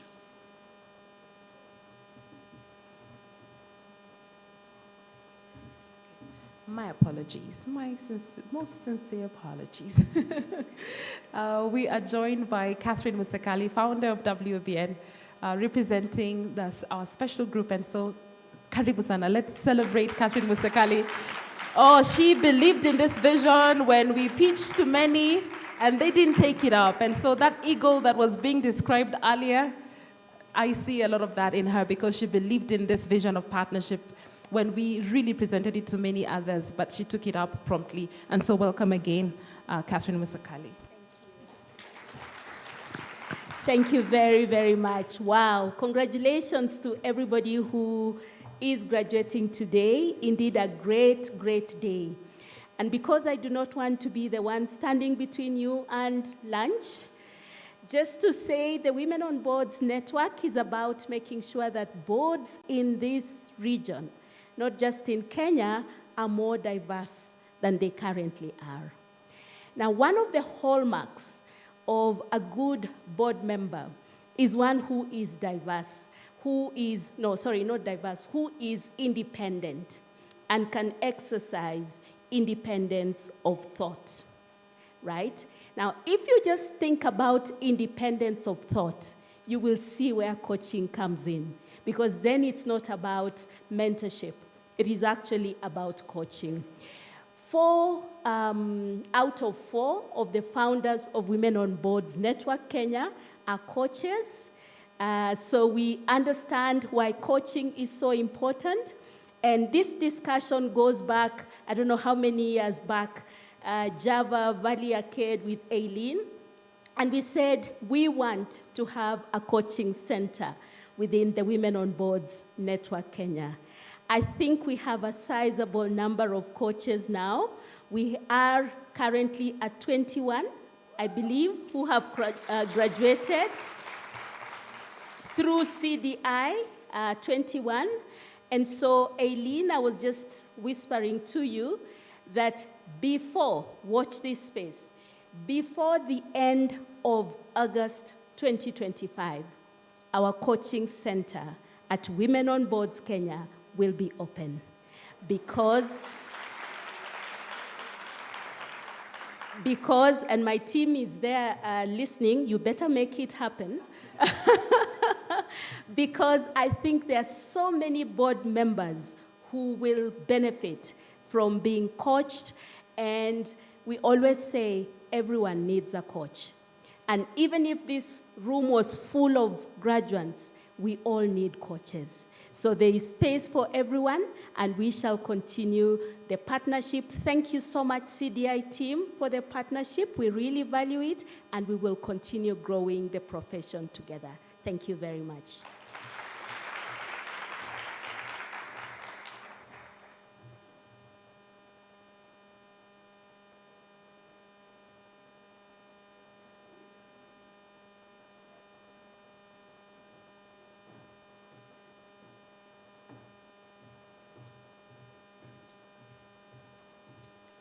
All right, so I stand here again to sort of move the vote of thanks.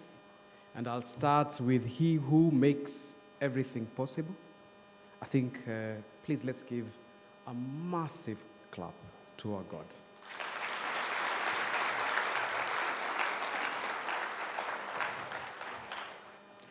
To our newly certified coaches, congratulations, congratulations, and well done.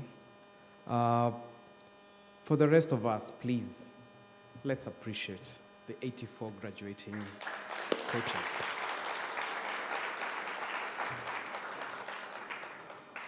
To our keynote speaker, Madam Sally Mahihu, for the charge, for the energy. Thank you so much for honoring our invitation and for delivering such a powerful, powerful talking conversation. Well done. To our partnering organizations, and they are many, so please, you'll allow me one last time just to run them through them. Madam Sakali and the Women on Board Network. Please, let's appreciate them. Tangaza University. Thank you so much. Central Bank of Kenya. Thank you very much. Gatsby Africa. Thank you very much. Uganda Insurers Association. Thank you very much. Wetlands International. Thank you very much. Pearl Marina. Thank you very much. CIPLA. Thank you very much.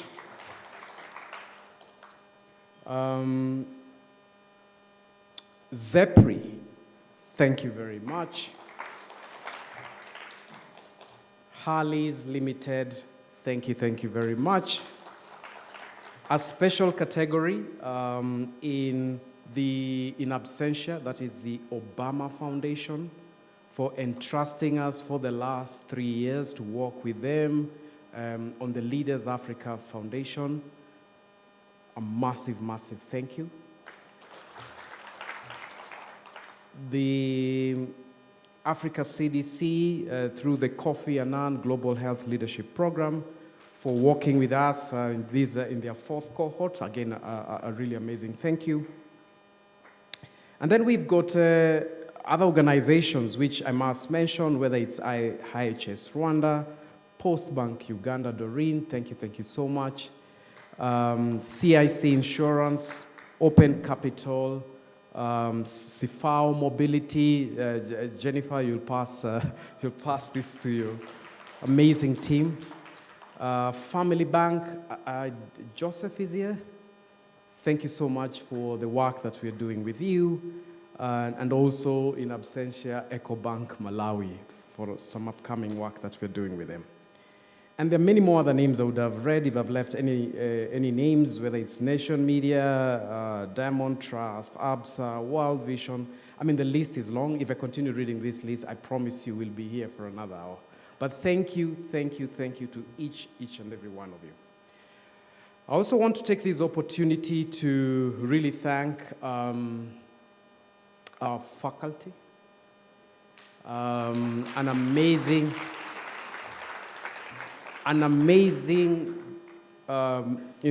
facilitative faculty and panel of coaches whom we work with: Senjay, Tamala, Claire, Dr. Thuku, George Nuthu.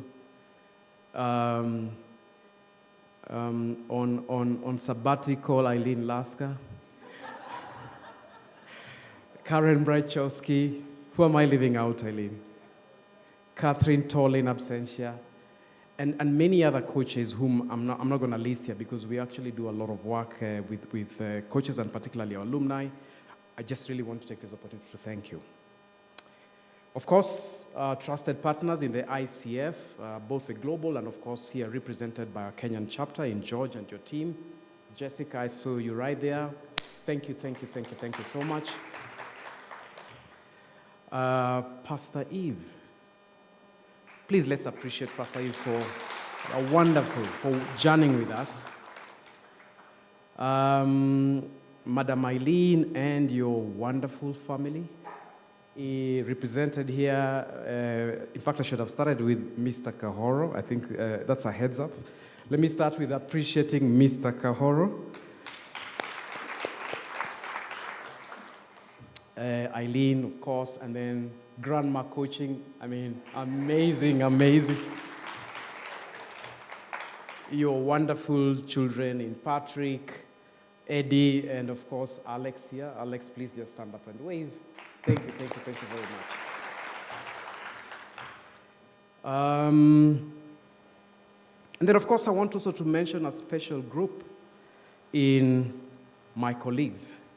I've got a wonderful, wonderful team who really did a lot of work to make this happen. I know some of them could be outside Namwaka. Are you able just to mobilize them so that we can just appreciate them for the fantastic work they've done? Yeah? In the meantime, Brenda, you can be coming. I just want to line up. Sarah, please, if you could just come here. We just want to specifically just thank you all for the amazing work you've done.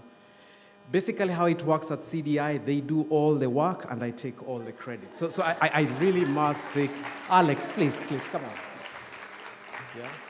Please come. Sheila, Wanjogo, please. Maybe you could join me here because I would like also just to introduce them because I know they've really put a lot of work to getting us where we are. And just for information, before I joined CDI, the average age was 28. I moved it now to about 45. So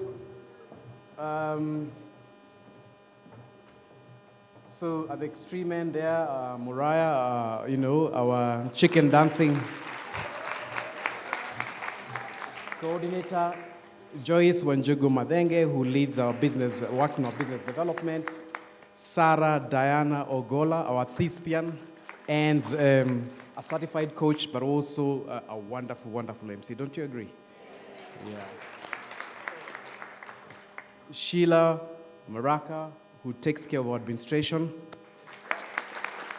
She's also the one who calls you when you don't pay up, eh? So do not be deceived by the looks, yeah? Brenda Kamau, who's also graduating today as a certified coach.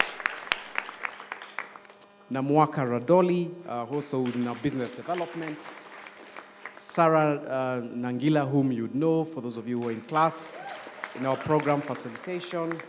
Next to her is Sharon Jumba, who's in our marketing, leads our marketing practice. Then next is Vitali Sokanga, who also works with her in marketing. Mr. Benson Kasuti. Yeah. And then last but not least, Alex Tamanda, who's in our marketing function. In addition, I'd have called our founder, but because she hasn't done any work this year, we'll let her say. Thank you so much.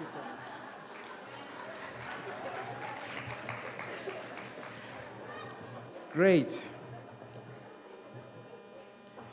And also, I think a special category in our suppliers, the people who, again, really facilitate us to organize this function.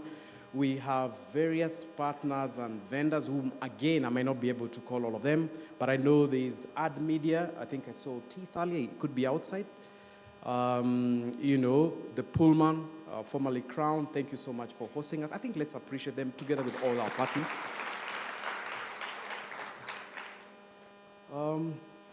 Is there somebody I'm forgetting, Sarah? Yeah, I think I've covered my bases, and anybody else who I might have covered, please, I might have forgotten, please apologize. But I want to finish off, obviously, by also appreciating myself.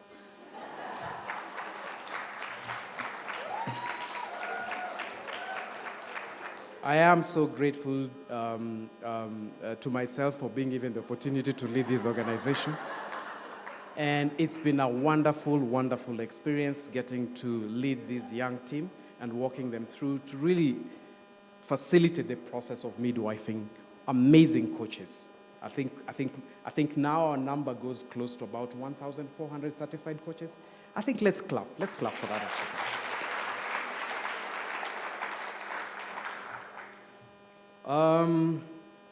And that's me. Sarah, back to you. Oh yeah, so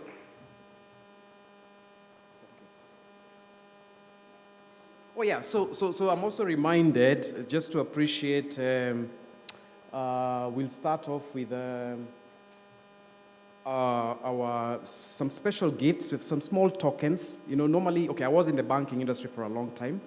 So when we retired, David, I remember, I would be given, they would pack for me 1 million shillings and sort of like a giveaway. So I would have loved to package for you some coaching gifts, but we didn't find quite the appropriate gift, so we settled for something that I think should suffice. So, Eileen, you're going to join me to present it? Yeah? So, Madam Sally Mahiu, please, if you could join us up front.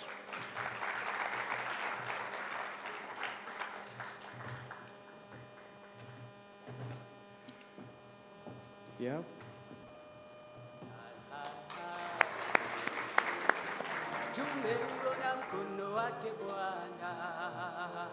All right, next, I would also want to, we have some small gift items.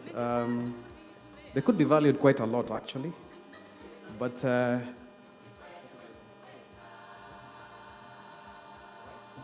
and I think at this juncture, I just want to invite Pastor Eve.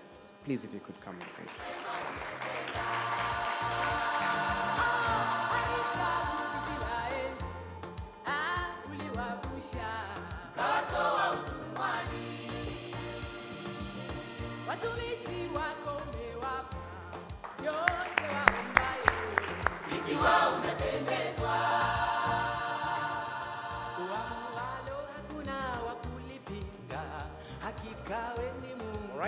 Next on stage is our president, ICF Kenya chapter, George, please.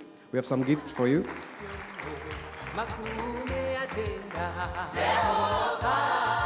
When you open it carefully. It could be in dollars.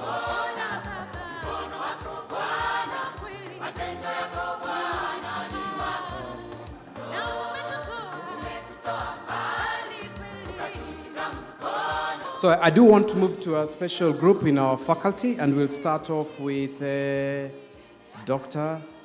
David Thuku. Please,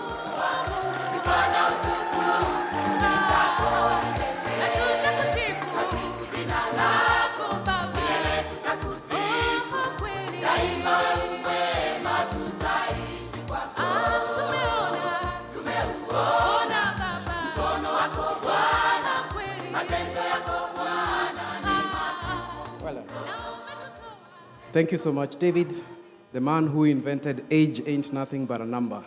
Well done. Next is Claire Wanjiko. A number of you might not know actually, but we were in uni with Claire, so she knows all my best secrets, if you know what I mean. Karibu, Claire.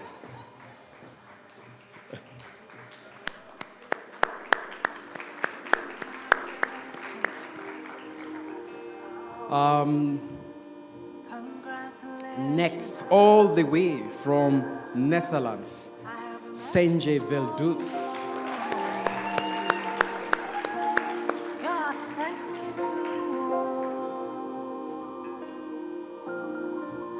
Sorry.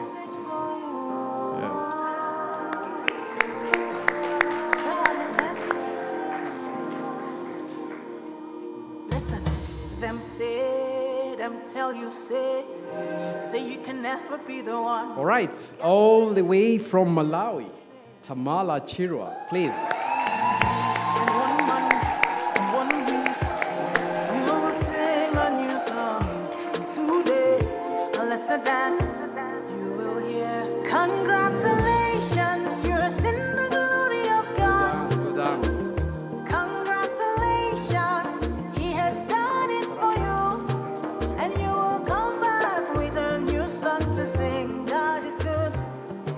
Yes, you will come again. Next to my, he was my coach when I was becoming a certified coach, Mr. George Noto.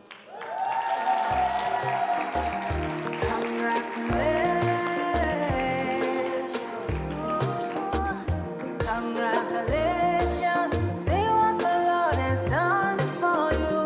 Congratulations, God is good. Them say. And now finally, for shunking responsibility the whole of 2024 leading to 25, the last gift is Eileen Lasker.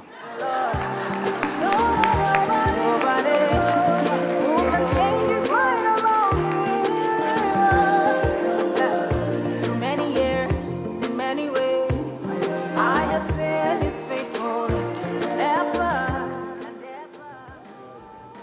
ever. All right, so back to you, Sarah, and thank you so much.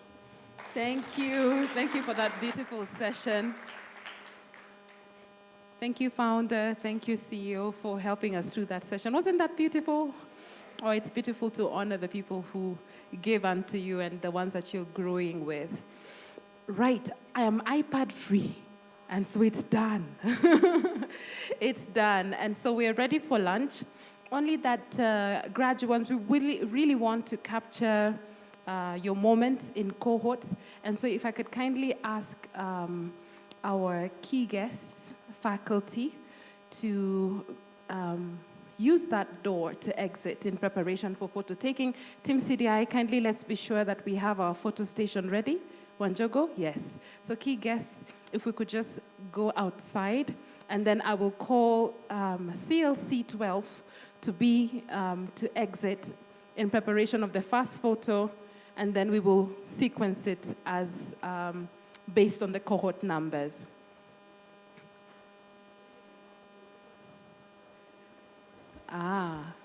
We haven't prayed.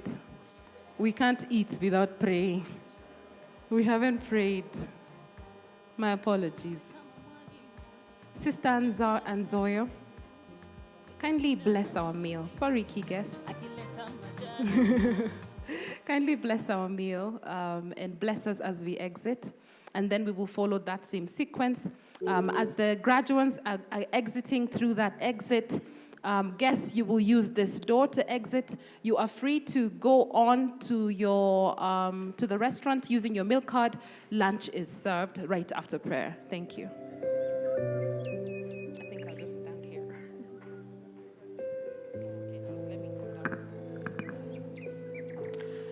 Lord, we came before you today acknowledging the need for transformation in our cultures. We believe that change begins within. This change has begun in us. And through the guidance and power of the Holy Spirit, one leader at a time will make a profound difference. Grant us, Lord, the leaders present, discernment to understand the needs of our times and our communities, as well as the challenges before us. Help us to hear your voice clearly and to discern your will in all our actions and practices. We thank you, dear Lord, for the opportunity to serve as leaders and for the privilege of participating in the transformation of our cultures.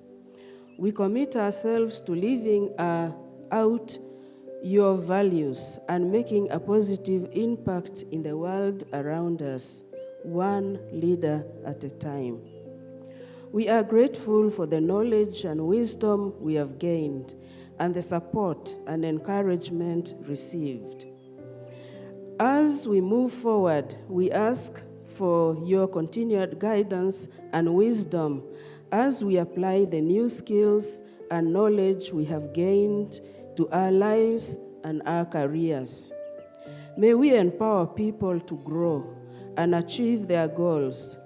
Keep us open to new possibilities and unfolding opportunities to learn and grow more, and continually desire to become better leaders to participate in your continuing work of creation. May the insights and wisdom shared during this graduation ceremony enrich and equip us for the journey ahead, while asking for your continued blessings and support as we apply the coaching principles we have learned in our professional endeavors. We thank you for the shared journey and the networks we have created and the bonds we have formed with each other as we find strength in our relationships with one another and in our reliance on you. Thank you, dear Lord, for your blessings, love, and protection. As we move to feed our bodies, we also invoke your grace and blessing upon the meals that we are going to take, that may energize us to continue to serve you.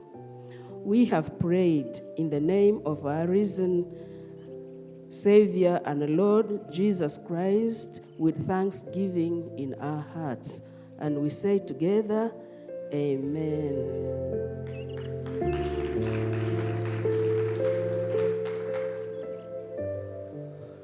Wow, that was such a beautiful prayer. Thank you, Sister Anzoyo. Thank you so much. And so I believe I'm not leaving anything else out. And so key guests, again, we can use this exit. We can use this exit, and so we will orchestrate how the photos will be taken. If your family, colleague, friend, please, you don't have to wait through the photo taking. You can go ahead and proceed. Graduates, feel free to chat, network, even as we are scheduling the photo taking sessions. So we have CLC 12 outside. Mariah, if you could cue me as soon as cohort 12 is done, and so that cohort 13, kindly don't disperse, so then we can quickly take the photos and move on to lunch.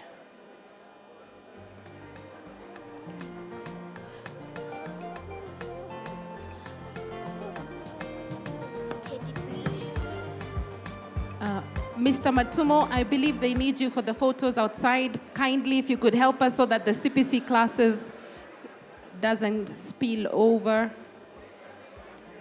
too much later.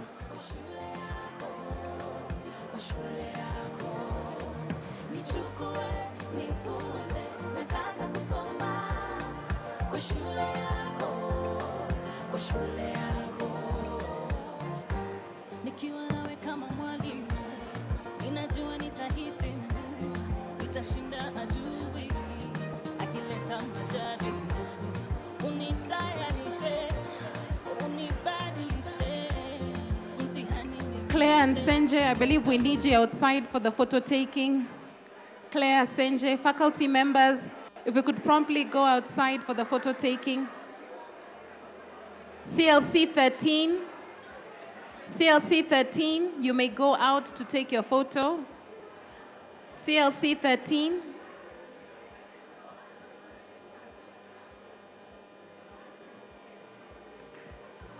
CLC 13.